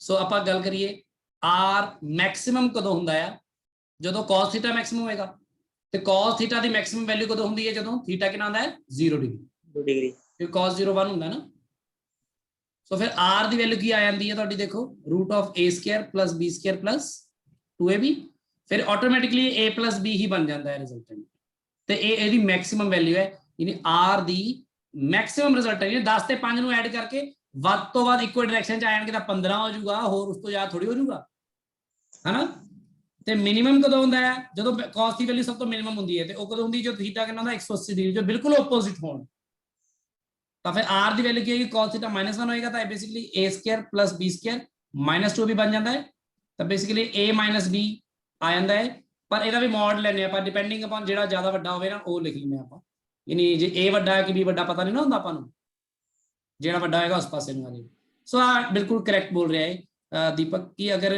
ਕਿੱਧਰ ਗਿਆ 3 ਤੇ 4 ਮੈਗਨੀਟਿਊਡ ਵਾਲੇ ਵੈਕਟਰਸ ਹੋਣਗੇ ਤਾਂ ਮੈਕਸਿਮਮ ਜ਼ਿਆਦਾ ਤੋਂ ਜ਼ਿਆਦਾ ਇਹਨਾਂ ਨੂੰ ਐਡ ਕਰਕੇ 7 ਆ ਸਕਦਾ ਹੈ ਬਸ ਉਸ ਤੋਂ ਉੱਪਰ ਨਹੀਂ ਜਾ ਸਕਦਾ ਤੇ ਘੱਟ ਤੋਂ ਘੱਟ 1 ਆ ਸਕਦਾ ਹੈ ਕਿਉਂਕਿ ਜਦੋਂ ਆਪੋਜ਼ਿਟ ਡਾਇਰੈਕਸ਼ਨ ਚ ਹੋਣਗੇ ਬਾਕੀ ਡਾਇਰੈਕਸ਼ਨ ਚ ਇਹਨਾਂ ਦੀ ਵੈਲਿਊਜ਼ 1 ਤੋਂ 7 ਦੇ ਵਿੱਚ ਹੋਣਗੀਆਂ ਬਹੁਤ ਪਰਫੈਕਟ ਗੱਲ ਬੋਲੀ ਹੈ ਕਲੀਅਰ ਹੈ ਗੱਲ ਸਭ ਨੂੰ Yes. Yes. ਸੋ ਹੁਣ ਦੇਖੋ multiplication of a vector by a scalar ਨੂੰ ਆਪਾਂ ਕਿਵੇਂ ਸਮਝਦੇ ਹਾਂ ਕਿ ਮੰਨ ਲਓ ਇਹ ਵੈਕਟਰ ਹੈ ਕੋਈ ਵੀ ਕਿਸੇ ਵੀ ਡਾਇਰੈਕਸ਼ਨ ਚ ਹੋ ਸਕਦਾ ਹੈ ਉਹਨੂੰ ਮਲਟੀਪਲਾਈ ਕਰਨਾ ਕਿਸੇ ਸਕੇਲਰ ਨਾਲ ਸਕੇਲਰ ਨੰਬਰ ਨੂੰ k ਕਹਿ ਦਿਓ ਤੁਸੀਂ k ਕੋਈ ਵੀ ਨੰਬਰ ਹੋ ਸਕਦਾ ਹੈ k can be positive k can be negative ਤੁਸੀਂ ਗੱਲ ਨੂੰ ਐਂ ਸਮਝ ਲਓ ਮੰਨ ਲਓ ਇਹ ਵੈਕਟਰ ਹੈ ਆ ਵਾਲਾ let this be a vector अगर तुसी a वेक्टर ਨੂੰ 2 ਨਾਲ ਗੁਣਾ ਕਰੋ 2 ਟਾਈਮਸ a ਵੈਕਟਰ ਹੋ ਜਾਏਗਾ ਦੇਖੋ ਜਦੋਂ ਵੀ ਕਿਸੇ ਸਕੇਲਰ ਨਾਲ ਮਲਟੀਪਲਾਈ ਕਰਦੇ ਆ ਪੋਜ਼ਿਟਿਵ ਸਕੇਲਰ ਨਾਲ ਮਲਟੀਪਲਾਈ ਕਰਦੇ ਆ ਤਾਂ ਵੈਕਟਰ ਜਿਹੜਾ ਹੁੰਦਾ ਹੈ ਨਾ ਉਹਦੀ ਡਾਇਰੈਕਸ਼ਨ ਕਦੀ ਨਹੀਂ ਬਦਲਦੀ ਡਾਇਰੈਕਸ਼ਨ ਸੇਮ ਰਹਿੰਦੀ ਹੈ 2 ਟਾਈਮਸ a ਬੇਸਿਕਲੀ ਇਸ ਤਰ੍ਹਾਂ ਆ ਹੋਏਗਾ ਡਬਲ ਹੋ ਜਾਏਗੀ ਲੈਂਥ ਉਹਦੀ ਪਰ ਮੈਂ ਇਹਨੂੰ ਇੱਥੇ ਨਹੀਂ ਦਿਖਾਣਾ ਪੈਰਲਲ ਦਿਖਾ ਦੇਣਾ ਇੱਥੇ ਤਾਂ ਕਿ ਤੁਹਾਨੂੰ ਗੱਲ ਡਿਫਰੈਂਸ ਪਤਾ ਲੱਗੇ ਸੋ ਦਿਸ ਆ ਹੋਏਗਾ ਆਪਣਾ 2 ਟਾਈਮਸ a ਵੈਕਟਰ ਗੱਲ ਸਮਝ ਲੱਗੀ Yes, sir. डायरेक्शन ਨੂੰ ਛੇੜਨਾ नहीं है बस जे 3 ਨਾਲ ਮਲਟੀਪਲਾਈ ਕਰੋਗੇ ਤਾਂ ਆ ਬਣ ਜਾਏਗਾ 3 ਟਾਈਮਸ a ਵੈਕਟਰ इधर 4 5 ये अच्छा अगर हाफ टाइम्स a वेक्टर करोगे आ हो जाएगा फिर है ना हाफ a वेक्टर बटा दो पर अगर तुसी k पॉजिटिव ना होया अगर k पॉजिटिव होया देन तो तुसी देख लिया की होएगा ना पर अगर k नेगेटिव होया यानी कि -1 ना गुणा कर दो a ਨੂੰ ਤਾਂ ਤੁਹਾਡਾ ਜਿਹੜਾ ਵੈਕਟਰ ਹੋਏਗਾ ਉਹਦੀ ਡਾਇਰੈਕਸ਼ਨ ਰਿਵਰਸ ਹੋ ਜਾਂਦੀ ਹੈ ਇਹ ਹੋਏਗਾ ਫਿਰ ਉਲਟੀ ਡਾਇਰੈਕਸ਼ਨ ਚ ਹੋਏਗਾ ਨੈਗੇਟਿਵ ਦਾ ਮਤਲਬ ਆਪੋਜ਼ਿਟ ਡਾਇਰੈਕਸ਼ਨ ਇਹ ਮਾਈਨਸ ਹੈ ठीक है -2a वेक्टर की होएगा जितना मर्जी ड्रॉ कर लो ऊपर भी ड्रॉ कर सकते हैं नीचे भी तो -3a वेक्टर की होएगा दसो गल ये सब पता लग रही सब Yes, sir. Yes. तो वेक्टर ਨੂੰ ਕਿਸੇ ਵੀ ਨੰਬਰ ਨਾਲ ਗੁਣਾ ਕਰਨ ਨਾਲ ਉਸ ਵੈਕਟਰ ਦਾ ਮੈਗਨੀਟਿਊਡ ਉਸ ਨੰਬਰ ਨਾਲ ਗੁਣਾ ਹੋ ਜਾਂਦਾ ਹੈ ਲੈਂਥ ਉਨੀ ਵਧ ਜਾਂਦੀ ਹੈ ਘਟ ਜਾਂਦੀ ਹੈ ਪਰ ਡਾਇਰੈਕਸ਼ਨ ਡਿਪੈਂਡ ਕਰਦੀ ਹੈ ਕਿ ਉਹ ਜਿਹੜਾ ਨੰਬਰ ਹੈ ਜਿਹਦੇ ਨਾਲ ਗੁਣਾ ਕੀਤਾ ਉਹ ਨੰਬਰ ਪੋਜ਼ਿਟਿਵ ਹੈ ਕਿ ਨੈਗੇਟਿਵ ਅਗਰ ਉਹ ਨੰਬਰ ਪੋਜ਼ਿਟਿਵ ਰਹਿੰਦਾ ਤਾਂ ਵੈਕਟਰ ਦੀ ਡਾਇਰੈਕਸ਼ਨ ਸੇਮ ਰਹਿੰਦੀ ਹੈ ਪਰ ਅਗਰ ਉਹ ਨੰਬਰ ਨੈਗੇਟਿਵ ਹੈ ਤਾਂ ਵੈਕਟਰ ਦੀ ਡਾਇਰੈਕਸ਼ਨ ਉਲਟ ਹੋ ਜਾਂਦੀ ਹੈ ਰਿਵਰਸ ਹੋ ਜਾਂਦੀ ਹੈ ਇਹ ਬੜੀ ਇੰਪੋਰਟੈਂਟ ਗੱਲ ਹੈ ਇਸ ਨੂੰ ਆਪਾਂ ਸਮਝ ਕੇ ਦੇਖਦੇ ਹਾਂ ਇਸ ਤਰ੍ਹਾਂ ਕਿਉਂ ਹੋਇਆ ਅੱਛਾ ਦੇਖੋ ਤੁਸੀਂ ਹੁਣੀ ਕਰ ਰਹੇ ਸੀ ਨਾ ਇੱਕ ਫੋਰਸ ਅਗਰ 5 ਨਿਊਟਨ ਇੱਧਰ ਲੱਗ ਰਿਹਾ ਤੇ 5 ਆਪੋਜ਼ਿਟ ਲੱਗ ਰਿਹਾ ਤਾਂ ਰਿਜ਼ਲਟੈਂਟ ਕੀ ਆਏਗਾ 0 ਯਾਨੀ ਅਗਰ a ਵੈਕਟਰ ਹੈ ਇਸ ਦਾ ਨਾਮ b ਵੈਕਟਰ ਰੱਖ ਦਿੱਤਾ ਜਾਏ ਤਾਂ ਇੱਥੇ a vector plus b vector ਕਰਕੇ ਐਡ ਕਰਕੇ ਕੀ ਆਇਆ 0 ਆਇਆ ਨਾ 0 ਵੈਕਟਰ ਕਹਿ ਦਿੰਦੇ ਆ ਤਾਂ b ਵੈਕਟਰ ਆਟੋਮੈਟਿਕਲੀ ਕੀ ਆਇਆ ਤੁਹਾਡਾ Minus of a vector. है ना ਤੇ ਆਪੋਜ਼ਿਟ ਸੀਗਾ ਤਾਂ ਹੀ ਤਾਂ ਮਾਈਨਸ a ਵੈਕਟਰ ਆਇਆ ਨਾ ਇਸ ਲਈ ਅਸੀਂ 네ਗੇਟਿਵ ਯਾਨੀ ਉਲਟਾ ਕਰ ਦਿੰਦੇ ਆ ਉਹਨੂੰ ਤਾਂ ਕਿ ਆ ਵੈਕਟਰ ਐਲਜਬਰਾ ਦੀ ਆ ਜਿਹੜੀ ਗੱਲ ਹੈ ਇਹ ਗੱਲ ਵੀ ਵੈਲਿਡ ਰਹੇ ਤੇ ਇਹ ਗੱਲ ਹਰ ਜਗ੍ਹਾ ਵੈਲਿਡ ਹੁੰਦੀ ਵੀ ਹੈ ਕਲੀਅਰ ਹੈ ਗੱਲ Yes, sir. ਸਰ k0 ਹੋ ਸਕਦਾ ਹੈ ਹੈ k0 ਹੋ ਸਕਦਾ ਹੈ ਹਾਂ ਫਿਰ ਵੈਕਟਰ ਵੈਨਿਸ਼ ਹੋ ਜਾਏਗਾ ਖਤਮ ਜੇ 0 ਵੈਕਟਰ ਨਾਲ ਗੁਣਾ ਕਰਦਾ ਬਿਲਕੁਲ ਬੜਾ ਵਧੀਆ ਸਵਾਲ ਹੈ ਤਾਂ ਵੈਕਟਰ ਕੀ ਬਣ ਜਾਏਗਾ 0 ਵੈਕਟਰ ਮੀਨਸ ਜਿਹਦਾ ਕੋਈ ਮੈਗਨੀਟਿਊਡ ਹੀ ਨਹੀਂ ਹੈ ਪਰ ਡਾਇਰੈਕਸ਼ਨ ਦੀ ਕੋਈ ਸੈਂਸ ਦੀ ਗੱਲ ਹੀ ਨਹੀਂ ਬਣਦੀ ਬੰਦਾ ਕਹੇ ਫੋਰਸ ਲੱਗ ਰਿਹਾ 0 ਨਿਊਟਨ ਦੱਸੋ ਕਿੱਧਰ ਨੂੰ ਲੱਗ ਰਿਹਾ ਮੈਂ ਕਿਹਾ ਦਿਮਾਗ ਠੀਕ ਹੈ ਤੇਰਾ ਵੀ 0 ਨਿਊਟਨ ਫੋਰਸ ਕਿੱਧਰ ਨੂੰ ਲੱਗ ਰਿਹਾ ਹੈਨਾ ਜੇ ਮੈਂ ਕਹਾਂ ਕਿ ਕਾਰ ਹੈ ਉਹਦੀ ਵੈਲੋਸਿਟੀ ਹੈ 0 ਤੇ ਦੱਸੋ ਕਾਰ ਦੀ ਡਾਇਰੈਕਸ਼ਨ ਕਿਹੜੀ ਵੈਲੋਸਿਟੀ 0 ਹੈ ਮੈਂ ਕਹਣਾ ਹੱਦ ਹੋ ਗਈ ਯਾਰ ਕਾਰ ਵੈਲੋਸਿਟੀ 0 ਹੈ ਮਤਲਬ ਖੜੀ ਹੈ ਕਾਰ ਕਿਸ ਡਾਇਰੈਕਸ਼ਨ ਚ ਖੜੀ ਹੈ ਮੈਂ ਥੋੜੀ ਦੱਸੂਗਾ ਮੈਂ ਹੈਨਾ ਸੋ ਵੈਕਟਰ ਦਾ ਮੈਗਨੀਟਿਊਡ 0 ਹੋ ਸਕਦਾ ਉਹਨੂੰ 0 ਵੈਕਟਰ ਬੋਲ ਦਿੰਦੇ ਆ 0 ਦੇ ਉੱਪਰ ਵੈਕਟਰ ਦਾ ਸਾਈਨ ਪਾ ਦਿੰਦੇ ਆ ਕਿ ਵਾਰ ਛੱਡ ਵੀ ਦਿੰਦੇ ਆ ਇੰਨੀ ਗਲਤੀ ਤੁਹਾਨੂੰ ਮਾਫ ਹੁੰਦੀ ਹੈ ਇਹ ਅੱਗੇ ਕੋਈ ਅੰਡਰਸਟੂਡ ਜੀਆਂ ਗੱਲਾਂ ਹੁੰਦੀਆਂ ਨੇ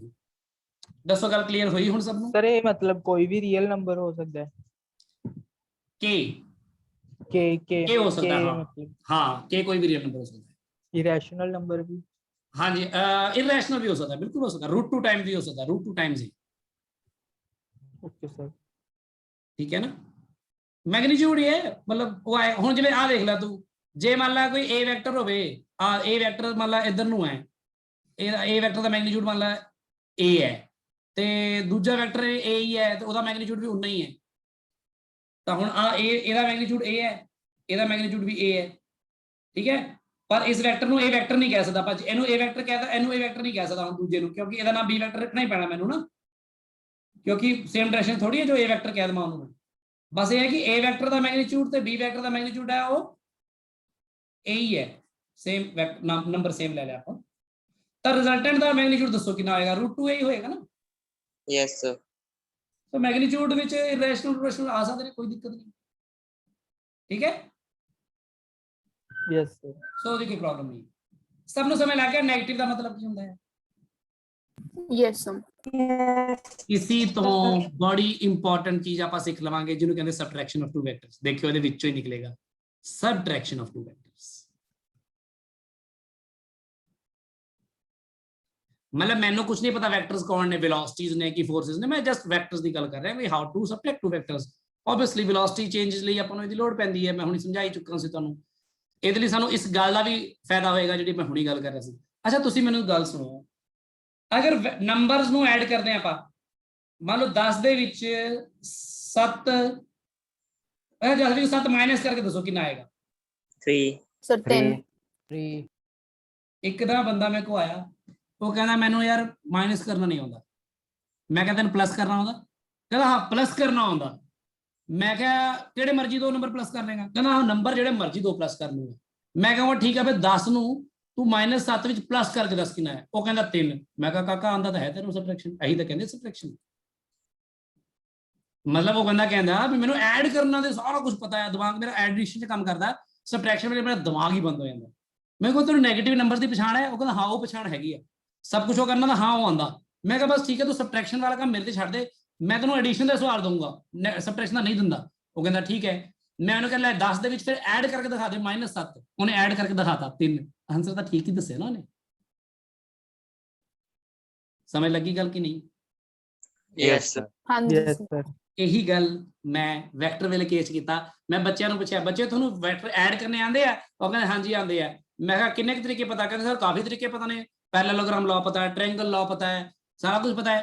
मैं कहा ज्योमेट्रिकली हाँ जी सारा कुछ पता है, फार्मूले भी पता है, एंगल देखने आंदे तो वैक्टर हाँ जी सारा कुछ आंदा है। मैं कहा बस फिर सबट्रैक्शन तुहानू आंदी ही है।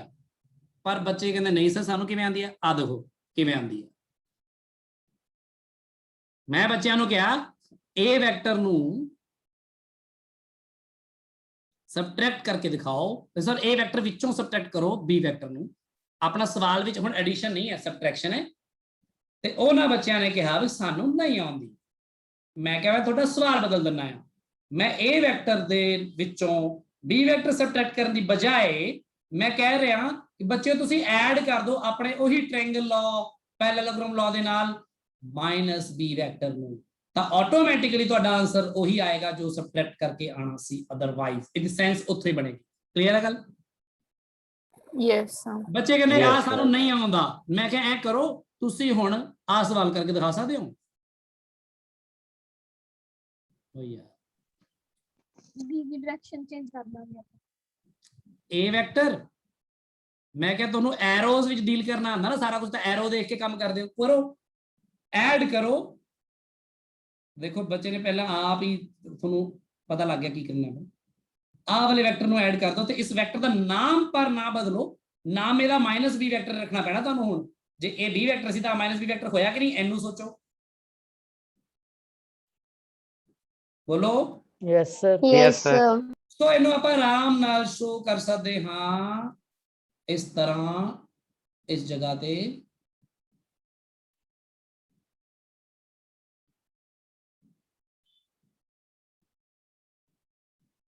मैं तो एडिशन ही करने जा रहा, क्योंकि मैंने एडिशन ही आती है, सबट्रैक्शन मैंने आती ही नहीं है। बस नाम नहीं मैं बदल रहा, उन्होंने उहदे नाल कोई आपां धक्का नहीं करना, ठीक है। हुण रिजल्टेंट की आएगा,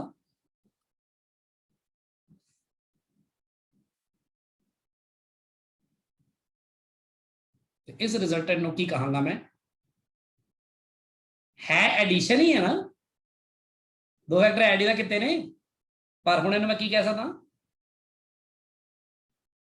दसो गल समझ लगी कि नहीं Yes, sir. Yes, sir. फार्मूले ਲਈ कुछ भी तड़फन की लोड़ नहीं सब कुछ पहला वाले काम करेगा ए वैक्टर है एक तुहाडे कोल हुण एडिशन करन लई ऐड कीता है जी -b वैक्टर दे नाल तां तुसीं मैनूं दसो ए दोनों वैक्टर विचों ए वैक्टर दा मैग्नीट्यूड कितना है ए -b वैक्टर दा भी मैग्नीट्यूड तां b ही होएगा ए बदलेगा कोई दसो लेंथ उन्नी ही रहेगी कि नहीं Yes, sir. ते मैग्नीट्यूड दा लेंथ ही हुंदी है ਤੇ ਹੁਣ ਤੁਹਾਡੇ ਕੋਲ ਐਂਗਲ ਜਿਹੜਾ ਹੈ ਨਾ angle between a vector and ਕਿਹੜਾ ਵੈਕਟਰ -b ਵੈਕਟਰ ਯੂਜ਼ ਕਰਨਾ ਪੈਣਾ ਇੱਥੇ ਉਹ ਵੈਕਟਰ ਆਪਣਾ ਫਾਰਮੂਲੇ ਚ ਪੁੱਟ ਕਰ ਸਕਾਂਗੇ ਆਪਾਂ ਐਂਗਲ ਤੇ ਇਹ ਤੁਹਾਨੂੰ ਐਂਗਲ ਗਿਵਨ ਕਿਹੜਾ ਸੀਗਾ ਗਿਵਨ ਉਹੀ ਸਭ ਸੀਗਾ ਹਲੇ ਵੀ ਗਿਵਨ ਹੈਗਾ ਐਂਗਲ ਥੀਟਾ ਜਿਹੜਾ ਐਂਗਲ ਬਿਟਵੀਨ ਕੀ ਹੁੰਦਾ ਦੋਨੋਂ ਵੈਕਟਰਸ ਵਿੱਚ ਹੁੰਦਾ ਉਹ ਮਾਈਨਸ ਆਫ ਦੈਟ ਵੈਕਟਰ ਚ ਨਹੀਂ ਹੁੰਦਾ theta is angle between a and b ਸੋ ਇੱਥੇ ਜੇ ਮੈਂ ਸ਼ੋ ਕਰਾਂ ਆਹ ਸੀਗਾ ਨਾ b ਵੈਕਟਰ ਵੈਸੇ ਅਦਰਵਾਈਜ਼ ਤੁਹਾਡਾ ਸਿਰ ਤੋਂ a ਤੇ b ਵਿਚਕਾਰ ਐਂਗਲ ਆਹ ਸੀਗਾ ਨਾ ਦੇਖੋ ਥੀਟਾ Yes, sir. ਤਾਂ a ਤੇ -b ਵਿਚਕਾਰ ਐਂਗਲ ਆ ਹੋਇਆ ਕਿ ਨਹੀਂ Yes, sir. ਤਾਂ ਆ ਐਂਗਲ 180 ਮਾਈਨਸ ਥੀਟਾ ਹੋਇਆ ਕਿ ਨਹੀਂ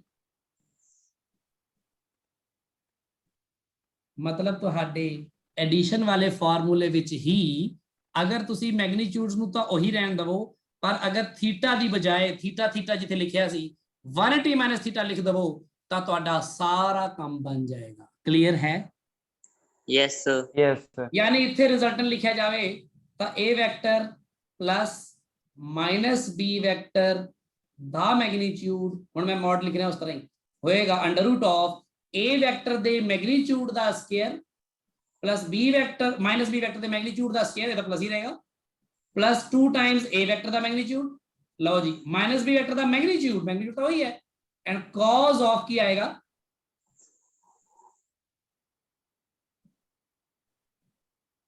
आएगा कि नहीं समझ लगी गल Sir, -2ab नहीं आऊ.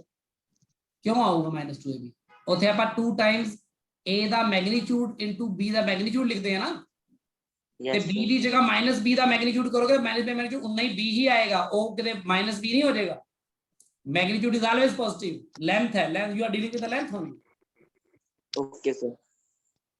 ਪਰ Sir, ਐਂਗਲ A ਬਣਾ ਤੇ ਡਿਮਾਂਡ ਹੋ ਜਾਏਗਾ minus- ਹਾਂਜੀ ਬੋਲੋ ਸਰ a ਤੇ -b ਦਾ ਜਿਹੜਾ ਐਂਗਲ ਹੈ ਵਿਚਕਾਰ ਵਾਲਾ ਸਰ ਉਹਦਾ ਥੀਟਾ ਵੀ ਤਾਂ ਬਣ ਰਿਹਾ ਜੇ ਆਪਾਂ ਵਰਟੀਕਲ ਆਪੋਜ਼ਿਟ ਐਂਗਲ ਲਗਾ ਕੇ ਦੇਖੀਏ ਕਿਵੇਂ ਥੀਟਾ ਬਣ ਰਿਹਾ a ਵੈਕਟਰ ਤੇ -b ਵੈਕਟਰ a ਵੈਕਟਰ ਤਾਂ ਆ ਰਿਹਾ ਇੱਧਰ ਨੂੰ ਹੈ -b ਵੈਕਟਰ ਇੱਧਰ ਨੂੰ ਹੈ ਨਾ ਹੈਨਾ ਆ ਵਾਲਾ ਐਂਗਲ ਤਾਂ ਨਹੀਂ ਬਣ ਸਕਦਾ ਨਾ ਇਹਦੇ ਵਿੱਚ ਕਿਉਂਕਿ ਇਹ ਚ a ਵੈਕਟਰ ਅੰਦਰ ਨੂੰ ਆ ਰਿਹਾ b ਬਾਹਰ ਨੂੰ ਜਾ ਰਿਹਾ ਮੈਂ ਕਿਹਾ ਤਾਂ ਸੀਗਾ ਕਿ ਇਸ ਤਰ੍ਹਾਂ ਥੋੜੀ ਐਂਗਲ ਦੇਖਦੇ ਆਪਾਂ ਐਂਗਲ ਉੱਥੇ ਦੇਖਿਆ ਜਾਊਗਾ ਜਿੱਥੇ ਦੋਨੋਂ ਡਾਇਰੈਕਸ਼ਨਸ ਬਾਹਰ ਨੂੰ ਜਾ ਰਹੀਆਂ ਹੋਣ ਜਾਂ ਦੋਨੋਂ ਅੰਦਰ ਨੂੰ ਆ ਰਹੀਆਂ ਹੋਣ ਕਲੀਅਰ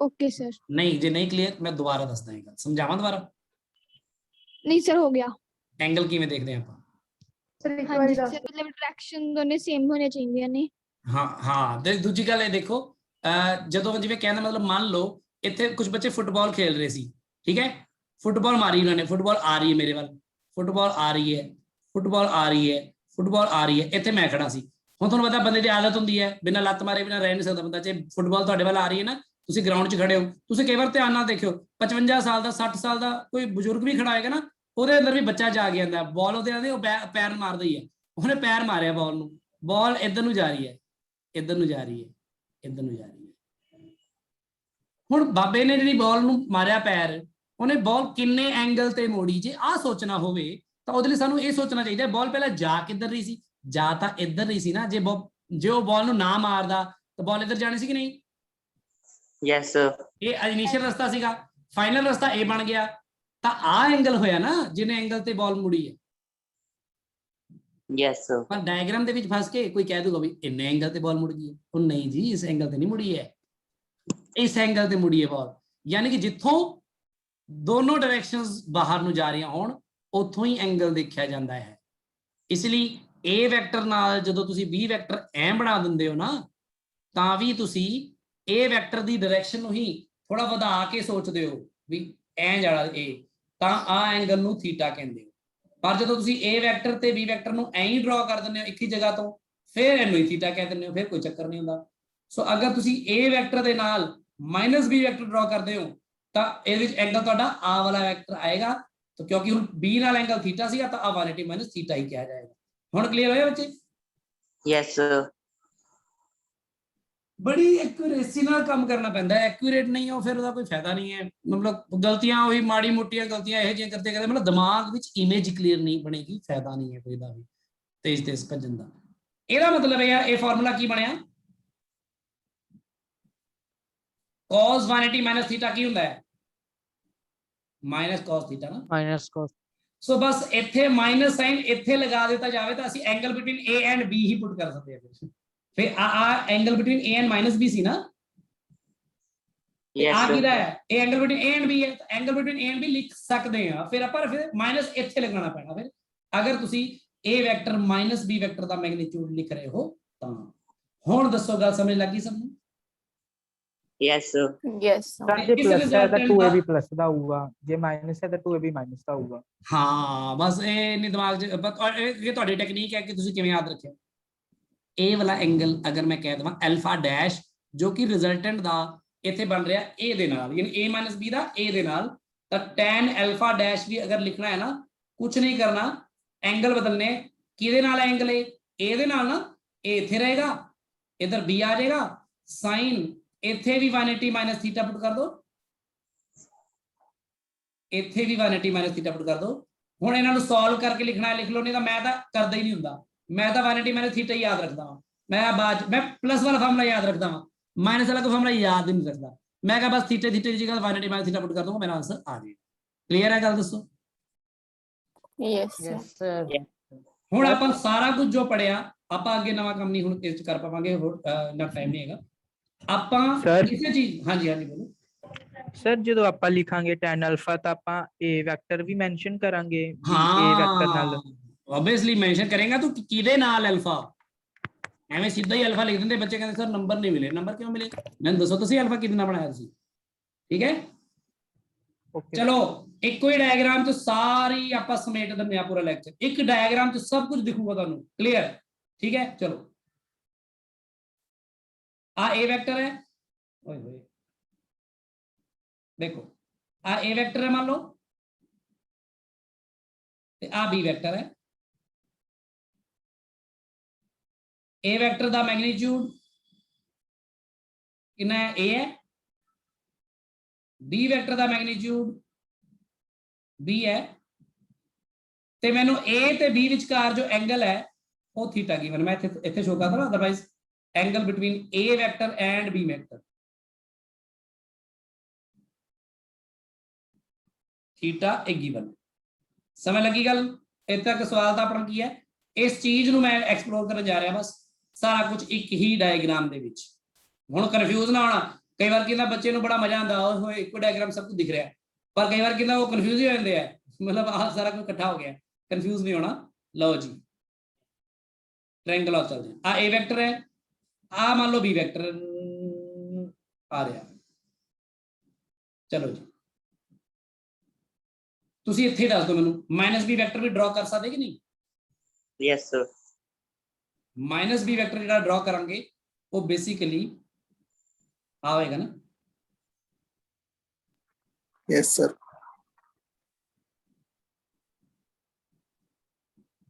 आ बी वेक्टर है, आ ए वेक्टर है। ए वेक्टर ਤੇ b ਵਿਚਕਾਰ ਐਂਗਲ ਸ਼ੋ ਕਰਨਾ ਤਾਂ a ਨੂੰ ਵਧਾ ਲਓ, a ਤੇ b ਵਿਚਕਾਰਲੇ ਐਂਗਲ ਨੂੰ ਥੀਟਾ ਗਿਵਨ ਹੈ ਤਾਂ ਥੀਟਾ ਹੀ ਲਿਖੋ। ਪਰ ਇਸ ਹਿਸਾਬ ਨਾਲ a ਤੇ -b ਚ ਐਂਗਲ ਜਿਹੜਾ ਆਇਆ ਉਹ ਕਿੰਨਾ ਬਣ ਜਾਏਗਾ? 180 - theta. 180 - theta. सो मेरा a vector plus b vector आ हो गया।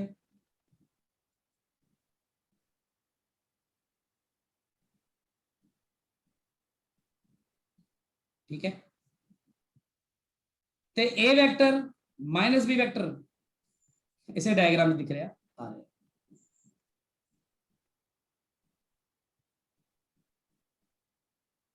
समझ लग रही गल? yes sir, ਅੱਛਾ ਇਹਦੇ ਵਿੱਚ ਹੁਣ ਆ ਐਂਗਲ ਆਪਣਾ ਹੁੰਦਾ ਐਲਫਾ ਜਿਹੜਾ ਆਪਾਂ ਸ਼ੋ ਕਰਦੇ ਹਾਂ ਉੱਥੇ, ਇਹਨੂੰ ਐਲਫਾ ਡੈਸ਼ ਕਹਿ ਦਈਏ, ਇਹ ਉਹਦਾ ਬਣ ਰਿਹਾ ਨਾ, ਇਹ ਵੈਕਟਰ ਨਾਲ ਦਿਖਾਤੇ ਆਪਾਂ ਐਂਗਲ ਸਿਰਫ, ਨਹੀਂ ਦਿਖਾ ਰਹੇ ਦੂਜਾ। ਤੇ ਇਸੇ ਡਾਇਗਰਾਮ ਵਿੱਚ ਸਭ ਕੁਝ ਹੈ। ਸਮਝ ਲੱਗੀ ਗੱਲ ਕਿ ਨਹੀਂ? Yes, sir. ਬਸ ਇੱਕ ਲਾਸਟ ਭੁਲੇਖਾ ਤੁਹਾਡਾ ਦੂਰ ਕਰ ਦੇਵਾਂ, ਵੈਕਟਰ ਨੇ ਇਹ ਬਹੁਤ ਧਿਆਨ ਰੱਖਣਾ ਹੁੰਦਾ ਹੈ ਡਾਇਰੈਕਸ਼ਨ ਦਾ। ਬੱਚਿਆਂ ਨੂੰ ਲੱਗਦਾ ਹੈ a plus b ਵੈਕਟਰ ਹਮੇਸ਼ਾ a minus b ਵੈਕਟਰ ਤੋਂ ਲੰਬਾ ਹੀ ਹੋਏਗਾ, ਨਹੀਂ। ਇੱਥੇ ਦੇਖੋ ਤੁਸੀਂ, ਇੱਥੇ ਤੁਹਾਨੂੰ ਲੱਗ ਰਿਹਾ a plus b vector a minus b vector ਨਾਲੋਂ ਥੋੜਾ ਲੰਬਾ ਹੈ ਨਾ, ਜ਼ਿਆਦਾ ਮੈਗਨੀਟਿਊਡ ਦਾ ਹੈ, ਜ਼ਰੂਰੀ ਨਹੀਂ ਹੈਗਾ। ਡਾਇਰੈਕਸ਼ਨਸ ਨੇ ਬਹੁਤ ਧਿਆਨ ਰੱਖਣਾ ਪੈਂਦਾ ਹੈ। ਸੋ ਮੈਂ ਇੱਕ ਐਗਜ਼ਾਮਪਲ ਕਰਾਣਾ ਤੁਹਾਨੂੰ ਕਿ ਮੰਨ ਲਓ a ਵੈਕਟਰ ਹੈ a, let this be a vector,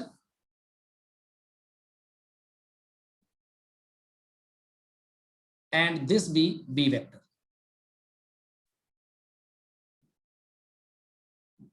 देखो आ a वेक्टर है, आ b वेक्टर है, तो a प्लस b वेक्टर की होएगा, आएगा? क्लियर है गल? किधर चले गए भी सारे? yes sir, minus b vector इधर बनाना पड़ेगी, माइनस b वेक्टर आएगा ना? Yes, sir. तो फिर a माइनस b वेक्टर जो होएगा वो होएगा हम आ। सो दिमाग च भुलेखा कढ़ दो, वैक्टर्स ने बहुत सारा गल्लां एंगल ते डिपेंड करदियां ने, इसलिए तुसी अन्नेवाह आ नहीं सोचना कि a माइनस b वेक्टर छोटा ही होंदा है, बड़ा भी हो सकता है, काफी बड़ा हो सकता है। a प्लस b तो देखो कितना छोटा है। सो तुसी बस गल नूं समझना है कि किस तरह इहनूं यूज करदे आ, किहड़े इहदे फार्मूले यूज करदे आ, किस तरह ते ज्योमेट्रिकली किवें यूज करदे आ। कोई प्रॉब्लम हुण तक दे पूरे लेक्चर विच है तां पुछ लो। सो हाँ जी सर स्पीड कितना स्केलर है ते वेलोसिटी कितना वेक्टर है? देखो ना, स्पीड हुंदी है डिस्टेंस अपॉन टाइम ना, सही है। है ना, तां ऑब्वियसली डिस्टेंस भी स्केलर ही हुंदा है, ओवरऑल टोटल लेंथ ही ऐड करदे ने ਆਪਾਂ, ਉਹ ਚ ਤਾਂ ਕੋਈ ਬਹੁਤ ਵੱਡੀ डिस्टेंस सर कितना? स्केलर ਹੁੰਦਾ ਨਾ, सही है। स्केलर ਹੁੰਦਾ। ਇੱਥੋਂ ਮੰਨ ਲਓ ਮੈਂ ਜੇ ਮੈਂ ਕਹਾਂ ਕਿ ਇੱਥੋਂ ਮੈਂ ਜਾਣਾ ਚੰਡੀਗੜ੍ਹ, ਕਿੰਨੇ ਮੈਨੂੰ ਮੋੜ ਮੁੜਨੇ ਪੈਣੇ ਆ, ਕਿੰਨੇ ਮੋੜ, ਹਨਾ, ਇੱਧਰ ਉੱਧਰ ਗਲੀਆਂ ਗੁਲੀਆਂ ਚ ਕੀ ਪਤਾ ਕਿੱਥੋਂ ਕਿੱਥੋਂ ਜਾਣਾ ਪਵੇ, ਉਹ ਸਾਰਾ ਜੋੜ ਕੇ ਹੀ ਦੱਸੂਗਾ ਨਾ ਇੰਨਾ ਡਿਸਟੈਂਸ ਪਿਆ ਮੈਨੂੰ, यस सर। ਹਨਾ। ਡਿਸਪਲੇਸਮੈਂਟ ਕੀ ਆ ਵੀ ਲੁਧਿਆਣਾ ਤੋਂ ਚੰਡੀਗੜ੍ਹ ਸਿੱਧਾ ਲਾਈਨ ਖਿੱਚਣੀ ਹੈ ਮੈਪ ਤੇ, ਉਹਦੇ ਤੇ ਚੱਲਣਾ। ਇਸ ਤਰ੍ਹਾਂ ਦੀ ਕੋਈ ਰੋਡ ਹੈ ਹੀ ਨਹੀਂ ਹੈ ਲੁਧਿਆਣਾ ਤੋਂ ਚੰਡੀਗੜ੍ਹ ਜਿਹੜੀ ਇੱਕਦਮ ਸਟ੍ਰੇਟ ਹੋਵੇ, ਹਨਾ। तो पर वो ਆਪਾਂ ਪਰ ਉਹ ਆਈਡੀਆ ਹੈ, ਉਹ ਆਈਡੀਆ ਬੜਾ ਇੰਪੋਰਟੈਂਟ ਹੁੰਦਾ ਜਦੋਂ ਪਾਰਟੀਕਲਸ ਦੇ ਮੋਸ਼ਨ ਨੂੰ ਜਾਂ ਆਪਾਂ ਅੱਜ ਦੀ ਗੱਲ ਡਿਸਕਸ ਕਰਨਾ ਹੈ। ਇਹ ਗੱਲਾਂ ਤੁਹਾਨੂੰ ਬਿਲਕੁਲ ਫਿਜ਼ਿਕਸ ਅੱਗੇ ਜਾ ਕੇ ਪਤਾ ਲੱਗਣਗੀਆਂ। ਇੰਨਾ ਛੋਟਾ ਮਾਮਲਾ ਨਹੀਂ ਹੈ ਕਿ ਸਿਰਫ ਡਿਸਟੈਂਸ ਤੇ ਡਿਸਪਲੇਸਮੈਂਟ ਦੇ ਫਰਕ ਆ ਲੈ ਲਿਆ ਤੇ ਐਵੇਂ ਨਹੀਂ ਲੈ ਲਿਆ, ਬਹੁਤ ਜ਼ਰੂਰੀ ਗੱਲ ਹੈ ਇਹ। ਵੈਲੋਸਿਟੀ, ਸਪੀਡ, ਫਿਰ ਐਕਸਲਰੇਸ਼ਨ, ਇਹ ਸਾਰੀਆਂ ਗੱਲਾਂ ਲਾਜ਼ ਆਫ ਮੋਸ਼ਨ ਚ ਹੋਰ ਕਲੈਰਿਟੀ ਨਾਲ ਸਾਹਮਣੇ ਆਉਣਗੀਆਂ। ਤੇ ਫਿਲਹਾਲ ਆਪਾਂ ਵੈਕਟਰਸ ਬਾਰੇ ਜੋ ਗੱਲ ਕਰ ਰਹੇ ਹਾਂ, ਆ ਗੱਲ ਦੱਸੋ ਹੁਣ ਇਹਦੇ ਵਿੱਚ ਕਲੀਅਰ ਹੋ ਗਿਆ ਸਭ ਨੂੰ? ਸਭ Sir, ਹਾਂਜੀ। sir ਦੋਨੋਂ ਕੇਸਿਸ ਦੇ ਵਿੱਚ ਤਾਂ ਰਿਜ਼ਲਟੈਂਟ ਸੇਮ ਹੀ ਹੋਣਗੇ? नहीं, ਉਹਨੂੰ ਆਪਾਂ resultant of addition of two vectors ਕਹਿ ਰਹੇ ਹਾਂ, ਇਹਨੂੰ ਰਿਜ਼ਲਟੈਂਟ ਆਫ ਸਬਟ੍ਰੈਕਸ਼ਨ ਬੋਲ ਦਿੰਦੇ ਆ। ਸਬਟ੍ਰੈਕਸ਼ਨ ਇਜ਼ ਨਾਟ ਰਿਜ਼ਲਟੈਂਟ, ਜਾਂ ਤੁਸੀਂ ਕਹੋਗੇ resultant of a vector and minus b vector, ਜਿਹੜਾ ਉਹ ਬਲੂ ਵਾਲਾ। ਸਮਝ ਲੱਗੀ ਗੱਲ? Yes, sir.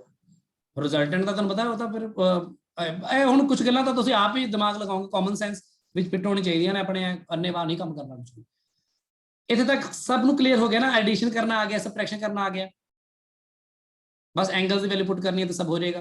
ਹੁਣ ਕੀ ਹੈ ਕਿ ਮੈਂ ਅੱਜ ਨੂਮੈਰੀਕਲਸ ਵੀ ਇਹਦੇ ਨਾਲ ਦੇ ਕੁਝ ਜ਼ਿਆਦਾ ਹੋਰ ਕਰਾਂਦਾ, ਪਰ ਫਿਲਹਾਲ ਮੈਨੂੰ ਸੀਗਾ ਕਿ ਮੈਂ ਤੁਹਾਨੂੰ ਥਿਓਰੈਟੀਕਲ ਗੱਲਾਂ ਜ਼ਿਆਦਾ ਤੋਂ ਜ਼ਿਆਦਾ ਦੱਸ ਦਵਾਂ, ਸਿਰਫ ਇਸ ਲਈ ਮੈਂ ਥੋੜਾ ਜਿਹਾ ਉਹ ਕੀਤਾ ਹੈ। ਇੱਕ ਲਾਸਟ ਗੱਲ ਦੱਸ ਦੇਣਾ ਤੁਹਾਨੂੰ ਬਸ, ਰੈਕਟੈਂਗੂਲਰ ਕੰਪੋਨੈਂਟਸ ਵੀ ਕਰ ਲਾਂਗੇ, ਕੰਪੋਨੈਂਟਸ ਆਫ ਅ ਵੈਕਟਰ। ਸ਼ਬਦਾਂ ਵਿੱਚ ਦੇਖਿਆ ਕਰੋ, ਉਹਦਾ ਨਾਮ ਚ ਦੇਖੋ ਕੰਪੋਨੈਂਟਸ। ਪੈਨ ਦੇ ਕੰਪੋਨੈਂਟਸ ਕੀ ਹੁੰਦੇ? Cap, the refill, the body and all that, ਹਨਾ। ਕੰਪੋਨੈਂਟਸ ਹੀ ਨੇ ਪੈਨ ਦੇ। यस ਵੈਕਟਰ ਦੇ ਕੰਪੋਨੈਂਟ ਕੀ ਹੁੰਦੇ? ਉਹ ਵਾਲੇ ਵੈਕਟਰਸ ਜਿਹੜਾ ਨੂੰ ਐਡ ਕਰਕੇ ਆ ਵੈਕਟਰ ਬਣਿਆ ਹੈ, ਸਿੰਪਲ ਜੀ ਗੱਲ ਹੈ, ਉਹਨੂੰ ਕਹਿੰਦੇ ਕੰਪੋਨੈਂਟਸ ਆਫ ਅ ਵੈਕਟਰ। ਜਿਵੇਂ ਫॉर ਐਗਜ਼ਾਮਪਲ ਜੇ ਮੈਂ ਕਹਿ ਦਵਾਂ ਵੀ ਆ ਇੱਕ ਵੈਕਟਰ ਹੈ, ਜਸਟ ਆ a ਵੈਕਟਰ ਹੈ ਮੰਨ ਲਓ, ਇਹ ਦੇਖੋ ਕੰਪੋਨੈਂਟ ਬਣਾਉਣਾ ਬੜੇ ਆਸਾਨ ਹੈ। ਜਿਹਨੂੰ ਟ੍ਰਾਇੰਗਲ ਲਾ ਤੇ ਪੈਰਲਲੋਗ੍ਰਾਮ ਲਾ ਚੰਗੀ ਤਰ੍ਹਾਂ ਸਮਝ ਆ ਗਿਆ, ਉਹ ਬੱਚਾ ਪਤਾ ਖੇੜੀ ਹੈ ਉਹਦੇ ਲਈ ਤਾਂ, ਉਹ ਕੋਲ ਹੈ ਕੰਪੋਨੈਂਟ ਬਣਾਉਣੇ ਆ। ਤੁਸੀਂ a ਦੇ ਨਾ ਆ ਪੂੰਛ ਤੋਂ ਚੱਕੋ, ਇਹਨੂੰ ਜਿੱਧਰ ਮਰਜ਼ੀ ਡਰਾ ਕਰ ਦਿਓ, ਇੱਧਰ ਇੱਧਰ ਇੱਧਰ ਇੱਧਰ, ਜਿੱਧਰ ਮਰਜ਼ੀ ਲਓ ਕੁਝ ਵੀ ਮਰਜ਼ੀ ਡਰਾ ਕਰੋ, ਲੈਟ ਇਟ ਬੀ ਹੇਅਰ, ਐ ਕਰ ਦੋ ਡਰਾ। ਇੱਥੋਂ ਫਿਰ ਚੱਕੋ ਵਾਪਸ ਲਿਆਓ, ਤਾਂ ਕਿ ਇਹ ਦੋਨੋਂ ਰੈਡ ਵਾਲੇ ਵੈਕਟਰ ਨੂੰ ਐਡ ਕਰਕੇ ਤਾਂ ਇਹ ਬਣਦਾ ਦਿਖ ਰਿਹਾ ਕਿ ਨਹੀਂ? Yes, sir. Yes, sir. ਸੋ ਜੇ ਇਸ ਵੈਕਟਰ ਦਾ ਨਾਮ ਹੁਣ ਮੈਂ ਮਤਲਬ ਮੈਂ ਉਲਟਾ ਕੰਮ ਕਰ ਰਿਹਾ ਹਾਂ, ਪਹਿਲਾਂ ਐਡ ਕਰਕੇ ਰਿਜ਼ਲਟੈਂਟ ਬਣਾਇਆ ਸੀ, ਹੁਣ ਰਿਜ਼ਲਟੈਂਟ ਨੂੰ ਤੋੜ ਰਿਹਾ, ਤਾਂ ਬੇਸਿਕਲੀ ਮੈਂ ਲਿਖ ਸਕਦਾ ਨਾ ਇਹ ਵੈਕਟਰ ਨੂੰ p vector plus q vector. Yes, sir. ਤਾਂ ਮੈਂ ਕੀ ਕਹਾਂ, p vector and q vector are components of a vector. ਠੀਕ, Yes. ਜੇ ਇਦਾਂ ਕਰ ਦਵਾਂ, ਇੱਧਰ ਇੱਧਰ ਕਰ ਦਵਾਂ, ਇੱਧਰੋਂ ਲੈ ਜਾਵਾਂ ਜਾ ਕੇ ਉੱਧਰ, ਇਸ ਵੈਕਟਰ ਦਾ ਨਾਮ ਰੱਖ ਦਵਾਂ ਮੈਂ l ਵੈਕਟਰ, ਇਹਦਾ ਨਾਮ ਰੱਖਦਾ m ਵੈਕਟਰ, ਤਾਂ ਕਿ ਇਸੇ a ਵੈਕਟਰ ਨੂੰ ਲਿਖ ਸਕਦਾ ਮੈਂ l vector plus m vector. Yes, sir. Triangle होए लग रहा, ये भी दोनों का जो कंपोनेंट्स ऑफ ए वेक्टर। मैं कहा नहीं मैं इथों लूंगा, ऐ लेके आऊंगा, इधरों लेके आऊंगा, तावी कह सकता है दोनों कंपोनेंट्स में। इथों लेके मैं बहुत दूर चला गया, बहुत दूर चला गया, स्पेस तो बाहर निकल गया, कंधा कुंधा तोड़ के निकल गया, बहुत दूर चला गया मैं, कई किलोमीटर, उतों चकूंगा सीधा ही उधरों से वापस जिथों मर्जी लेके गया उतो वापस ले आऊंगा इत्थे। ਤਾਂ ਉਹ ਦੋਨੋਂ ਵੈਕਟਰ ਵੀ ਇਹਦੇ ਕੰਪੋਨੈਂਟ ਹੋਏਗੀ ਨਾ? Yes, sir. ਮਤਲਬ ਕਿ ਤੁਸੀਂ ਕਿਸੇ ਵੈਕਟਰ ਦੇ ਕੰਪੋਨੈਂਟ ਬਣਾਉਣ ਲੱਗੇ, ਜ਼ਰੂਰੀ ਨਹੀਂ ਕਿ ਛੋਟੇ ਛੋਟੇ ਹੀ ਹੋਣਗੇ, ਉਹਨਾਂ ਤੋਂ ਮਿਲ ਕੇ ਬਣਿਆ ਹੋਏਗਾ, ਬਹੁਤ ਵੱਡੇ ਵੱਡੇ ਵੈਕਟਰ ਵੀ ਹੋ ਸਕਦੇ ਨੇ। ਜਿਵੇਂ ਕਿ ਮੈਨੂੰ ਕੋਈ ਕਹਿ ਦੇਵੇ, ਫੇਰ ਕਰਸਰ ਘੁੰਮਣ ਲੱਗ ਗਿਆ, 1 ਮਿੰਟ, ਜਿਵੇਂ ਮੈਨੂੰ ਕੋਈ ਕਹਿ ਦੇਵੇ ਕਿ 5 ਨਿਊਟਨ ਦਾ ਫੋਰਸ ਹੈ, ਇਹਦੇ ਕੰਪੋਨੈਂਟਸ ਕੀ ਨੇ? ਮੈਂ ਇਹਨੂੰ ਕਹਿ ਦੇਵਾਂ ਇਧਰ ਪਾਸੇ ਨੂੰ ਬਹੁਤ ਵੱਡਾ 1 ਲੱਖ ਨਿਊਟਨ ਫੋਰਸ ਲੈ ਲਓ ਇਸ ਪਾਸੇ ਨੂੰ, ਤੇ ਪਲੱਸ ਇਧਰ ਨੂੰ ਕਿੰਨਾ ਲੈ ਲਓ 9,99,995। ਉਹ ਨਹੀਂ ਜ਼ਿਆਦਾ ਹੋ ਗਿਆ, ਸੌਰੀ ਇੱਕ 9 ਵੱਧ ਲੱਗ ਗਿਆ, 99,995 ਨਿਊਟਨ ਫੋਰਸ। ਤਾਂ ਆ ਦੋਨੋਂ ਫੋਰਸਿਸ ਦਾ ਰਿਜ਼ਲਟੈਂਟ ਵੀ ਤਾਂ ਆ 5 ਹੋਏਗਾ ਕਿ ਨਾ ਹੋਏਗਾ? Yes, sir. ਬਸ ਫਿਰ ਮੈਂ ਕਹਿ ਦੂੰਗਾ ਉਹ ਦੋਨੋਂ ਇਹਦੇ ਕੰਪੋਨੈਂਟਸ ਨੇ, ਇਹ ਚ ਕੋਈ ਵੱਡੀ ਔਖੀ ਗੱਲ ਨਹੀਂ ਹੈ।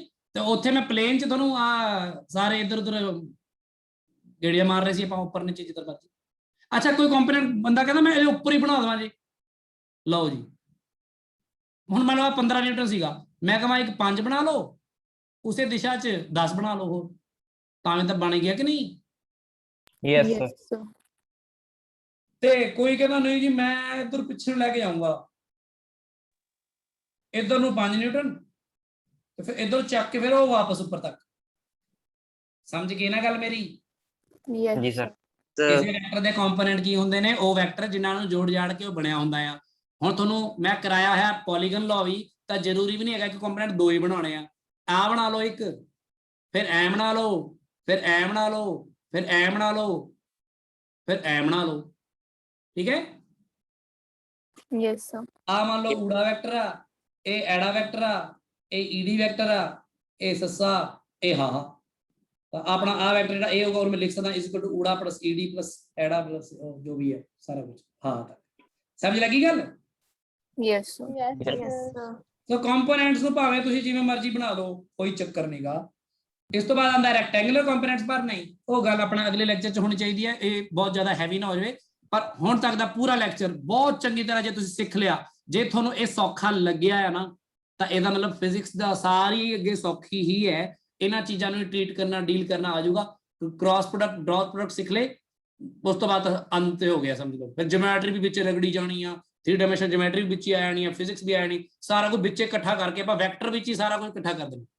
ਸੋ ਕੋਈ ਬਹੁਤ ਵੱਡੀ ਗੱਲ, ਟ੍ਰਿਗਨੋਮੈਟਰੀ ਦੇ ਫਾਰਮੂਲੇ ਵੀ ਵੈਕਟਰ 'ਚ ਕੱਢ ਦੇਣੇ ਆਪਾਂ ਸਾਰੇ, ਜਿਹੜੇ ਤੁਹਾਨੂੰ ਕਰਾ ਚੁੱਕਾ ਵਾਂ, ਵਿੱਚੇ ਕਰਾਏ ਨਾ ਸਾਰੇ ਉਹ ਫਾਰਮੂਲੇ, ਇਹਨਾਂ 'ਚ ਕੱਢ ਦੇਣੇ ਆਪਾਂ ਸਾਰੇ, ਐਂਗਲ ਉਂਗਲ ਵਾਲੇ ਫਾਰਮੂਲੇ ਸਾਰੇ। sin a plus b is equal to sin a cos b plus cos sin b, ਇਹ ਵੀ ਵੈਕਟਰ 'ਚੋਂ ਹੀ ਨਿਕਲ ਜਾਣਾ ਆ। ਗੱਲ ਬਸ ਇਹ ਪਲੀਜ਼ ਬਹੁਤ ਸੀਰੀਅਸਲੀ ਵੈਕਟਰਸ ਨੂੰ ਸਿੱਖੋ। ਕੋਈ ਵੀ ਚੀਜ਼ ਸਮਝ ਨਹੀਂ ਆਉਂਦੀ ਤਾਂ ਉਹਨੂੰ ਦੁਬਾਰਾ ਰਿਪੀਟ ਕਰੋ, ਪੁੱਛੋ ਮੈਨੂੰ। ਬਹੁਤ ਵਧੀਆ ਤਰ੍ਹਾਂ ਵੈਕਟਰਸ ਨੂੰ ਕਰੋਗੇ ਤਾਂ ਬਹੁਤ ਵਧੀਆ ਤਰ੍ਹਾਂ ਚੱਲੇਗਾ ਸਾਰਾ ਕੁਝ। ਫਿਜ਼ਿਕਸ ਈਜ਼ੀ ਹੁੰਦੀ ਜਾਏਗੀ ਹੁਣ ਤੁਹਾਡੀ, ਹੋਰ ਸੌਖੀ ਸੌਖੀ। ਠੀਕ ਹੈ, ਠੀਕ ਹੈ। ਬਸ ਹੁਣ ਮੈਂ ਵੀ ਅਗਲਾ ਲੈਕਚਰ ਲੈਣਾ ਵਾ +2 ਦਾ, ਤੇ ਮੈਨੂੰ ਥੋੜਾ ਜਿਹਾ ਵਿੱਚ ਰੈਸਟ ਚਾਹੀਦਾ। ਹੁਣ ਮੈਂ ਇੱਥੇ ਹੀ ਸਟਾਪ ਕਰ ਰਿਹਾ ਇਸ ਲੈਕਚਰ ਨੂੰ। ਤੇ ਇਹਦਾ ਵੀਡੀਓ ਐਂਡ ਆਲ ਦੈਟ ਤੁਹਾਨੂੰ ਪਤਾ ਮਿਲ ਜਾਏਗਾ ਤੁਹਾਨੂੰ, ਤੇ ਇਹਦੇ ਨੋਟਸ ਮੈਂ ਭੇਜ ਦੂੰਗਾ ਸ਼ੋਰਲੀ। ਸਟੇਟਮੈਂਟਸ ਸਾਰੀਆਂ ਪੈਰਲਲੋਗ੍ਰਾਮ, ਟ੍ਰਾਇੰਗਲ ਲਾ, ਪੋਲੀਗਨ ਲਾ ਆਪਣੀ ਕਿਤਾਬਾਂ 'ਚ ਅੱਜ ਹੀ ਰਗੜ ਦੇਣੀਆਂ ਨੇ। ਉਹਦੇ ਨਾਲ ਦੇ ਕੁਝ ਕੁਐਸਚਨ ਨੂਮੈਰੀਕਲ ਸਾਰੇ ਸਮਝ ਆਣੇ ਸ਼ੁਰੂ ਹੋ ਜਾਣੇ ਤੁਹਾਨੂੰ ਆਪਣੇ ਆਪ ਹੀ, ਤੇ ਸਬਟ੍ਰੈਕਸ਼ਨ ਵੀ ਕਰ ਲੈਣਾ ਆ ਪਲੀਜ਼, ਅੱਜ ਹੀ ਕਰ ਲਓ। ਬਾਕੀ ਆਪਾਂ ਕਰਦੇ ਹਾਂ ਅਗਲੀ ਲੈਕਚਰ 'ਚ। Thank you. ਸਰ ਅਸੀਂ ਇਦਾਂ ਕਹਿ ਸਕਦੇ ਹਾਂ ਕਿ ਮਤਲਬ ਕਿ ਜਿਹੜੇ ਕਿਸੇ ਵੀ ਵੈਕਟਰ ਦੇ ਜਿਹੜੇ ਇਨਫਾਈਨਾਈਟ